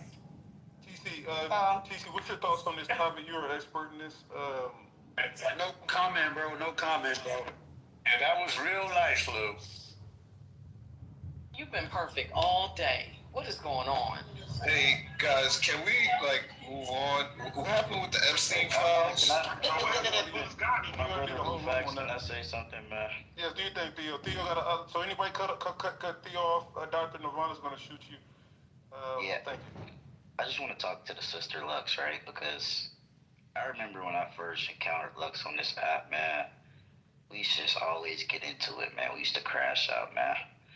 I heard a story about this guy, Peter Nygaard, who was harvesting uterus cell research. I was triggered. So after that moment, I would attack Lux consistently, man. Because, you know, I care about the babies, man. I don't want black women to kill the babies. But I realized it's, you know, as I've been back on this side, brother, and I've been listening to the Queen Lux, man, I realized there's redemption for people. God forgives, brother. There is redemption for Lux. I believe in 5 years, Lux will be a full-blown conservative woman. Traditional Is she a hot woman? Can you add on about her IQ, her high IQ that you accomplished? I knew Lux was a little bit savvy. You know, she's been in the street and in the trenches, right? So you pick up a little bit of skills. But Lux is IQ sex worker or former sex worker. I don't know if she does that, right? She sells pussy for a living, be for real. But she You know who I sell pussy to? You can never get in the room. How can you sell something you don't have? But you give your pussy away for free and you're mad at me. I'm not judging. Let Theo give her flowers. Let Theo give her flowers. Everybody say, not on stage. Say it in the chat. Let Theo give her flowers. Let Theo give her flowers. Thank you, brother. I hope them bitches die. I just wanna land on this, man. I hope them bitches die. Someone said how much, Lux? I wanna land on this. Shoot everybody. Shoot everybody. Shoot them niggas, man. Shoot them. So I just wanna land on this, right? We need to be a little bit less judgmental. We need to have some forgiveness in our heart. Go to God. Seek God. Let the ancestors work through you, because the ancestors are working through Queen Lux. And embrace tradition, respect the ancestors, and submit to the patriarchy. If I could say something, Lou, real quick, I think the biggest lesson of this whole conversation is about authenticity. I heard something said earlier about people's voices. Shit, I don't like a lot of fucking voices that I hear, but you don't hear me talking about it. You know, and the thing is let people be who they are. I was a tomboy when I was a little kid, but shit, my skin is more supple than most women that I've encountered. So what the fuck? This is about identity. And most of y'all don't even have your real fucking names on your PTRs, because you can't back up and stand by the shit that you really say on here. But if you want to talk about somebody being authentic, I respect people that are authentic. And we got here partially because it's people on here and in the world who the loudest fucking talkers. And the bullshit that they do behind closed doors is reprehensible. It's not what you do, it's how you do it. I just want to say once again, it's like. Hold on, Lux. Let me just point this out. Now, I'm just an observer, right? Now, when straight black men come off their mic, even if the woman disrespected the man first, and he respond by saying bitch, it's outrage. When a gay man calls someone a bitch, right? It's period pools and Lou, I don't think anybody period pooed me. The issue is that y'all don't stand. So here's. So who can I call a bitch in here? Wait, this is good news for you fighting black people. Wait, Lou, did you hear this? Angola and Botswana team up to buy a global diamond giant De Beers. We're talking about hood gay shit right now. You know, I can't stand you Negroes. I literally can't fucking stand you. Africans in the room. That's why the immigrants are smarter than y'all. Y'all arguing about pussies and they buying diamonds. Oh my God. Wait, first of all, Mickey, you actually started this. You started this whole thing and you left, and then now you're trying to change the subject because you know what you did, man. All right, let's pass it to Corey. Okay, but this is gonna bring diamond power back to Africa. This is a big fucking deal, y'all. Let's get the business clear, and then we'll get back to the topic, ma'am. The pussy business. No, this ain't got nothing to do with transgender or pussying. Well, I don't know what the fuck that is. All right, Corey, Lou, do you want to be able to call women bitches unencumbered? Yes. Is that what this is? 1,000%. Okay, can we put a brain in the chat? If y'all are can I get a bitch pass? Please put a brain emoji in the chat if I can get a bitch pass. I'm a crash right now. Because he's up here bitching now. He's up here bitching now about him not being able to call women bitches. In the chat if I can get a bitch off. Allow him. Black straight men were the ones who started calling us bitches first. Hold on. When did y'all start calling us bitches? So we gonna go. So Jasmine, I love you. tradition. That's what Theo just said. And allow me to call. That's what Theo. I have moved. Say Lou. Call it emulating women. Call it emulating women. Bitch, they don't like. Can somebody properly second?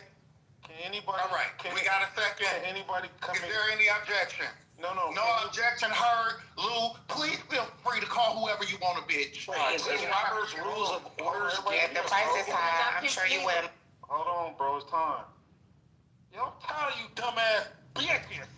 No. How you feel? How did it feel? If the price is right, I'm sure you wouldn't be mind called a bitch either. Yeah. It's a market now. It's a nice person. Feel bad. Now, Lou, what's also It's not like E40. is the fact that when I was actually met content. Wait, so I was actually met, and I think it's not fair to say that I wasn't met with like discontent and like just upset. Everyone's just pissed off, right? When I called her a bitch, people were actually upset about it. The difference is that I didn't give a fuck about who was upset. Y'all be backpedaling on your disrespect. Y'all backpedal when people call y'all things and all of this nonsense. But however, I stood in it because it's always gonna be fuck that coochie munchie eating ass bitch. Okay, Jordan. Wow. Damn, baby, you really want my attention and I can't be mad because I'm well, great. Look, now. All right, wait. Hold on. Before Corey, I'm gonna let Corey go real quick. Put a 1 in the chat if y'all want to continue talking about politics. Put a 2 in the chat if y'all want to do this Bullis Gotti room. He's ready to address Nadi and the allegations that she brought against him. Let's see where everybody at. Corey, do your thing while we see the votes. Yeah, Jordan's done for the night. That's all. Y'all really want me to talk to Jordan. Jordan and Corey are do it. They are hood gay, they're black first, but they can get on some gangster shit. All right, I fuck with Corey. I fuck with Corey. I fuck with Jordan. All right. Pause. Pause. They're cool brothers. All right, they're Black American brothers, and salute to them. All right. I can't believe you just agreed with that pause. Yeah. All right, real quick. Let me see. Okay, all right, let's bring. All right, wait. Hey, Lou, I gotta say, bro, the gays in IGB though, they are cool though, bro. For real, like they are cool. Yeah, they're Wait, can blackface. I ask the question? They don't lead with their gayness. They get on blackness, but then if you talk about them, they're pause. All right. Yeah, Lou, what did something happen within a few hours? You know, I was touching grass and sand. I just need to know like what I'm walking into. I don't know, but Bullet Scotty just hit me and said he needs to address the rumors. He said that's not him in the video. Oh my God, y'all do this every night at 8:30. That nigga said that's AI. Lou, is this like... Wait. How? Now all of a sudden that's AI. Y'all already had, listen, we already ran content about bullets before with Ion, and that was years ago before all this AI shit had happened, right? He can't run away. I don't think y'all realize, wait, because people said it's old content. No, this is new. Hold on, Nadia. Let me just let everybody know in the chat. So there's a new video that just came out today, 10 a.m. Not the transgender porn. Well, I've never seen. Not the mother kicking down the stairs. Specific to Naughty and Bullets talking on a conversation. I don't know what happened, and they was having all type of wild, freaked out talk. Yo, this is how I know. Cash apps involved and all type of shit. I feel like Bullets be trying to like out himself because we didn't even know about this shit. Now he about to make us all know about this. No, they just went about it today. It was like Wack had a whole room about it this morning. Everybody was in the room. Yeah, we was trying to defend itself. We exposed to this happened this been happening since a year ago. I have messages too. We're gonna make a new room in IG. He gonna talk all fucking night now. He not gonna stop. But Lou, I thought everybody was joking when they said he pushed his grandmother down the stairs. But they were putting the links in the chat like, why do we continue to platform him? He literally did that. You could hear her, and he sounds very much like a grandma, like an old time grandma, right? Not like a grandma to be in the club at 35. Like she kept saying he was speaking to her very ugly, and they played that clip like, I don't really want to hear his ass. What he chooses to do. He said that we should do the content. What the fuck? Right, but I don't want to platform him like if we're. Let's do the content of Bullets. Oh, because I'm happy that Angola is buying De Beers. Like he really pushed his grandmother. Like that's some. Wait, hold the fuck That's some bullshit, bro. Well, I don't want to hear that shit. And he was on live, and his little grandma kept saying, "Stop pushing me, man." That shit broke my heart. Fuck that nigga. That's foul. Like what the fuck? We black. You don't do that shit. You don't put hands on your grandmother. Like what the fuck is wrong with? I thought that shit was a joke, but he actually did that.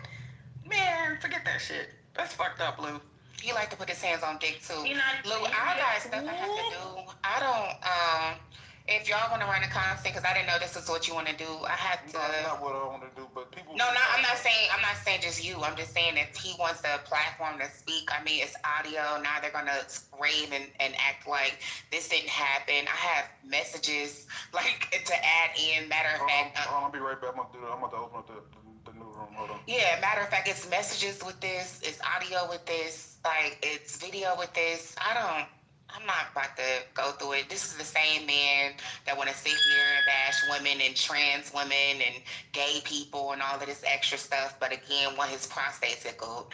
I don't have time for this. Like, I don't give a fuck. Bullet Scotty is gay. At the end of the day, it is what it is. I was saying that at least you're pretty. You probably, we should be happy for that. I'm surprised. I'm just... Girl, you got your money though, okay? So yeah, you said that earlier, Mickey, and you were doing the Lord's work, girl. No, it wasn't even about it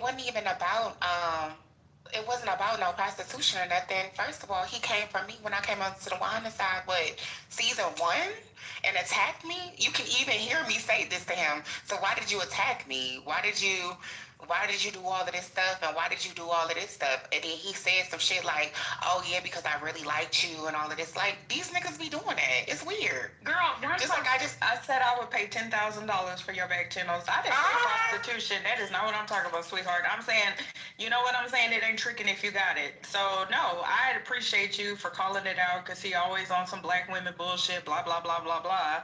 So, whatever. That's all. Do you have a link, Queen, or somewhere we can, the people who haven't seen it, want to, get the info? Is there somewhere you can direct us so we can, access that? Is that who I think it is? Is that who I think it is? Yeah, that's her biracial. Hi, love. We ran the content earlier on the 100 side. If you want to hear the content, it is. Are you on the East Coast, West Coast? I'm on the West Coast. Okay, so your time it would be 10 a.m. So if you go to 10 a.m., it's a 100 ENC morning show. 10 a.m. the 10 a.m. mark, you can hear the content, and WAC is running the audio. God bless. Yeah, so that's fine. And if you want on my PTR, I don't know if you got the plus sign or whatever, but I do have the messages. I don't know if Lou has a not Discord, but a Telegram. I could put it in there, but I don't know if you want this type of content in there. Hold on, I got bullets on stage. I got bullets on stage in the other room. All right, real quick, everybody click the link up top. Everybody click the link up top. Everybody with the transition pause. Transition pause.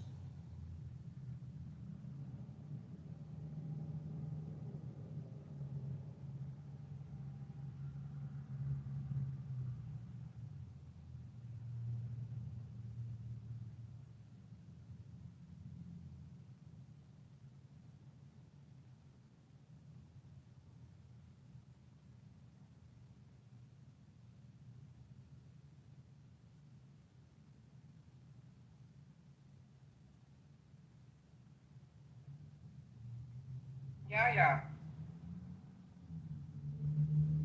Hey, what's up? Oh, okay. What we doing? Transitioning to this other room. Oh, up top? Yep. Oh, okay. Ooh, Lord, I'll be on mute for this type of shit. This ain't my lane.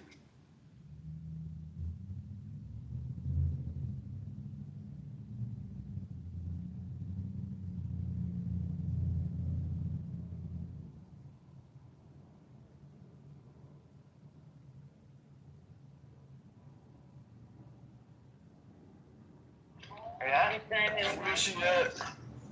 Not too far from one, because I was serious. I want to know. I told her that Denny's is around there. She told me something is around the corner. So she in the hood, because Denny's is not in the hood. But Denny's. Denny's way around the corner. Yeah, that's over there with the white. You in the hood, mama. Talking about something. Yo, she knows she in the hood. That ain't no hood for real. Yeah, it is. I go to my local farms and order the same thing you just ordered right now. I'm gonna pay $17. So yours is definitely in the hood. We ain't talking about 23rd and Jefferson, but you in the hood. Was she in the city? It ain't too far.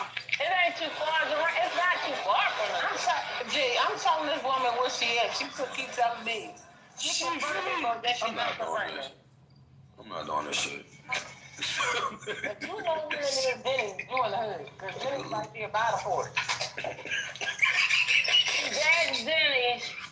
She drunk. I'm not drunk. Stop. All right. I'm not drunk. I don't like people saying I'm suffering. Oh, yeah, she definitely, I can hear it now. Yeah, she want to fight, but she She over there near the Cracker Barrel. The Cracker Barrel is the hood. Why y'all trying to make her question her reality? That's not too far from the airport. And then over there near Grace Ferry, they done built the Chick-fil-A. Oh my God, I know exactly where she at now. You just said that. Yeah, she is tripping. I'm not near Grace Ferry.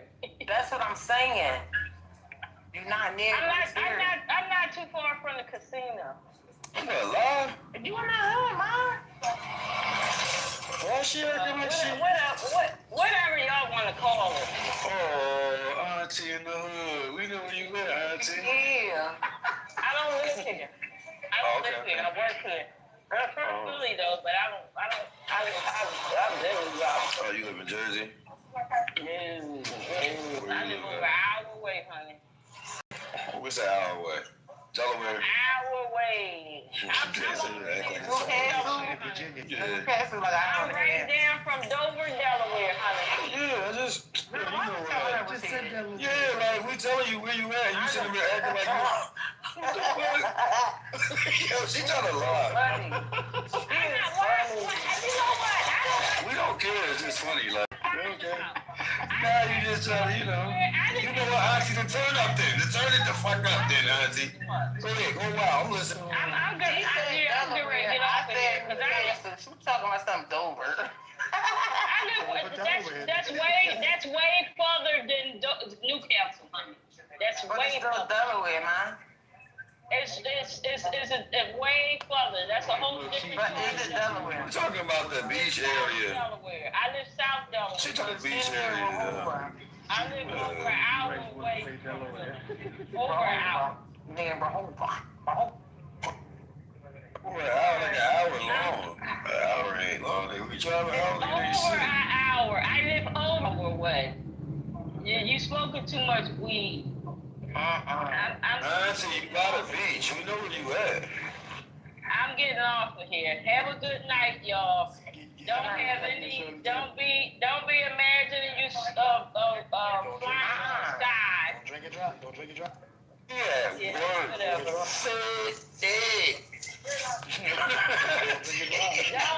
be flying through the sky now. Don't be flying. Auntie don't want us to tell her she's drunk because she at work.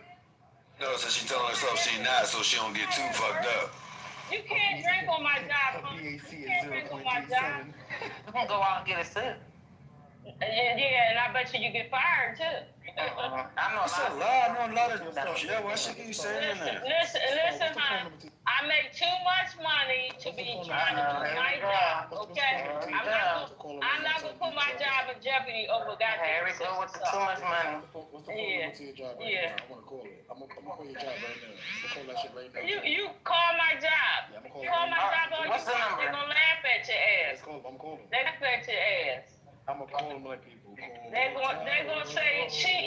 First of all, if you could get somebody on the phone, they're gonna say what? She off duty. What you talking about? I know you fucking lying. Yeah. I'm not even working. Don't drink and drive. I'm going because I ain't got time for people calling me liars and accusing me of shit. Have a good life. Goodbye. I see you over there at that little nursing home. Rehabilitation center, that day center, the social day. Y'all ain't even surprised and like y'all don't believe nothing. Y'all full of jokes. Stop smoking weed. I do appreciate it. Auntie, stop drinking and eating chicken.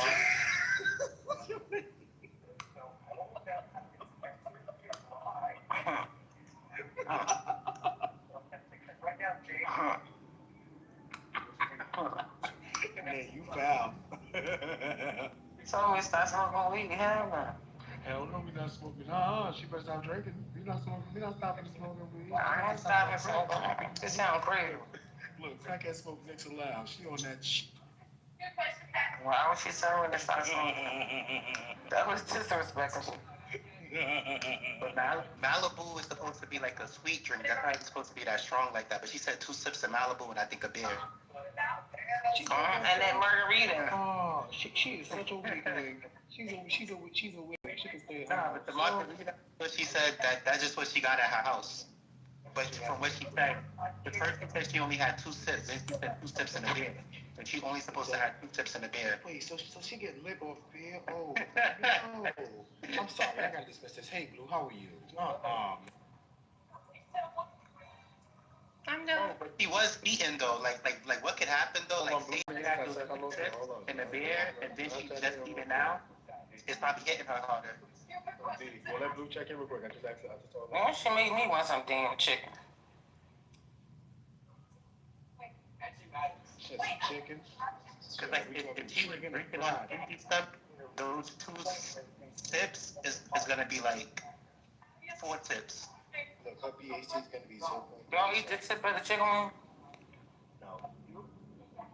That's greedy. And then like that 1 beer is gonna be like a beer and a half. For all of that, I'm just gonna get another piece of chicken. So if you eat the tip of the chicken wing, that's greedy. Yeah, that's crazy as fuck. I eat the tips. All of them. Don't be no meat, no gristle on my chicken. Right. It's not about filling you up. It's just the taste of it and stuff. There'll be no meat, no gristle, no skin. I just don't eat baked chicken skin. I like no big chicken stuff. Especially if it's wet. Yeah, I was gonna say, like, if it's on the crispier side, I'll eat it. But I don't like it if it's like what you said, like if it's wet or rubbery. Let me go take a shower.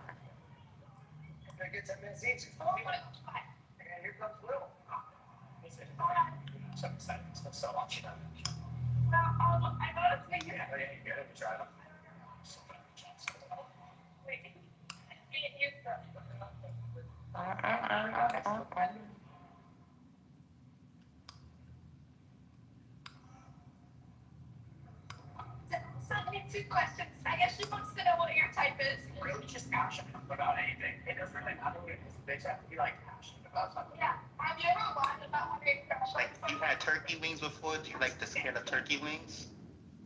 Yeah. But you gotta like, once you cook them, you gotta take that foil off and let it get crispy. Right. I don't eat the turkey wing though, like with that wet skin. Yeah, nah. But the crispiness of the turkey wings, if the baked chicken skin, like if it's crispy enough, like that kind of, then it's like I'll eat it. But that's before. I like turkey wings. Yeah, like I like turkey wings too, but I'm vegan now, so I don't eat that anymore. So what you want, a vegan turkey? No, but like it's ways to like vegan chicken salad and whatnot and stuff. Like what? Jackfruit? Yep. Isn't it sweet though? A little teeny bit. It's not like a sweet, but like what you do is that you just like rinse it off when you cook with it to like wash some of the fruit juice off. It's not thick though. And then you use the mayo and the what? Celery. We put celery in it? No. I just had like the mayo, onion, like pretty much like treated it like if it was tuna fish, even though it wasn't tuna fish. You put walnuts in it? It has that texture. No, but it has that texture where like it could be like chicken, it could be like pulled pork, or it could be like. But what it tastes like? Oh, okay. So it has kind of like I would say it tastes closer to chicken, but depending on how you cook it though, and how you season it, it could taste like chicken, pulled pork. The majority of the times I make it in a way where it tastes like pulled pork, something like that, even though it's just that. I got you. But the good thing about that is that like it tastes so similar to the dishes. It's like I wouldn't need to. It tastes similar to what? It tastes similar to the real dish, so it's like it'll taste about like 90%, 95%, just the same thing. So it's no need to like go buy the real thing anymore if you try to stay vegan. Like I had the vegan oxtails; those is mad good, but it's like vegan oxtails. You're taking it too far. It's like, yo, that tastes vegan, and it's like, yo, this tastes good, it's healthy. It's like what I need real oxtails for.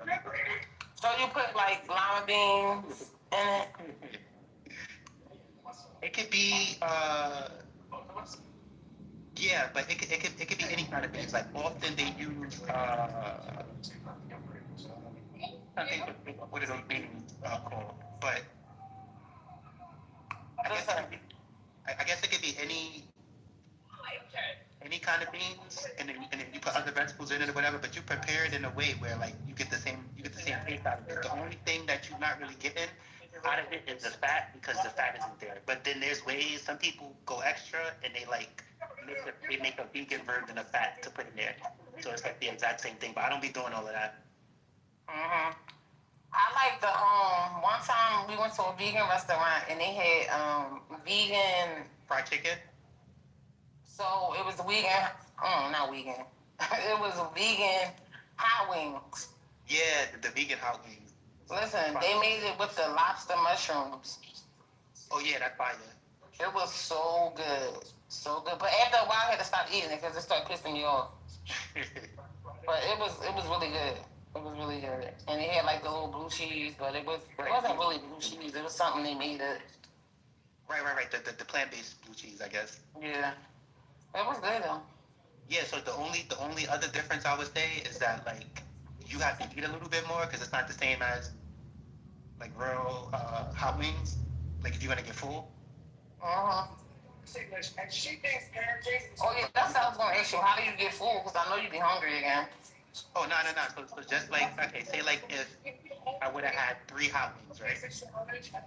Just to make up for it, I guess I would have like 6 or 7 of the oyster mushroom hot wings. I don't eat no 3 hot wings, regular chicken wings. No, I'm just giving a number though. So like whatever. So if you had hot wings, how many you can eat? Like just hot wings, so. Oh, okay. Maybe 5 probably. So you gotta eat 10. What? Because I eat a 10-piece by itself, goddamn. Yeah, he eat a little I'm bit. over here like, damn, bitch gotta eat 20 wings out this motherfucker? Because I'm gonna eat a 10-piece by itself. So if that's 5, like with no fries? Unless I'm starving, if I have 5 of them, it's gonna be good. But also, it depends on the size though, which is why like if the size is right, just 2 or 3 hot wings or chicken wings, I'm good up for that. If the size is big enough. But also though, it gotta have other stuff too, like maybe some fries and something else or something like that. Not just eating the. I don't even like eating just chicken wings because it's like. I can eat hot wings by themselves. Right, but I'm saying though, like you're gonna have to eat too much to get full, and it's too much of the same. I like a variety or something. Okay. Okay. But yeah, like if you just eating the vegan hot wings, if you said you're gonna need like 15, 16, if you usually do 10 chicken hot wings. She's fielding all day. She's super cute, but she also got to be super tired. So you have 30 minutes to get her down for a nap. I'm going to give you 1 shot. You just made out of day. So before you get her down for a nap. Okay. Can I pick you up? Sales are going to realize how hard parenting is by the end of the day. It's going to be a fun day. Sales, she going pretty slow. You have 20 minutes. I've been seeing lately like vegan eating that turkey. They be like wetting this, I want to say paper, but I don't know what it is. Then they soak it in some kind of smoke liquid and for example, they bake it and I said, oh no. Is it like the stuff, like the seitan or whatever? It's like a flour or something. Yeah, that's seitan or something like that is called. It can taste like chicken, like it tastes like the meat. But a lot of it though, depending on how you season it, like tofu, it can pick up the taste. So it could be like a turkey, it could be a chicken. This actually makes me super happy. I think she likes my hair. I think she does. So we have to do really sweet. I'm going to do that to the body.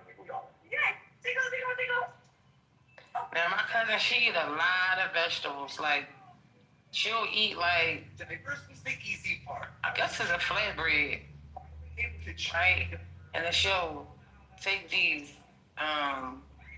carrots and she'll put them in the air fryer and put this stuff, smoke on it and all this other shit. And she'll do lettuce, tomato, onion, mayo, She won't go to sleep if she can't sleep. avocado. Challenge and get an The avocado's a fire. And she'll eat it. And I'm like, huh? You're supposed to hook it up like that. Some people be like, oh, I can't be vegan, it tastes bad. It's like, no, you just need to cook it good like you would. But it's just a bunch of vegetables and bread. Ready? No. Okay, but here's what happens, right? To you, it's just a bunch of vegetables and bread, right? But like when you only eating vegan stuff, right? And besides making like cauliflower fried chicken and all of that other stuff, because you're eating vegetables and that's like they don't taste that flavorful. Like broccoli start tasting like steak and stuff like that. So it's like, You know what? yeah, to you it's like you just eat the That's crazy. It's like, I'm sick. yeah, to her it's like it's banging. She be tearing it up. You're one step closer. She really hurts me. It'd be a hoagie, a vegetable hoagie. I'd be like, That's like Chinese food to her or something like that. She tears it up though. She been doing it for a while. Akon is arrested He kind of got arrested, y'all. I don't know why. Every time you say that, you remind me of the Huxley. Let me see. He lost it. Anyone Australia? Yeah, I'm about to. I wonder why he got locked up. Well, it was great talking to y'all. Okay, have a good night. Thank you. So sweet together. This is crazy. Why does she cry, baby? What did I do? She's okay, whenever she goes to bed. She's so sweet. She's trying to get that. I don't know why it's over.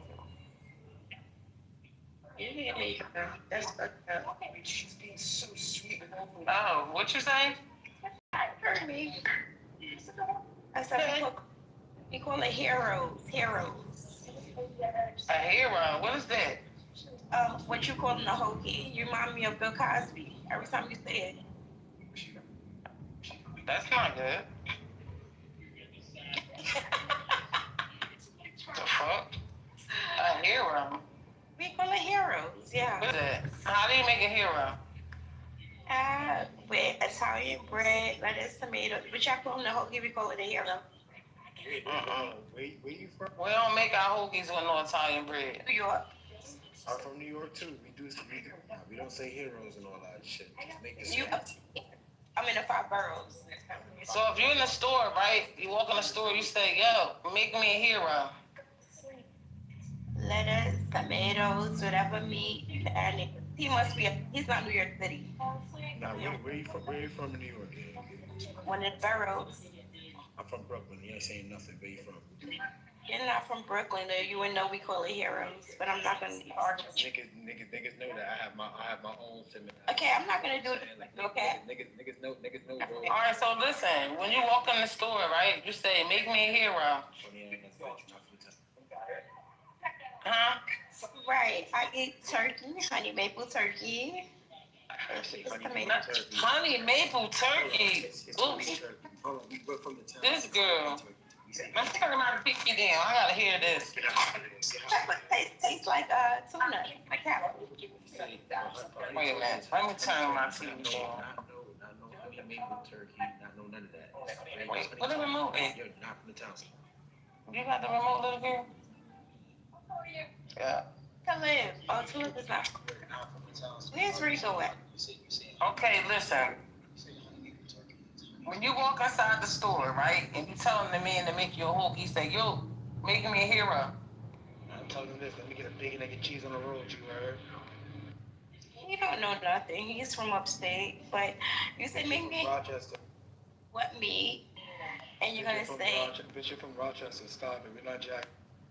Stop calling her a bitch, nigga. We're not jacking.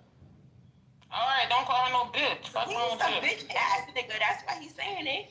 Cause he Don't say that to her. I mean, Bullshit. your mother.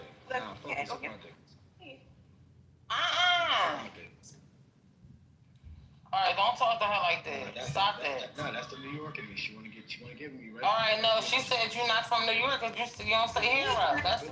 The bitch is not jacking you. You have a bitch. Bullshit, why you calling her a bitch? Cause she's a crackhead. His mother crack. You from upstate. That's disrespectful. Why are you saying that? She just mad because she from Buffalo. So listen. I'm not gonna do this. Me calling it a hoagie is not the same thing as your heroes, because y'all use Italian bread. That's a sandwich. Yeah, we don't do that from Philly. We use hoagie. Oh my, Shay. Nah, you say that out here, you get cursed. Shay, you a mess. You got a unique personality. Shit, we don't use Italian bread. What are y'all? What's the name of the bread y'all use, Shay? I just call it hoagie. No.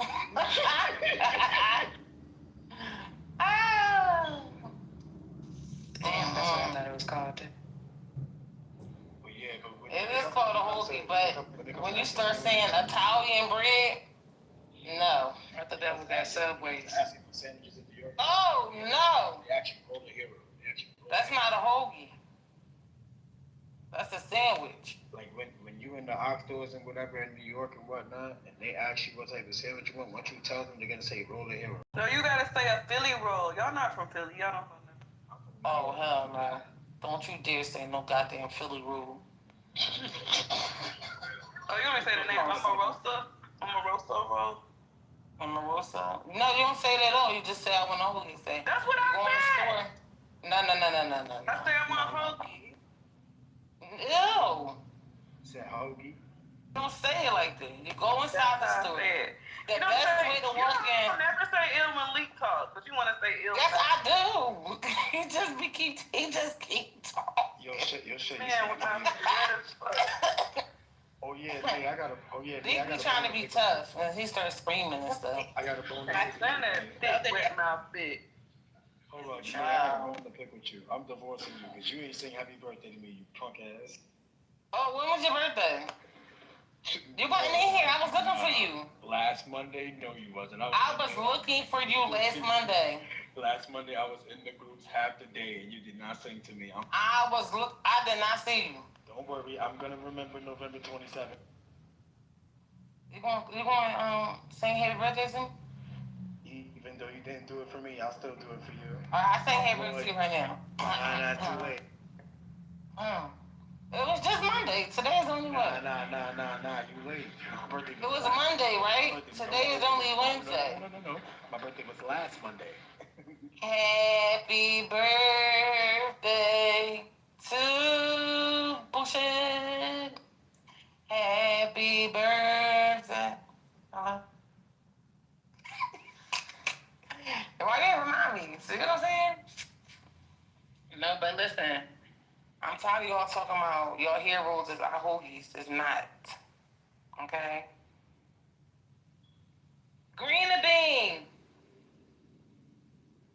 Oh, he left.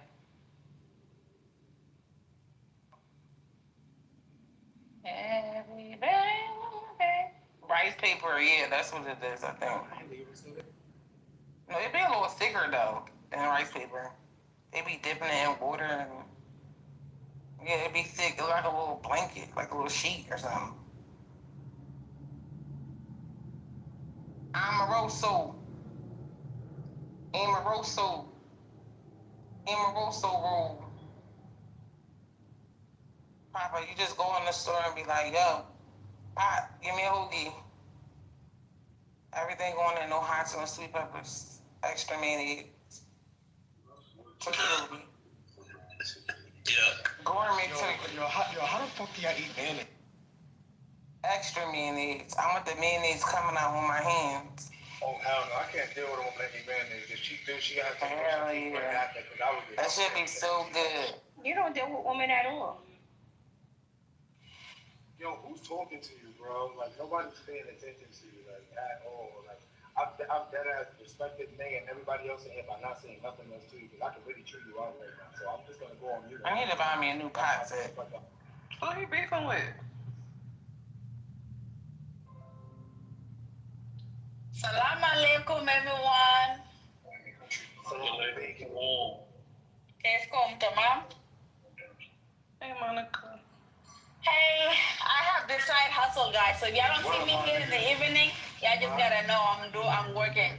Did you just say evening instead of Yeah, evening. Like, I can't say it. I mean, I have accent. If y'all don't see me in the evenings. Not evening. I'll fuck with you on that. I ain't gonna care. Okay. Evening. Yeah, so if y'all don't see me here in the evenings hours, so I'm doing my private care. Those private homes, you can be on the phone. I mean, which is understandable. You don't want to be rude, so. Yeah. Good evening. Good evening. Good evening. Oh yeah, how are you guys doing? Good? Yo, my nigga, I thought I was the only one that did that shit. Because when I say morning, I say good morning, everyone. I say morning instead of morning. Good morning. Be like, good morning, everyone. Like, Nay, you speak 7 languages. That thing got kicked. No.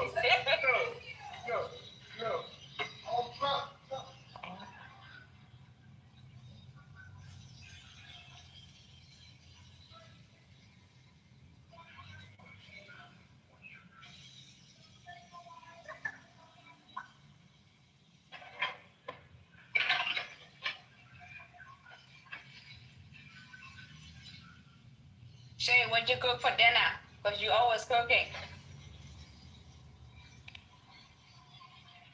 I made some yellow some chicken. Oh, okay. That's good. We made the same thing, she said. Because we from Philly. No, actually, I didn't make it once. Yes, you did. I made the broccoli, cheddar chicken rice that be inside that green bag. I made that. And some chicken and corn on the cob. I know I made that in the last 7 days. I just can't remember what day it was. Yeah. I said, let me make something quick, because this little girl bothering me.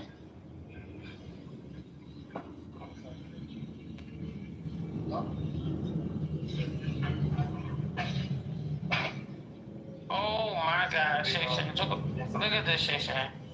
Don't you send me. Oh. Don't you do it. Shay Shay. I did.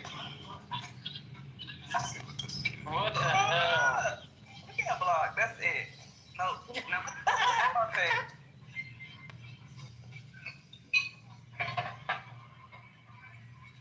Shay Shay.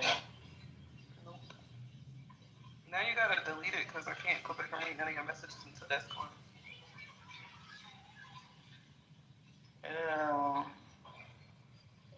Somebody let him tear that thing up in the dark. Yeah. Now, you know what I made last night? Labia don't fall off. You want me to delete it or anything? Yeah, delete that. That's nasty. This is nasty. I got trauma now. I made grilled chicken and shrimp salad, shrimp vodka, and some garlic bread. Then they had to cut half Who asked him that? Oh, She said, Shay, wait, what did you cook? I told her. And they said, oh, we made the same thing. Well, how did you get in this?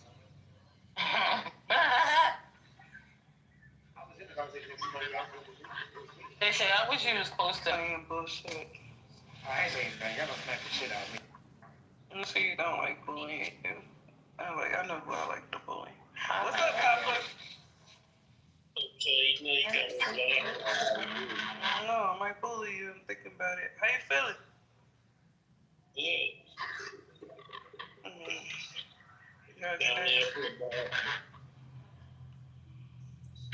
Let me go to the store real quick so I can go to sleep. Oh, now y'all want to be quiet after y'all done let the aliens and everybody else come in here and say anything. Okay, last one. Don't trust you. Is this a video? Yeah. No.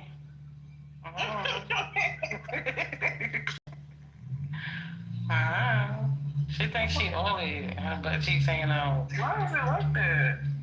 That's how she liked it. That's how she liked it. That's terrible. You like it like this. What kind of shoes she on? This is a lot going on here. Why don't she be so big? Oh, she really, that's gotta be like the plastic stuff. Whatever Nicki Minaj did, that's what this is. She like her butt cracked out. It look like two little balloons. It don't, yeah, it look like it hurt. Like if you touch it, it's a hard.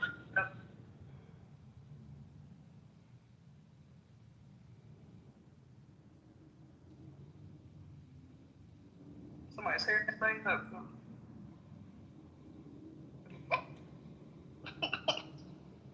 I'm surprised ain't nobody said anything about the Anunnaki.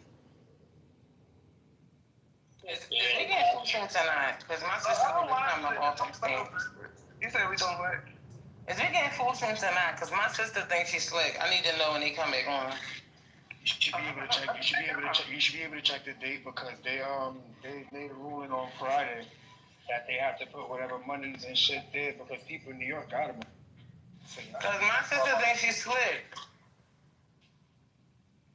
I don't need no food. If New York got them, y'all should definitely have them already. Yo, y'all won't think I'm lying. Wait, they had the full amount? Shit, cause everybody got their shit already. My mama called me Monday. She got her full amount? Yeah, my mom got her full amount. Oh yeah. What? Yo, my sister, I ain't gonna say no name, she get over 1,000. My cousin gets 1,700. She got 6 kids on her fucking budget.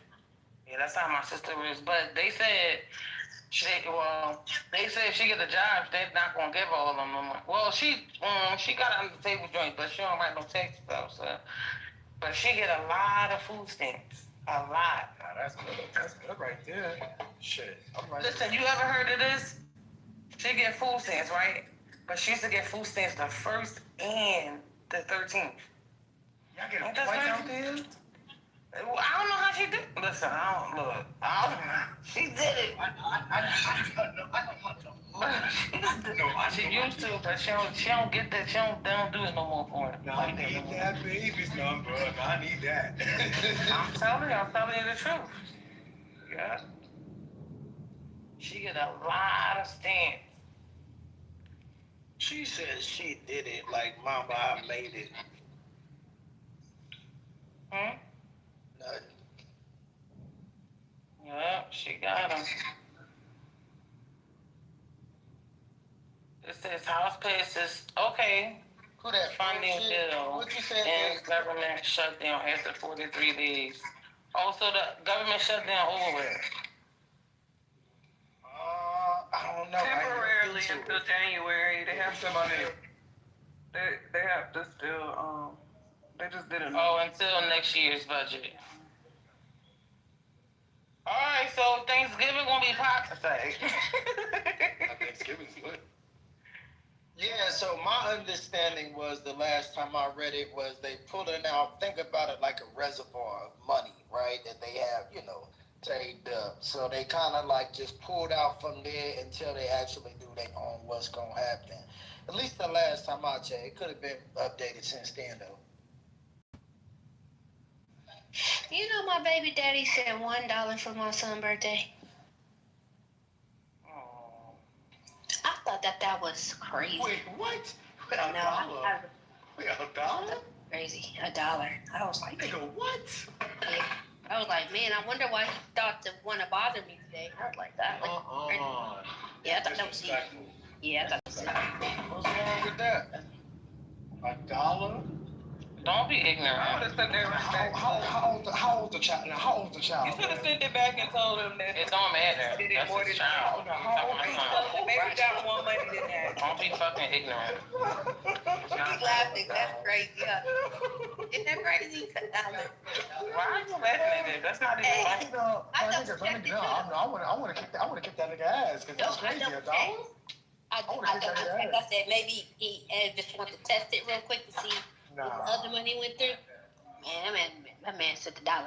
Yeah, but he couldn't. Did he have his job? What? Was he shut down or what? No. And he didn't call. He didn't call him nothing. He just sent $1. Nah, that's crazy. Nah, that's bizarre, man. That's it. Yeah, I was like, that's let me know the number so I can kick that nigga ass, man. It's but I just came here because I just had to say that, like, damn, $1? That's great. Nah, Blue, just let me know the word. I'm gonna hang that nigga by his feet and let all the money fall out. You take all that shit. And I ain't even gonna tell my man that, I swear, because if I tell him, he be like, why you over there sad that he only said, because he's just like, told you I got the kids. I know you got the kids, but then it still hurt my feelings. He got, your feelings is hurt. Like, he just can't say anything.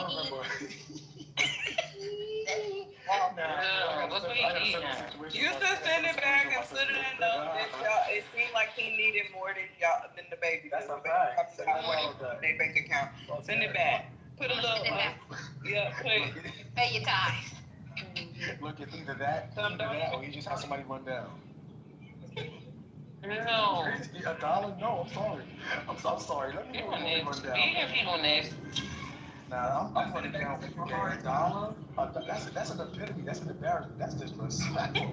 But he does it very good. Yo, Blue, just call the bullshit hotline when you need somebody's ass with, man. I got you in a heartbeat. That shit is unacceptable. Yeah, but he might have sent $1 this month, bullshit, and then next month he might send a stack. You know what I'm saying? Nah, nigga. That nigga gonna send $1. That nigga gonna send $1. We had heard from him in the whole year. It's crazy. All right, so I'm continuing what I'm saying. Let me kick that nigga ass. Fuck out of here. It's okay, but when y'all go back to what y'all was saying, I just thought that was crazy. Nah, that's crazy. Yeah, that is crazy. I'm being funny, but that's wild. You kick that nigga ass, man. title. I just want to do it just because. I just want to fight. Let me kick that ass. Y'all had a pretty good room today. We did. Yo, I want to ask a question. Right here, Luke. A couple of y'all saved me from being a nigga today, so I feel good. Then I want some fried chicken. What the hell? What the hell, Leonte? You making some fried chicken? The fuck? I just cleaned my kitchen where my camera goes. I ain't making shit. I'm about to airmail you some fried chicken. You're too far from me anyway. Airmail? Yep. Airmail that motherfucker. Is airmail airdrop? Yeah. You ain't no Blue? That's airdrop? What's airmail? Yeah, I was trolling. Damn, you really take me serious?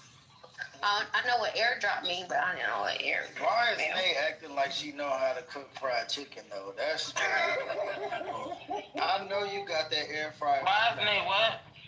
I know how to make it. What you said? Nate did what? Nothing. So I didn't say nothing about making it, but I do know how to make fried chicken. Very good. And I don't need no deep fryer. I fry my shit on the stove. Yo, what can I cook for one of y'all, man? Kick y'all out y'all kitchen. Can't cook. Your food nasty. I can cook my ass off. Y'all fucking. My pops, my mama, and my sister taught me how to cook before, y'all. You know? I'll make you whatever you want. With a mimosa, because I know how to make drinks too. That's what I don't know how to make. That's easy. No. One of the easiest things to do is a mimosa. That's one of the first things you learn how to make when you're in That's champagne and orange juice, right? Nah, that's a tequila sunrise, ain't it bullshit? Yeah. Champagne and orange juice is a mimosa. Oh, is that what they calling it now?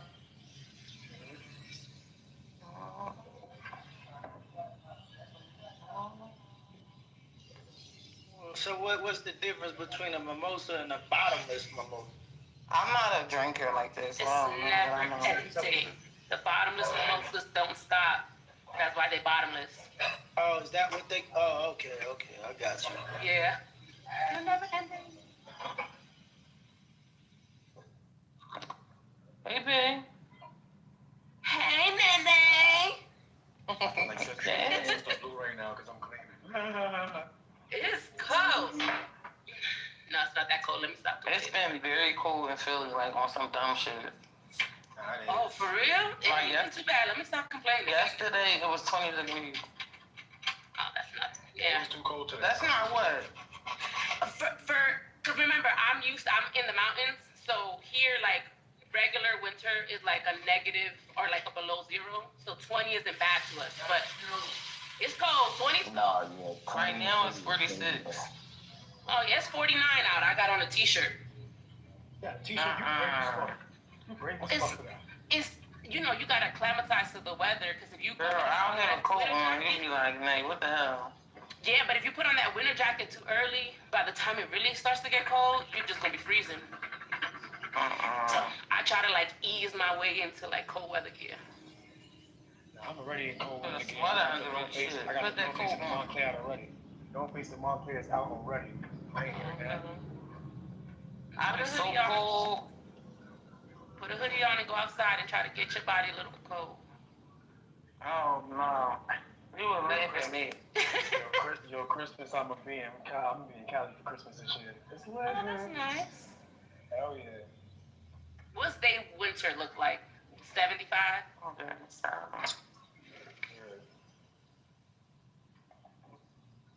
I'm getting dragged out there because I was supposed to go out there last year and didn't. So my ass is going this year. Oh, it's that. I want to go back to Cali though. Cali's so much better than New York. I don't know about all that, but sounds good. It is. Depending on where you at. Sounds good. Where you at? These 5 barrels, it's too much, man. Y'all done yelling about faith and religion and all the other stuff and the science and the, what else did they talk about? Yeah, we not talking about that. It's just the title still stays, but we're not talking about it. Perfect. Well, I'm gonna tell you, I'm mad. I'm mad. I'm very Why you mad. mad? Why you mad for? Why the fuck you mad? Tell us what the fuck is wrong. Listen. Y'all know my daughter do cheer, right? So this year we had to purchase a new uniform. We get new uniforms every 3 years. This uniform it was expensive. We have our first competition on Saturday. Our uniforms aren't here. They have not arrived. They're talking about they'll be here by Sunday. We compete on Saturday. Oh, no. So we don't have uniforms for competition, so it kind of sucks. I'm really upset. Nah, I get it. Because when you have a competition, you're supposed to do that. You know what I'm saying? Yeah. That's like having all the materials ready for your competition, and then the last thing that you need is the fucking uniforms, and y'all don't have that. So now what we gotta do? We gotta improvise the uniform so we can still perform, or we gotta forfeit. Like, that's a bad situation to make. Yep, it's bad. It's bad. So they're talking about improvising and just doing like black on black. I'm like, for now, just improvise, get through the routine, and then visit it. You know, when it comes to that, whoever you ordered the uniform from, yeah, you rip it to their ass because that's very unprofessional. You know what I'm saying? These uniforms was ordered during the summer. So we got back from Florida.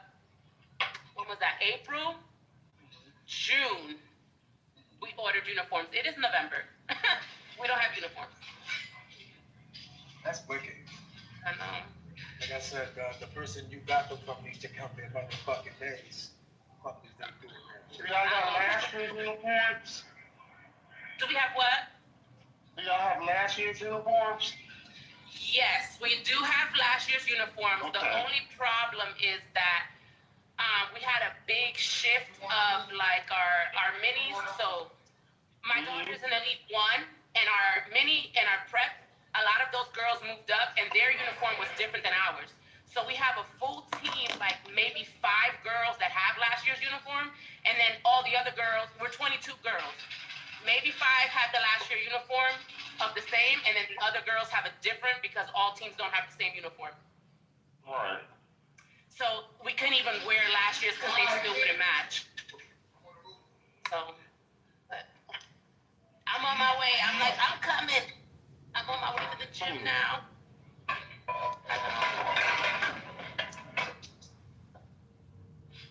I don't know what to do about that, Frankie. I ain't never experienced no shit like that.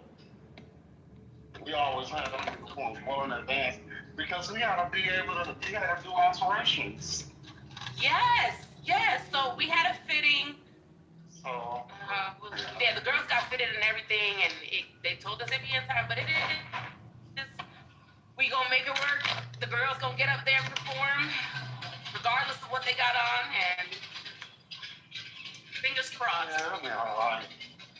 Yeah. The only thing I could think of is, but even that was still too late for that. There's like track suits, like track attire, some kind of tracks. That's something that you can do. A top and a bottom to match. Make it look real sporty and call it wonderful. Make it work. You also can do that.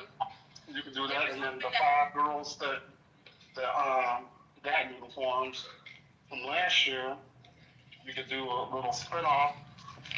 Maybe have them compete against each other. I kind of waited the 2 uniforms together. That worked sometimes too, to make it feel like it was on purpose.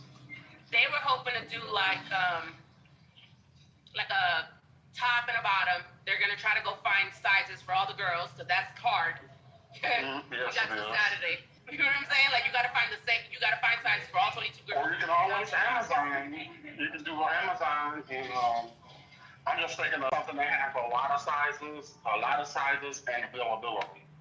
Yep. And then the moms were gonna vinyl, how you call it, like hot press, the team name on the front. So the moms can get that done overnight. That's nothing. Like the moms are like, we can do that shit. That's quick. So it's just finding the top and bottom, make sure that they have sizes for all the girls. Yeah, that'll work. So I'm like, okay. We have a showcase tomorrow, so I'm like, well, we'll figure out what we wear tomorrow, and then we'll figure out what we wear this weekend, and then we will regroup on Monday and figure out what happened. Yeah, but that,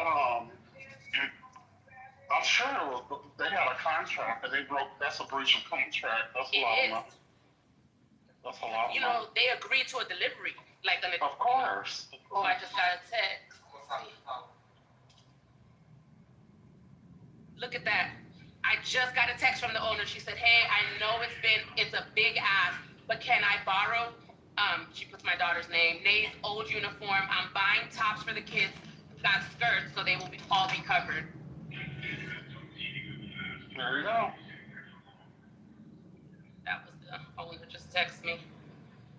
And usually I'm teen mom, so I'm usually at the gym, but I had school tonight, so I couldn't be up there. So I'm hoping to get up there and get caught up on what's going on.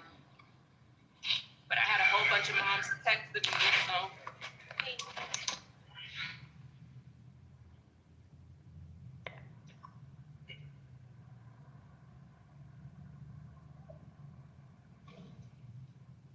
Can you throw it in your bag for tomorrow? Yes.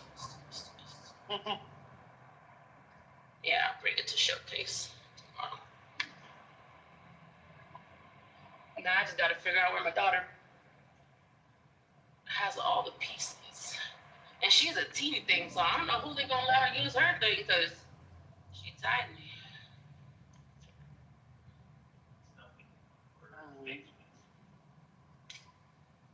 I missed you. I never cheered. I was never a cheerleader, but I've grown to really, really appreciate. And no, I think I can honestly say I really do. I do love cheer. I do love it. It's been nice. Yeah, I liked it a lot.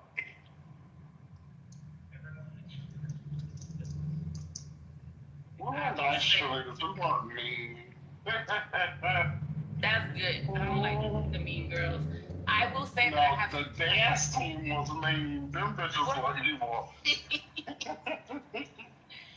I have liked wrestling more, just because, I don't know, I feel like it's, not that it's more exciting, because cheer's just a different level of excitement when they can come out and compete.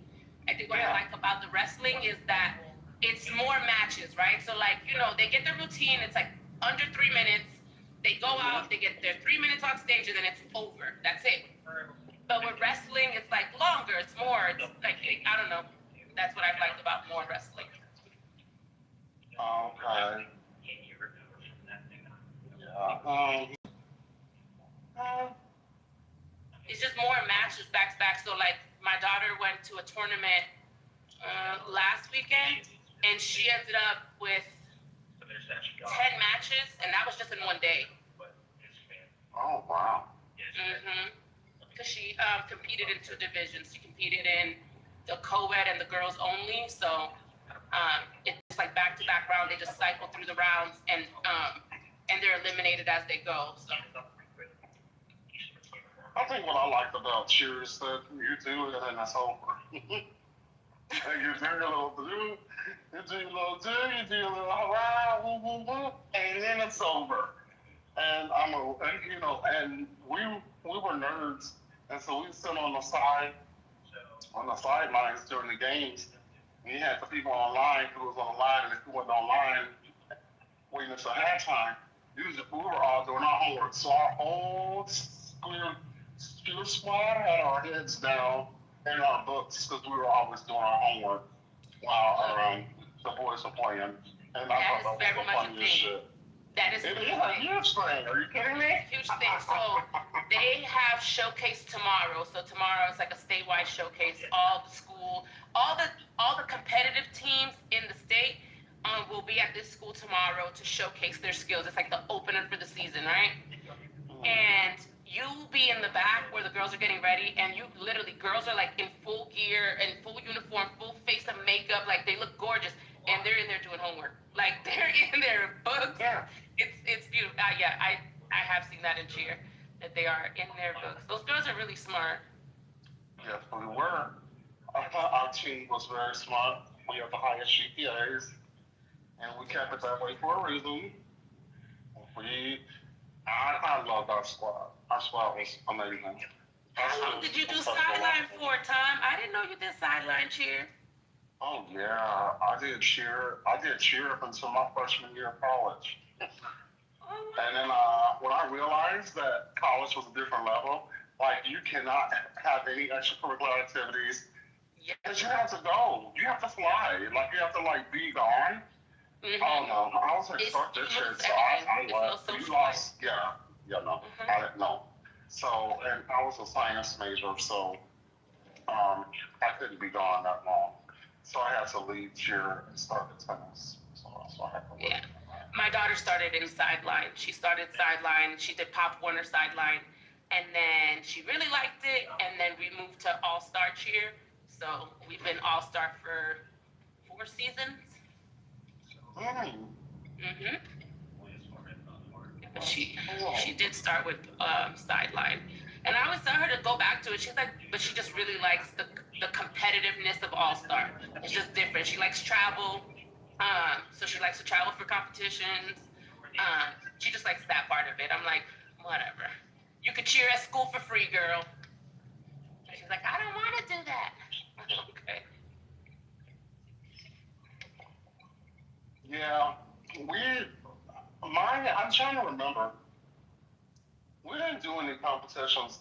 I don't remember what happened, but something happened. I don't know, either our cheer coach, something happened with the cheer coach or something, but we did not compete my entire 4 years, like nationally. Oh no, the competition. Let me tell you something. Going to competition, and we've traveled all over. I mean, we've gone all over for competition, but my favorite one is Worlds. Like that is the culminating event for cheer. Oh yeah, I'm very familiar. I watch it on ESPN. Okay, so last year, the team that placed second, that was our gym. We placed second at Worlds last year. Yes. Wow. Yes. So they take it very seriously. But I love it. It was such a great experience. Yeah, no, we didn't get a chance to do any of that. We did some, like, I don't think we did any competitions. We just cheered games. But I also went to private school, so maybe that has something to do with it too. Could possibly. Yeah, we didn't do any competitions like that. I heard about them and saw other teams that did, but our school didn't. I'm not sure if the lane was held. Competition is fun. We had good formation and we did really good. We had good formation and we did a lot of fireworks in the sky. That was our big thing. We do a lot of air work. Flyers. We got a lot of flyers. Yeah. So that was something that we did. A lot of basket tosses, a lot of pyramids. Pyramids, arabesque, stuff like that. Oh yeah, Full arabesque. Switch kick thing that she's doing in a competition, so she's very excited about that. But I don't know. I like doing pins. That's one of my favorite cheer traditions. It's pin. Oh, here's the moms. Okay. Let me get it back to the moms. All right, enjoy. I hope you have a good one. Hello. Oh, thank you. I appreciate. Oh my God, these are beautiful. You did such a great job. Thank you so much. Hi, sunshine. Thanks.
So look at you, y'all all preached out, huh? Everybody done Holy Ghost out, huh?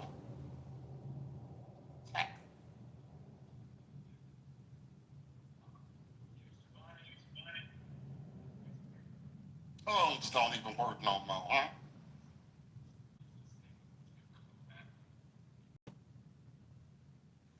How y'all doing? I'd like to address the topic, if that's okay.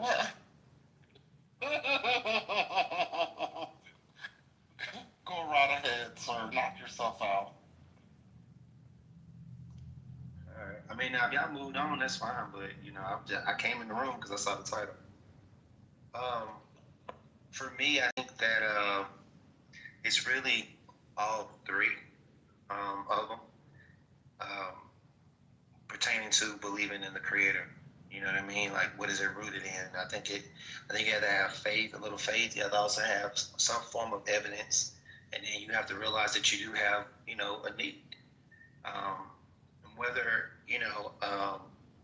a person believe in a particular God all throughout, you know, civilization, there were people that were worshiping all type of things because they realized that they needed help. You know what I mean? To some degree, and so. Yeah, like I think that it's a thing of realizing that, you know, there's more to life than what you maybe even taught. You know what I mean? And some things you have to like go beyond what is given in society, because there's a lot of things that taught in society that's not even really biblically true. You know what I mean? So you will still have to have faith that, you know,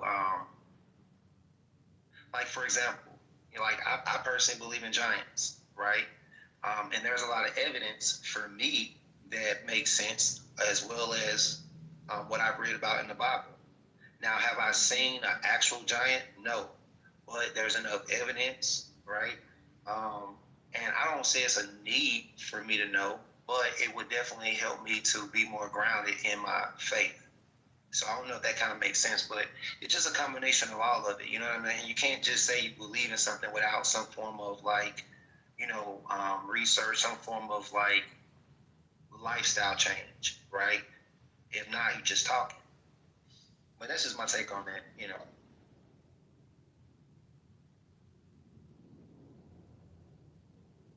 By giants. Thank you so much for sharing. Oh, my bad, Tom. Go ahead. Go ahead, sir. Oh, no, I was just going to ask him about giants. Are you talking about Tartarians? I'm talking about the originators, the origins of the Tartarians, because there were different classes and different levels of giants. You know, you had Titans, which are the first ones. You had the same way we have different ethnic groups of humans, it's the same way they had different ethnic groups of giants. There was a race known as the Nephilims, and there was different breeds of them, and there was different sizes. The smaller ones were what we see in Tartarus. You know what I mean? You'll see the smaller ones, but they still had to take, you know, hundreds of years to actually get to the size in which you heard about or read about in ancient texts. You know, a lot of them lived to be 500 years old, so they still had to grow to get to that size. But yes, the Tartarians are descendants of Nephilim. Got you. Yeah, I heard about them. I didn't really put too much study on them, but heard about them.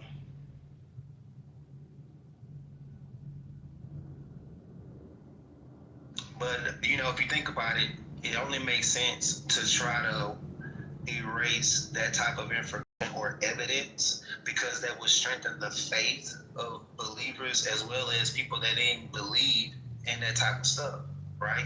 And then it'll cause people to reevaluate what they think they need in life. A lot of times your needs are based on your level of understanding. You know what I'm saying? If you've been told, oh, okay, I got cancer, well, I guess I need to go talk to a physician because I have cancer. But the level of your intelligence, okay, I need to fast. That's what I need to do. I need to fast. right? So it just depends on the information that you have already in your environment, and you have to question what you think you know. There's a lot of things people think they know, and it's really not the source of it at all.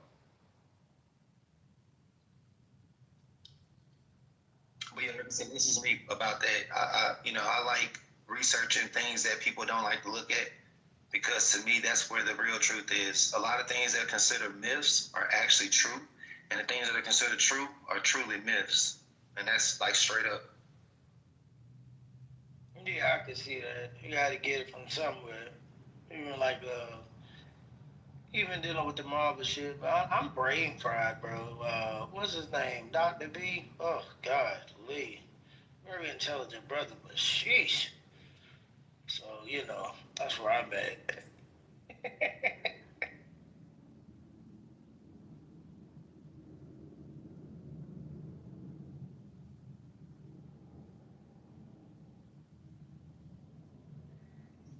One of my main aspects for me, of course, as you see, is zodiacs, because for me, I talk to a lot of people that are atheists, and usually after the conversation, they can't claim atheists anymore at that point, because if they actually agree to what I'm saying, they basically just, without realizing, prove that the creator is actually real.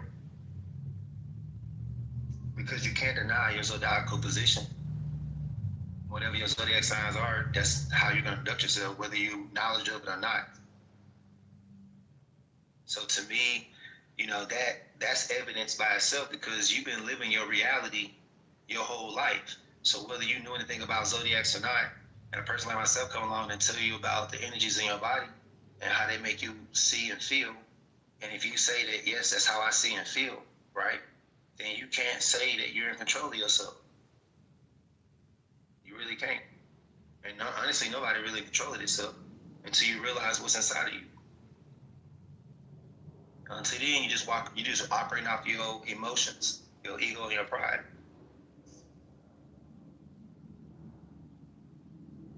Yeah, I mean, it was a good room. It was, shout out to Shay, Mandy, and everybody that was participating. It was a dope dialogue. Um, Looking back on it, I'm surprised no brung up like Caesar Borgia, uh, and then taking that to the biblical takes. I'm surprised that never came up, but there was maybe the points were just a little bit different or didn't line up, but it was still pretty dope though. I enjoyed the room.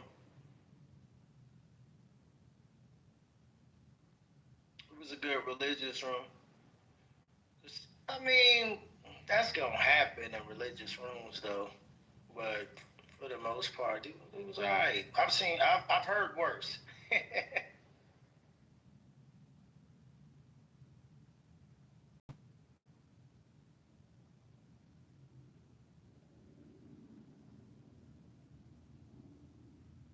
Yeah, Shay Way was cooking with grease. Shout out to Shay.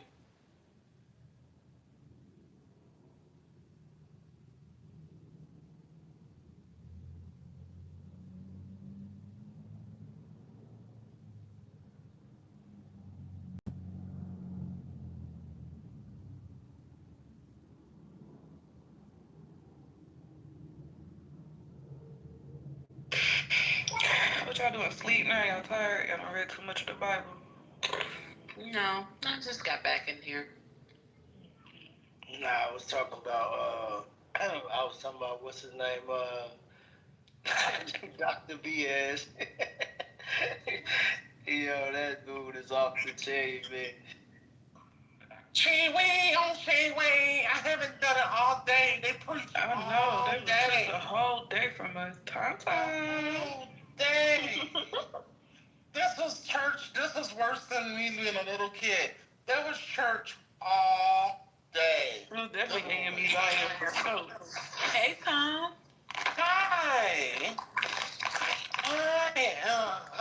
Hi. How are you? Why you do that? Like you don't know how to say my name.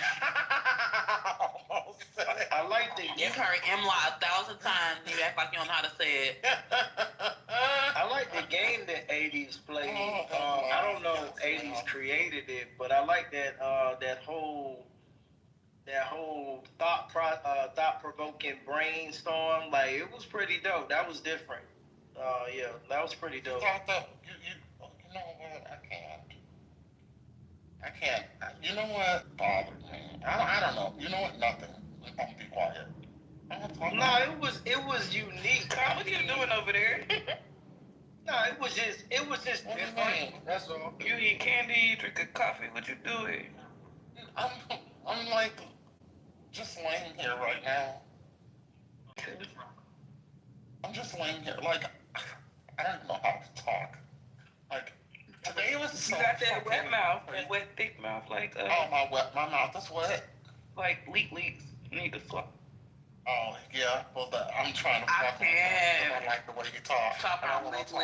My mouth to be so fucking wet. Like his mouth be leaking. Y'all be hearing all that sugar I'm so. And then the tongue falls to the back. Like I don't think he got the little line at the bottom. You know the line?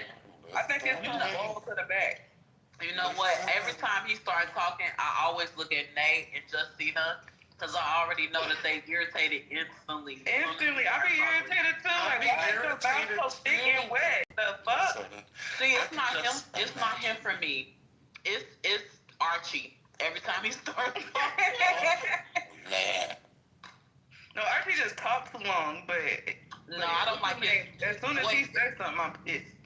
His voice annoys me so bad. Every time he starts talking, him and Red, I'll be like, oh my God, here we go.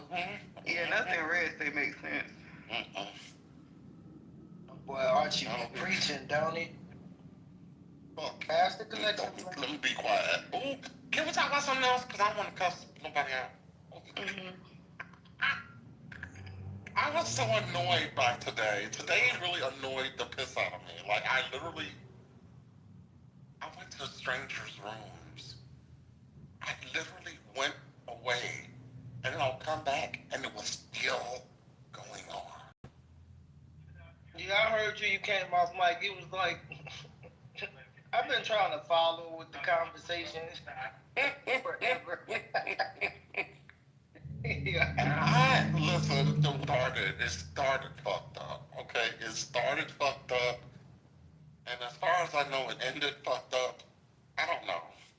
And then it left one room and came to another. And I was just like, okay, but you know what? It was good for the room. And if it was good for the room, I'll take one for the team. Who am I? You know, I'm just one person. I'm just one minuscule person. So fuck my feelings and how I felt. As long as the room vibed and that was good, then that was good. You know. But for me, hell no. You know, anytime you mention God on Clubhouse or religion or I don't know why it does that. Pop. Yeah, the room gonna be crazy. Okay, I don't even want to talk about it. Never mind. I never understood. Like, I don't care if you don't believe in what I believe, but I never understood why the people who don't believe care so much about what I believe. Exactly. It never made sense. It never made sense to me. Like, y'all want me to argue and scream with y'all or something. I don't even care. If that's how you feel, that's how you feel. Baby. Exactly. That's why I didn't care to go into deep detail, even though they were saying my name wrong. I'm like, I don't need to explain the existence of God to you or try to convince you anything, because God can talk to you himself. I don't have to try to like deter you or turn you any type of way. If you really want us to know God, then you'll know God. Like, that's not for me to determine or decide for you or try to convince you anything, because that's exhausting. I'm not doing that. I wasn't going to waste my energy. I'm going to say this and I'm going to leave it be. We are to have a light that leads people, that draws people in to follow Christ through your light. If your light is not drawing people to him, that's a problem. And I don't care how long you preach on Clubhouse. I don't care how long you preach and say scriptures and then cuss in the scripture. I don't care all the things you do. I don't agree with it. I don't agree yes, with it. heavy on the cuss in scripture. Yes. Yeah. Affects me. And then they get Wait, mad. cussing in the scripture? Fights.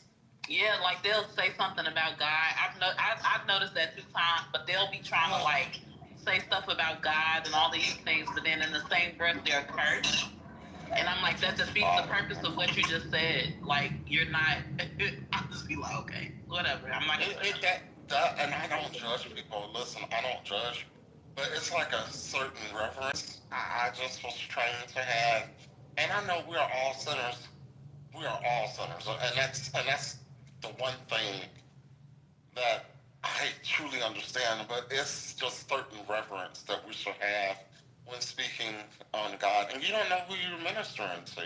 And that's the thing that bothers me, is that this is a very delicate subject. And you could be turning people away, you could be turning, you know what I'm saying? You don't know what you're doing. And to be playing in this playground so frivolously, you will be beat with many stripes. That's what the word said.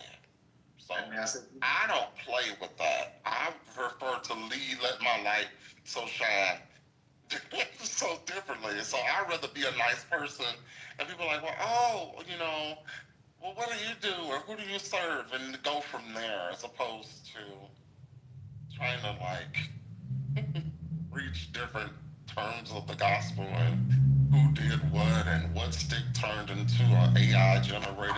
Yeah, but that's why I didn't really engage. Well, I was working too, but I wouldn't engage as much anyway, because you gotta discern what is the intentions behind this person's conversation. You're not supposed to argue with people over it at all. Like, I kept posting that in there. Not at all. You did say that's what I had thought too.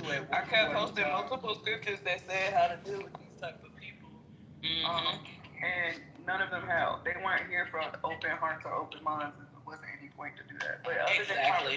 That's only for the argument part. We can have conversation around it, but the argument and the disrespect. Yeah, you ain't supposed to argue. Yeah, where you draw the line. Yeah. The first thing I thought about Shayway was not casting your pearls to swine. And I'm just like, why am I on the cheer? Yep, exactly. That was the first thing I thought about. I'm like, you guys aren't even receptive. Now, if it was just a conversation where it was unbelievers and believers, and they were both sharing, how they felt, you know what I'm saying, and not trying to argue any stances, but just listening to the others, that would have been one thing. But they were like, anything that any believer said or whatever, they were just ready to argue about it. And it was just like, okay, that could be exhausting. And at the end of the day, I don't know of any scripture that talks about how we're supposed to try to convince anybody to believe in, I don't know of any scripture that says that. I don't feel like I need to convince you or try to, make you feel or whatever. Now, I understand planting the seed, but I don't even think that was a atmosphere for planting the seed. So I'm like, I'm not doing that. I don't feel like I need to explain anything or do anything for a God who can explain and reveal himself. I don't need to do that.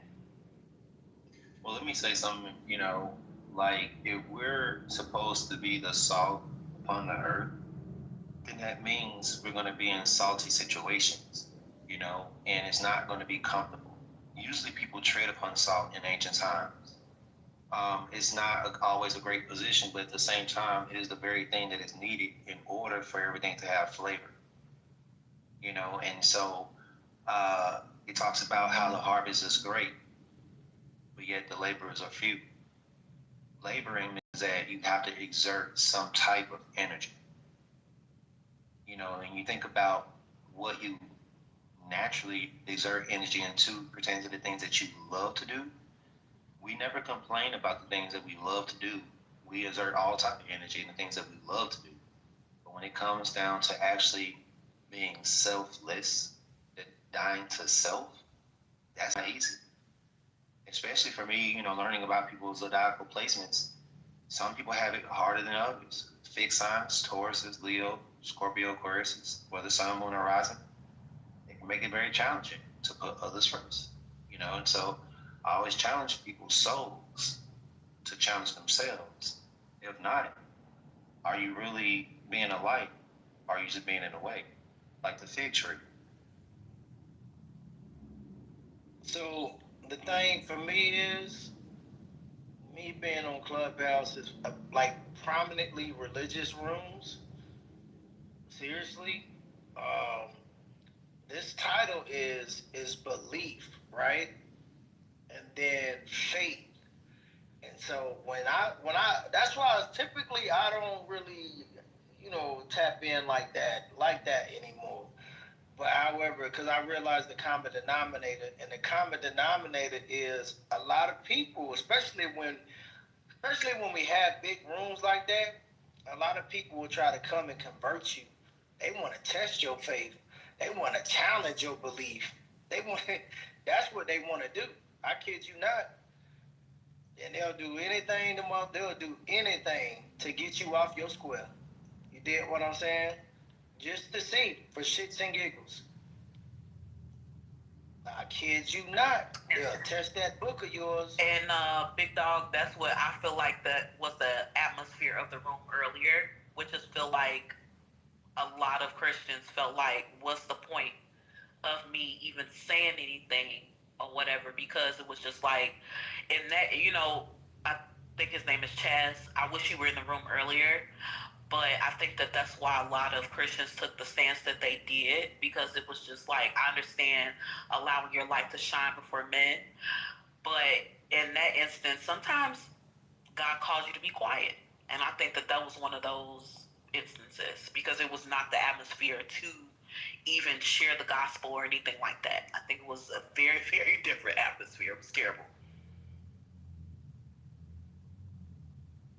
Yeah. Mm-hmm. And I'm not knocking the discomfort. You know what I'm saying? I'm not knocking, because I understand that there are going to be times where you do share the gospel and it is in an area that is not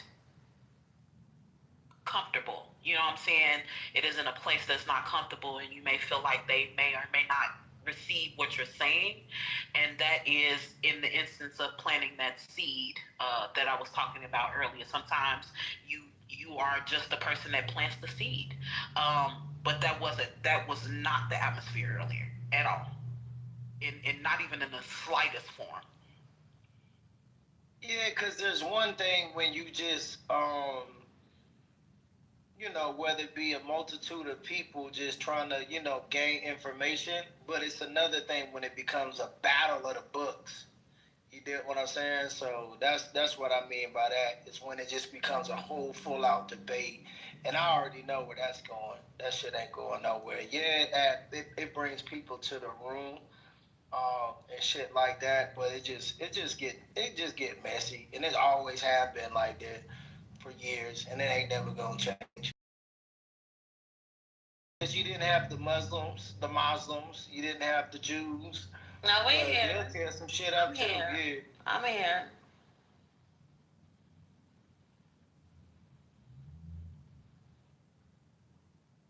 Oh, you said you're there? I mean, yeah. So, Pat, I can't type all of that real quick, but I'm gonna just say, hold on real quick, because I can't type all that right now, girl. But no, so that scripture that you're talking about, that's for the person. There are other scriptures in the Bible. It tells you when and when not to go into these conversations. So today, those weren't sincere people coming to us asking out of sincerity. They already had the answers to their questions, so they were here to test you, right? That's not what he meant when they're talking about defending. He means defend the word, like stand in it, right? When they ask you and answer their questions with truthfulness, you answer their questions sincerely because they want to learn. It doesn't conflict, right? Right. But what they were trying to do is they wanted drama, which goes with the scriptures that I was sharing in the chat earlier. I'm trying to find the other ones I shared. Let me see what I shared. I shared like a few scriptures earlier that actually show like we were in that space. So he gives instructions for when we're in that space, and then when there's someone who really comes to you and wants to know. Like, so for instance, Mandy, even though Mandy claims he does not believe, he asks questions sincerely. So we should answer Mandy's questions because that's how we defend it, right? But when Dr. B asked questions, it wasn't to gain understanding. You get what I'm saying? So we should not argue with that person. They're not coming from sincerity. Yeah, so my position wasn't that we are supposed to occupy people, but we are supposed to be defenders of the gospel.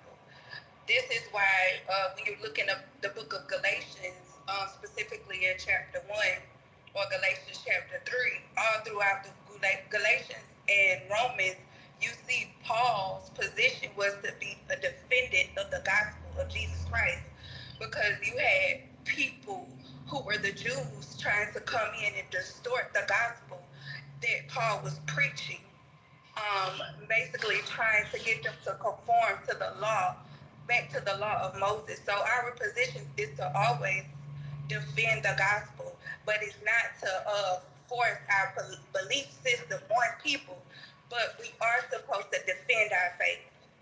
Yes, you're right. We defend it, but we don't defend it in arguing, debating, fighting, or proving ourselves, which all of those things were. That's what we're saying. The same thing. So First Peter is for the Mandy mind, and the scriptures I shared were for everybody else in their room today.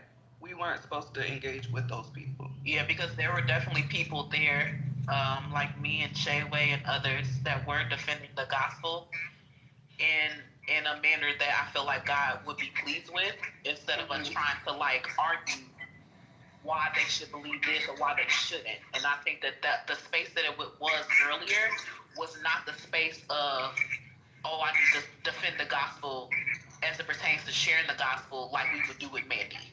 It was very different, Chastity. It was terrible. And it was chaos, and God doesn't move in chaos, right? Like, anytime that every time a Christian believer or a believer starts to speak, it became chaos. They want to cut them off, and then they would project or become hypocritical when it vice versa. You get what I'm saying? That wasn't the scenery and defend doesn't mean what we think of defend today. It really means to stand for your truth. So when I think defend, it means to always be ready to give an account or to give an answer to those who try to come in and impose their belief or try to say that the gospel we believe is not the truth.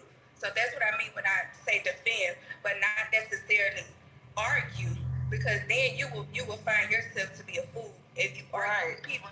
Exactly.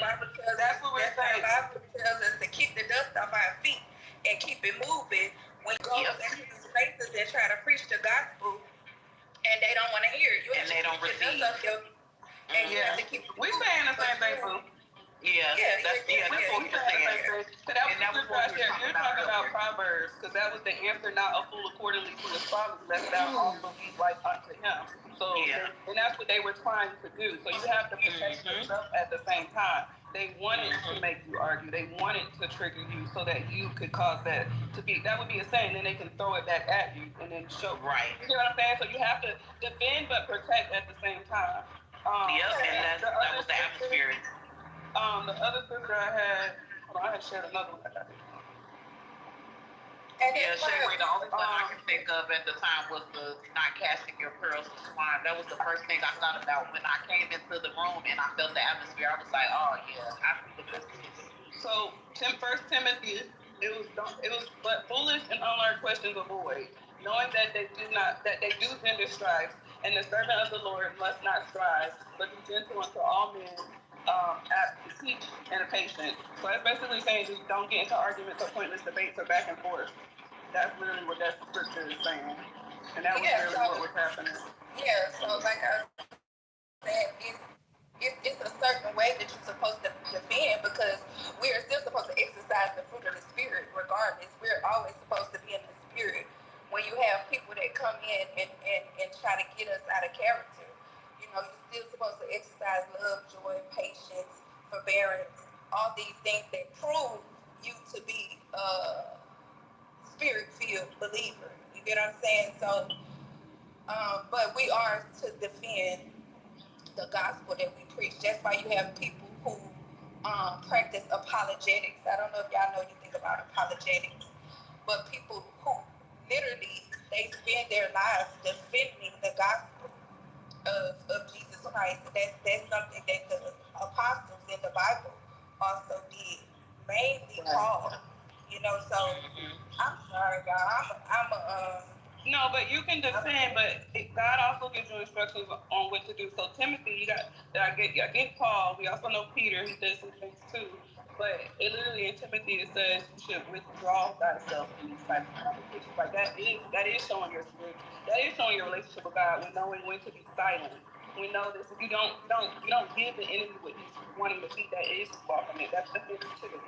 God moves in silence. God doesn't move in chaos. That was chaos. Like it wasn't. God doesn't. Yeah, that's why I said we're supposed to practice the fruit of the spirit. So you always supposed to be in the spirit when you have people that come in chaotic, contentious, or who are trying to get us out of character. Your position is to always be in the spirit, but you are still supposed to defend the gospel. You can defend and still be in the spirit.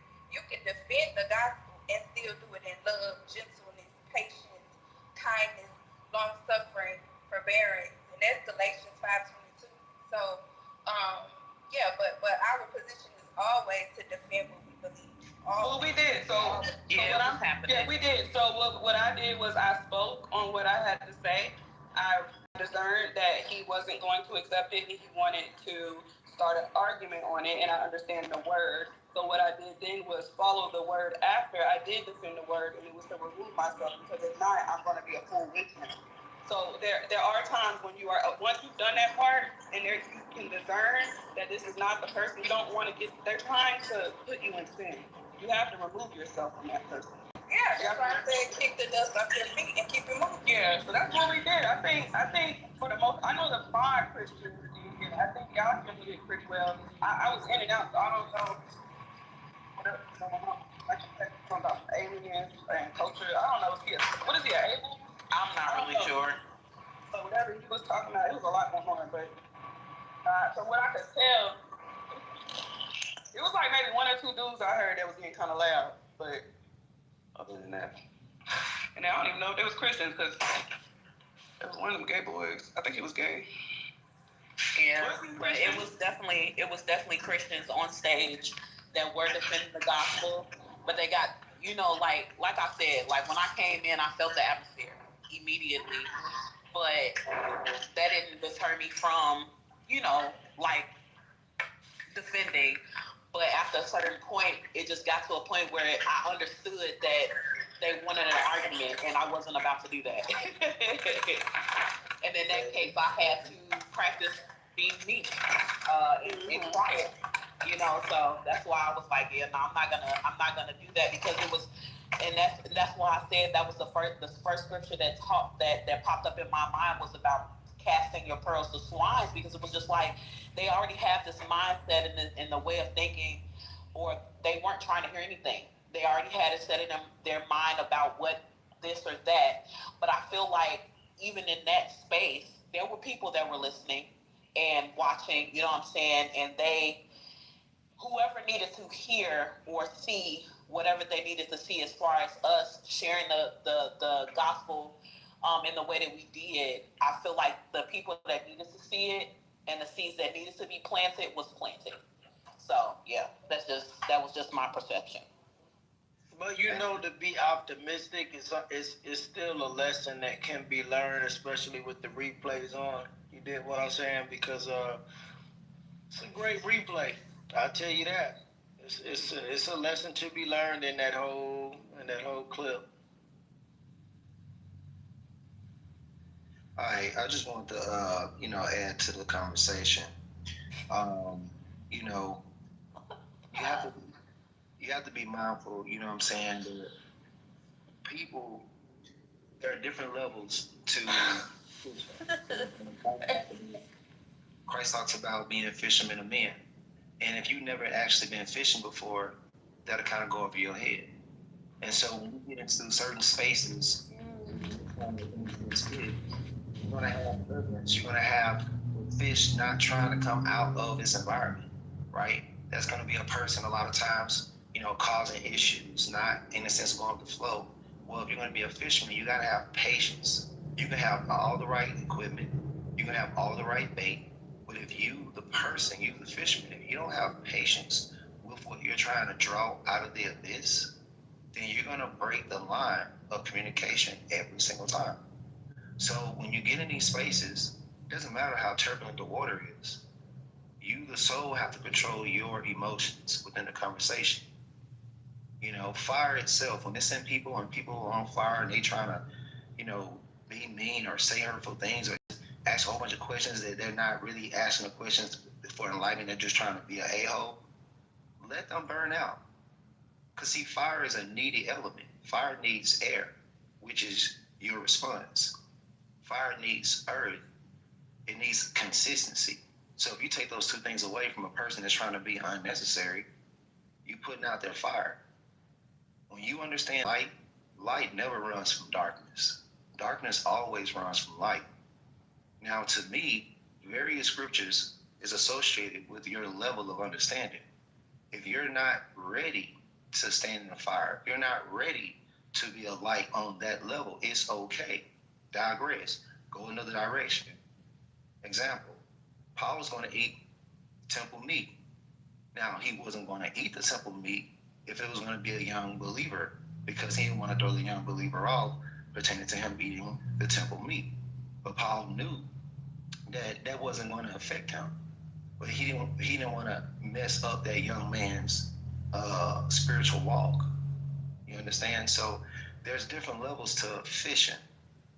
And so when you have those opportunities, embrace them. You know, check yourself. See how check your own emotional temperature. If you find yourself getting irritated because somebody is, saying some unnecessary words to you, pray for them. Most likely they have a demonic energy actually doing that to piss you off. Honestly, demons are real. You know, when Christ responded to Peter, he didn't talk to Peter. He actually talked to the entity that was in Peter. You know, but I'm done with that. I just wanted to say, use those opportunities to make yourself sharper. The Bible says we're to be like iron sharpening iron, right? And there may be that one person in that group that may need to hear what you have to say. So you have to tough that part out. That's a part of the calling. Yep, that was excuse me, and that was what I was talking about earlier when I was saying that the ones that needed to hear it heard it, and the seed that needed to be planted was planted. That was why I said what I said, because I know that even though it was a lot of people that was against God, there were people in the room, because it was a lot of people in the room.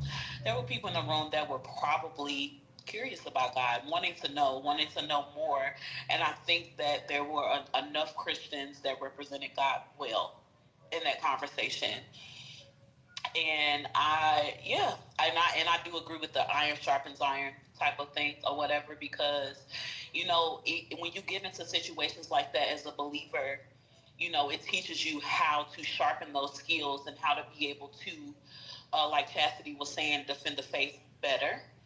And I'm pretty sure there was other Christians praying, not just me, because I definitely was praying the majority of the time that I was on mute, because it was just like, it saddens me because I know God, you know what I'm saying? And to hear so many people that are against him, and it's only because of their own ignorance, not knowing, you know what I'm saying? And my prayer was that God would reveal himself to them, have them have a radical experience with God. That was my prayer, because I know that after you have an encounter with God, you can't be the same. You change. And even if it's not like a overnight change or immediate change, you're going to change the minute you have an encounter with God. And that was my prayer.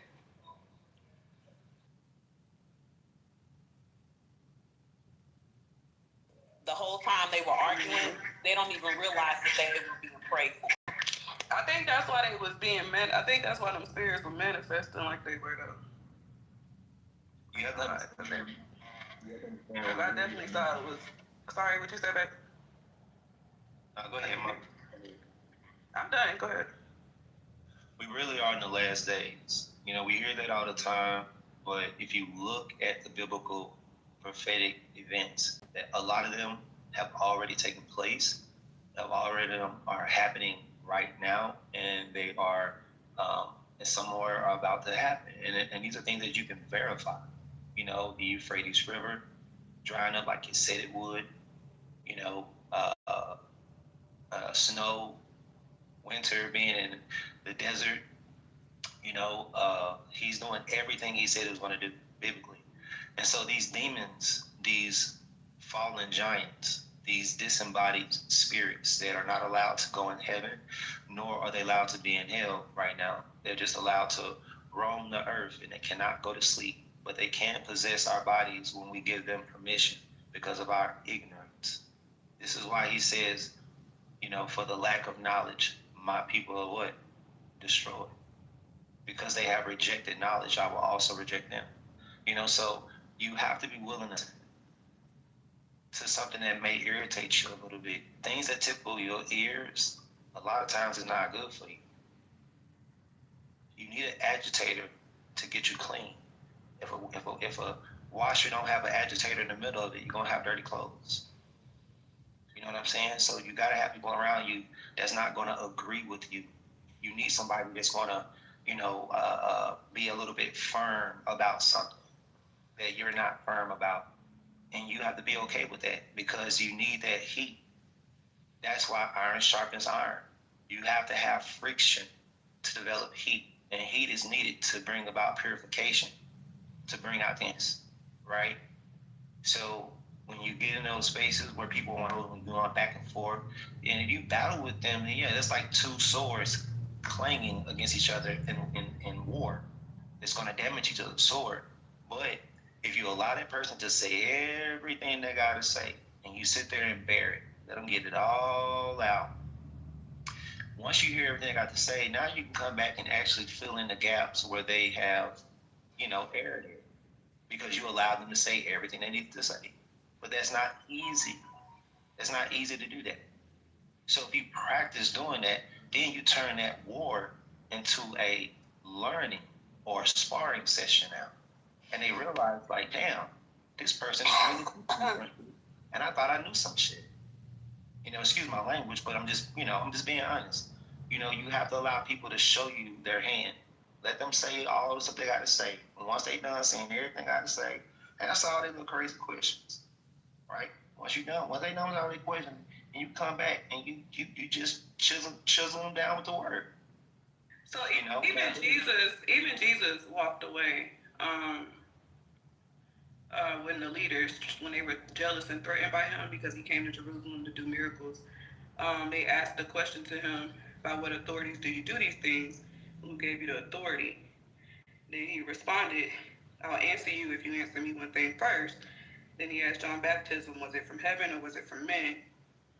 Okay? And they said, we cannot tell, we do not know. And that was a lie. And he knew that. So he said, neither tell I you by what authority I do these things. He walked away from those people because he understood they weren't genuine. We're not here to fight.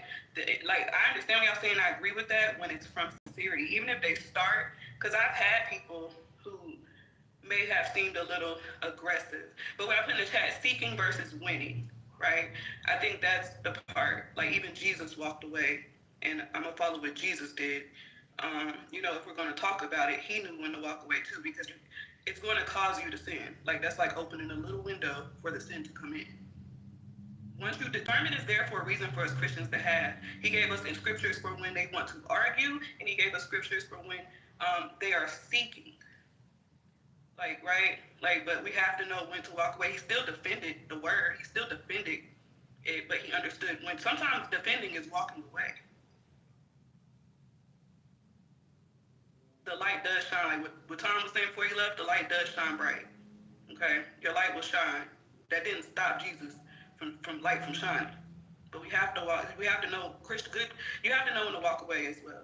That's discernment. Yep, turning the other cheek.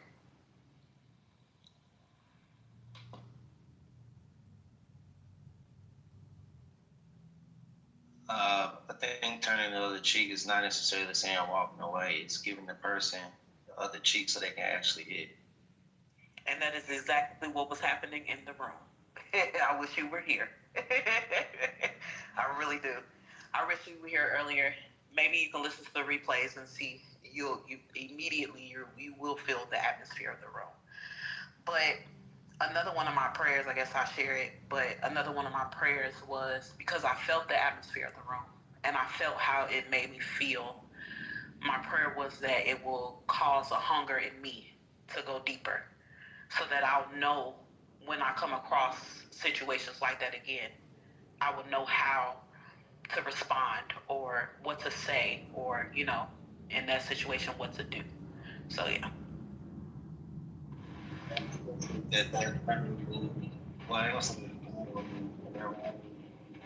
Your mic kind of messed up. But all throughout the New Testament, you see the position of the apostles were to defend the faith.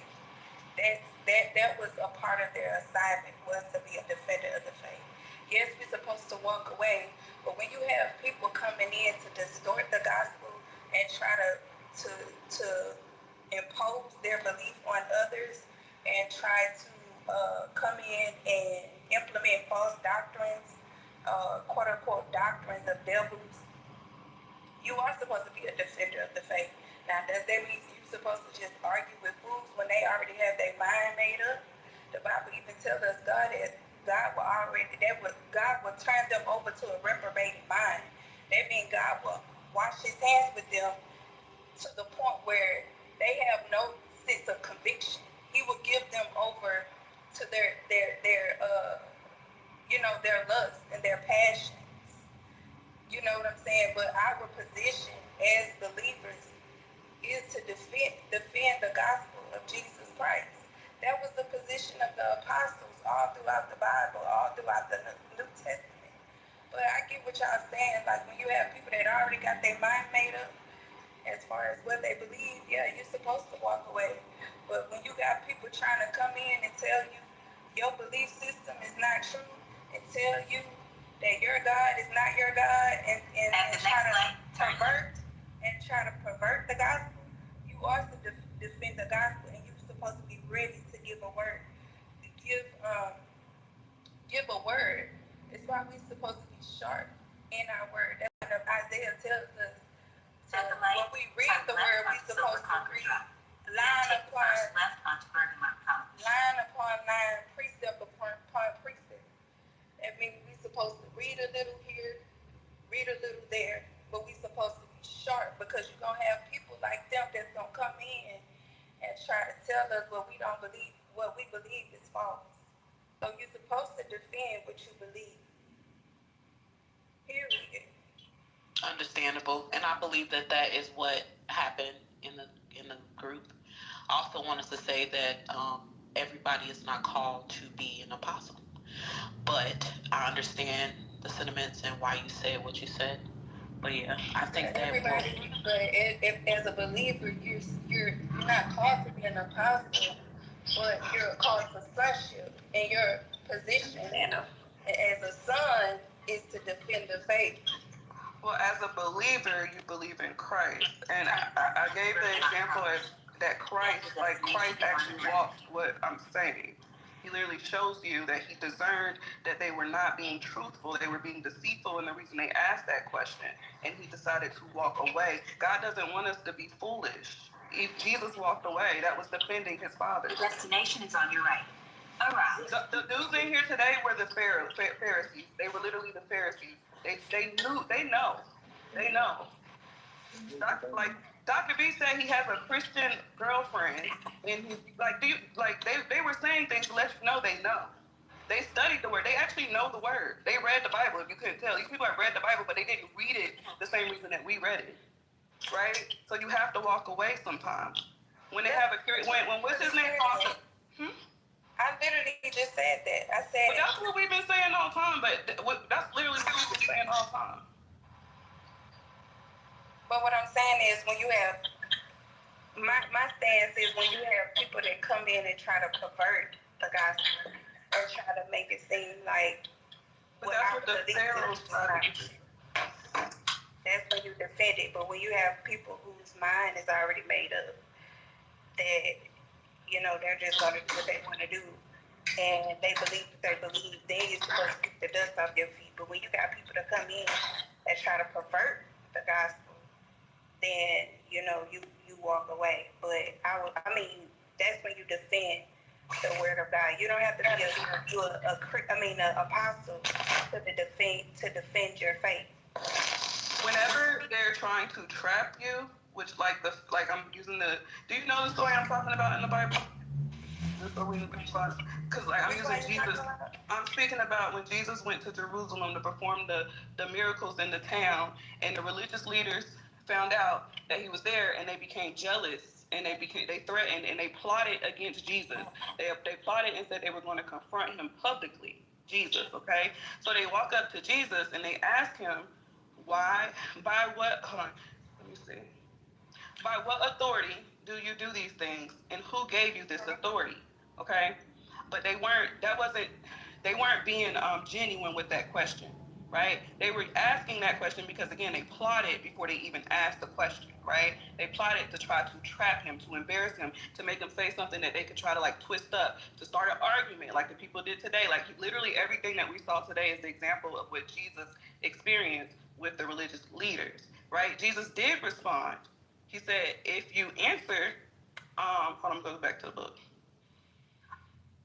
I'll answer you if you answer me one thing first. John's baptism, was it from heaven or men, right? And even though the Pharaohs knew that answer, knew it was not men that John's baptism came from, they lied and told Jesus they did not know, they could not tell. So he said, okay, well since y'all don't know and y'all can't tell, then I don't have the authority, I can't tell you who gave me the authority to do these things. Right? And he walked away. He literally walked away because they weren't being genuine. He discerned that they were there to argue. He discerned they were there to trap him. He discerned that they were there to embarrass and to twist and create chaos. God does not move in chaos. Silence is a weapon that he used. Like that's walking away was the weapon that Jesus used in this specific example. So that was defending the gospel. But what I'm saying as disciples, because we're all called to discipleship. You don't have to be an apostle. You don't have to be a pastor. You don't have to be a preacher. You don't have to be a prophet, an evangelist, none of those things, but we're all called to discipleship. So our position as disciples are to defend the faith. But like you said, like you explained, Shayway, people like that, you absolutely 100% have to walk away. You know, you have to walk away when they already have their mind made up. But then you have people that come in, again, like I said, to twist the word and impose false doctrines and false beliefs and twist the word of God to make it mean something that it doesn't mean. That's when you're supposed to defend the faith. Because you do have people like that that'll take a scripture fully out of context and make it mean something doesn't mean in order to impose their belief system or for selfish gain. You see this all the time in churches. People will give a scripture and it means something totally opposite or totally different, but they'll give that scripture in order for people to sow a seed, and it means absolutely nothing about sowing. Yes. You know what I'm saying? Yeah, I'm with you there. So if we're talking in general, yes, that specific example. I'm sorry, that example that you just used. That's not the example that we had today in the room, but I can give you an example of when I've had to do that with Archie, right? Archie has came in here with his my wife, and sometimes his ego presents itself, right? And I've been around Archie for a minute, so I can tell. And he will pull a scripture out and he'll twist it. I'm like, no, Archie, if you're gonna read that scripture, you need to start from here because you know good and well that this is what that scripture is talking about. And Archie being a believer, right? So he will kind of, humble himself, right? And be like, you know what? Okay, Shayway. My bad, Shayway. You get what I'm saying? So yes, what you're saying there, I agree with in that example, right? But today's room was the example of the religious leaders that Jesus dealt with. But see, I think he kind of missing some key points.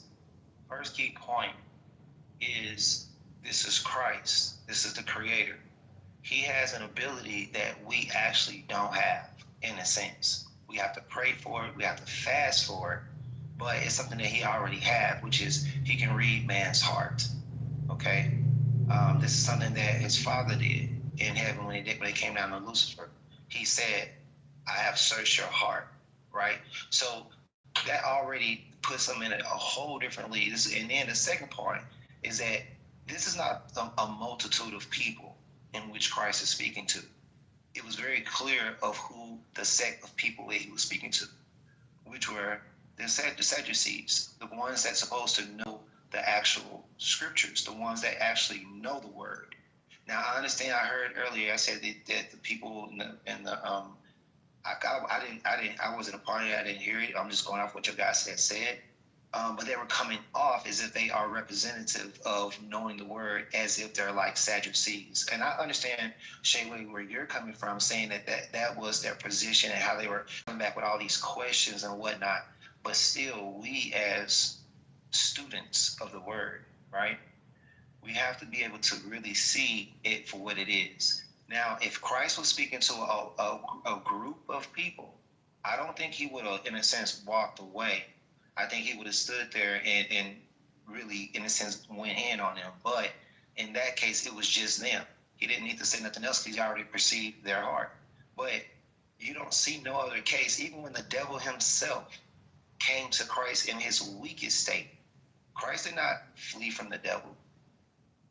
He told the devil what it was. He told him the word. He reminded him what the word states. And the devil fled. But I'm sorry, I'm gonna have to stop you there, Zodiac, because that story, it was in the public. He was performing miracles. They did it in front of the public. That was in the public. When he was with the devil, it was private. Yeah, it was private. But when he was speaking to the religious leaders, that was in front of the crowds, the elders, and the religious leaders, because the whole point was to trap him and to make him look crazy in front of those people. But regardless, the key point is he perceived their hearts. So what I'm saying is, we have discernment. Do you agree on that? Like, as a Christian, do we have discernment? We have to. What you're doing right now is kind of what they did earlier, I'm assuming, because you have to wait until the person is speaking before you come back with the next question. I also understand you said that you weren't a part of the room. I do, and I think that I would love to have this conversation with you if you can listen to the room, like, honestly, because I don't think, like, I'm sure Chastity understands where my stance is now.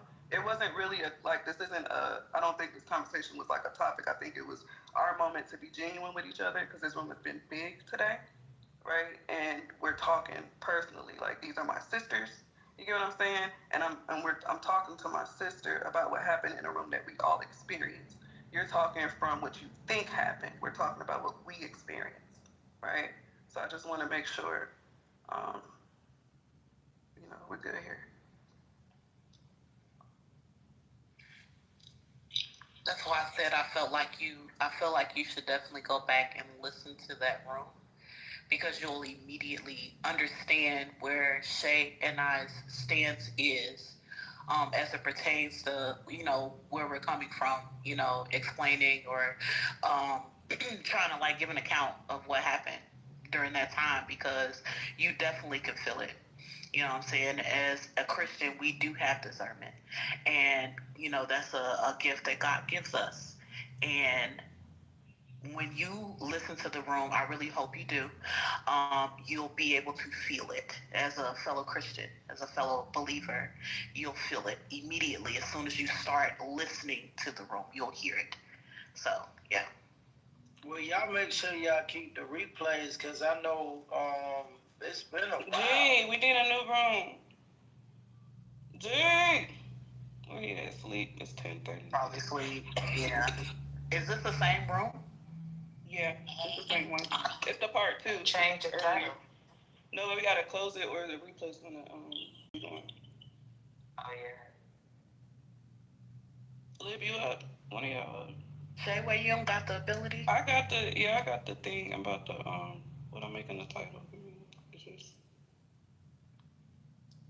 give me an idea. Hey, Shayway. It's whatever you say.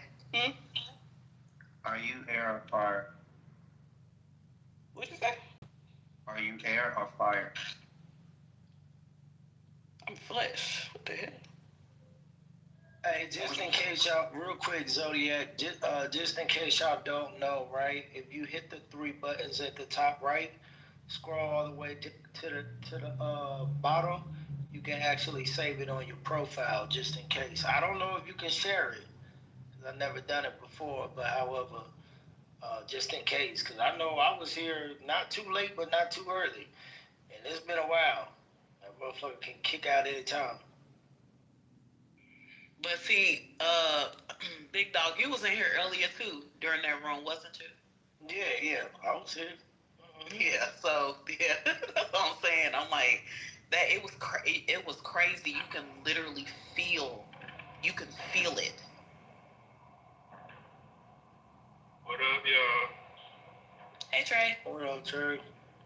Yeah, can we stop allowing the non-believers in the room? We talking about God. You know they're not gonna stop coming in here, Trey. They're not gonna stop. My thing though is like, I get it, yo. No matter what we say, what experiences we had, y'all not gonna believe it. But why do you want to come in the room if you don't believe in God? Because they want to be anti. That's what they want. That was the spirit that was in the room earlier. Like that's what they want. That was yeah. It was terrible. Yeah, but that was over here. Y'all, the other room open. Go over there. But I forgot to grab the link, so just run fast. I want to say, look at it. You know what I'm saying? He asked the question of I'm over there. why do non-believers keep running into a room? Trey, can you follow us to follow us to the other room. Go to hit the G spot. Can you hit it from the top? Hit the G spot at the top. Y'all hit the G spot at the top and then go to that other room that say we up.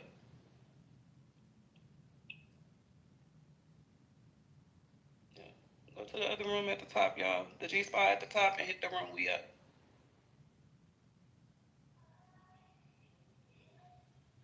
I'm about to shut this down. G, Liv, Black, where y'all at? Sleepy ass. Oh, God. All right.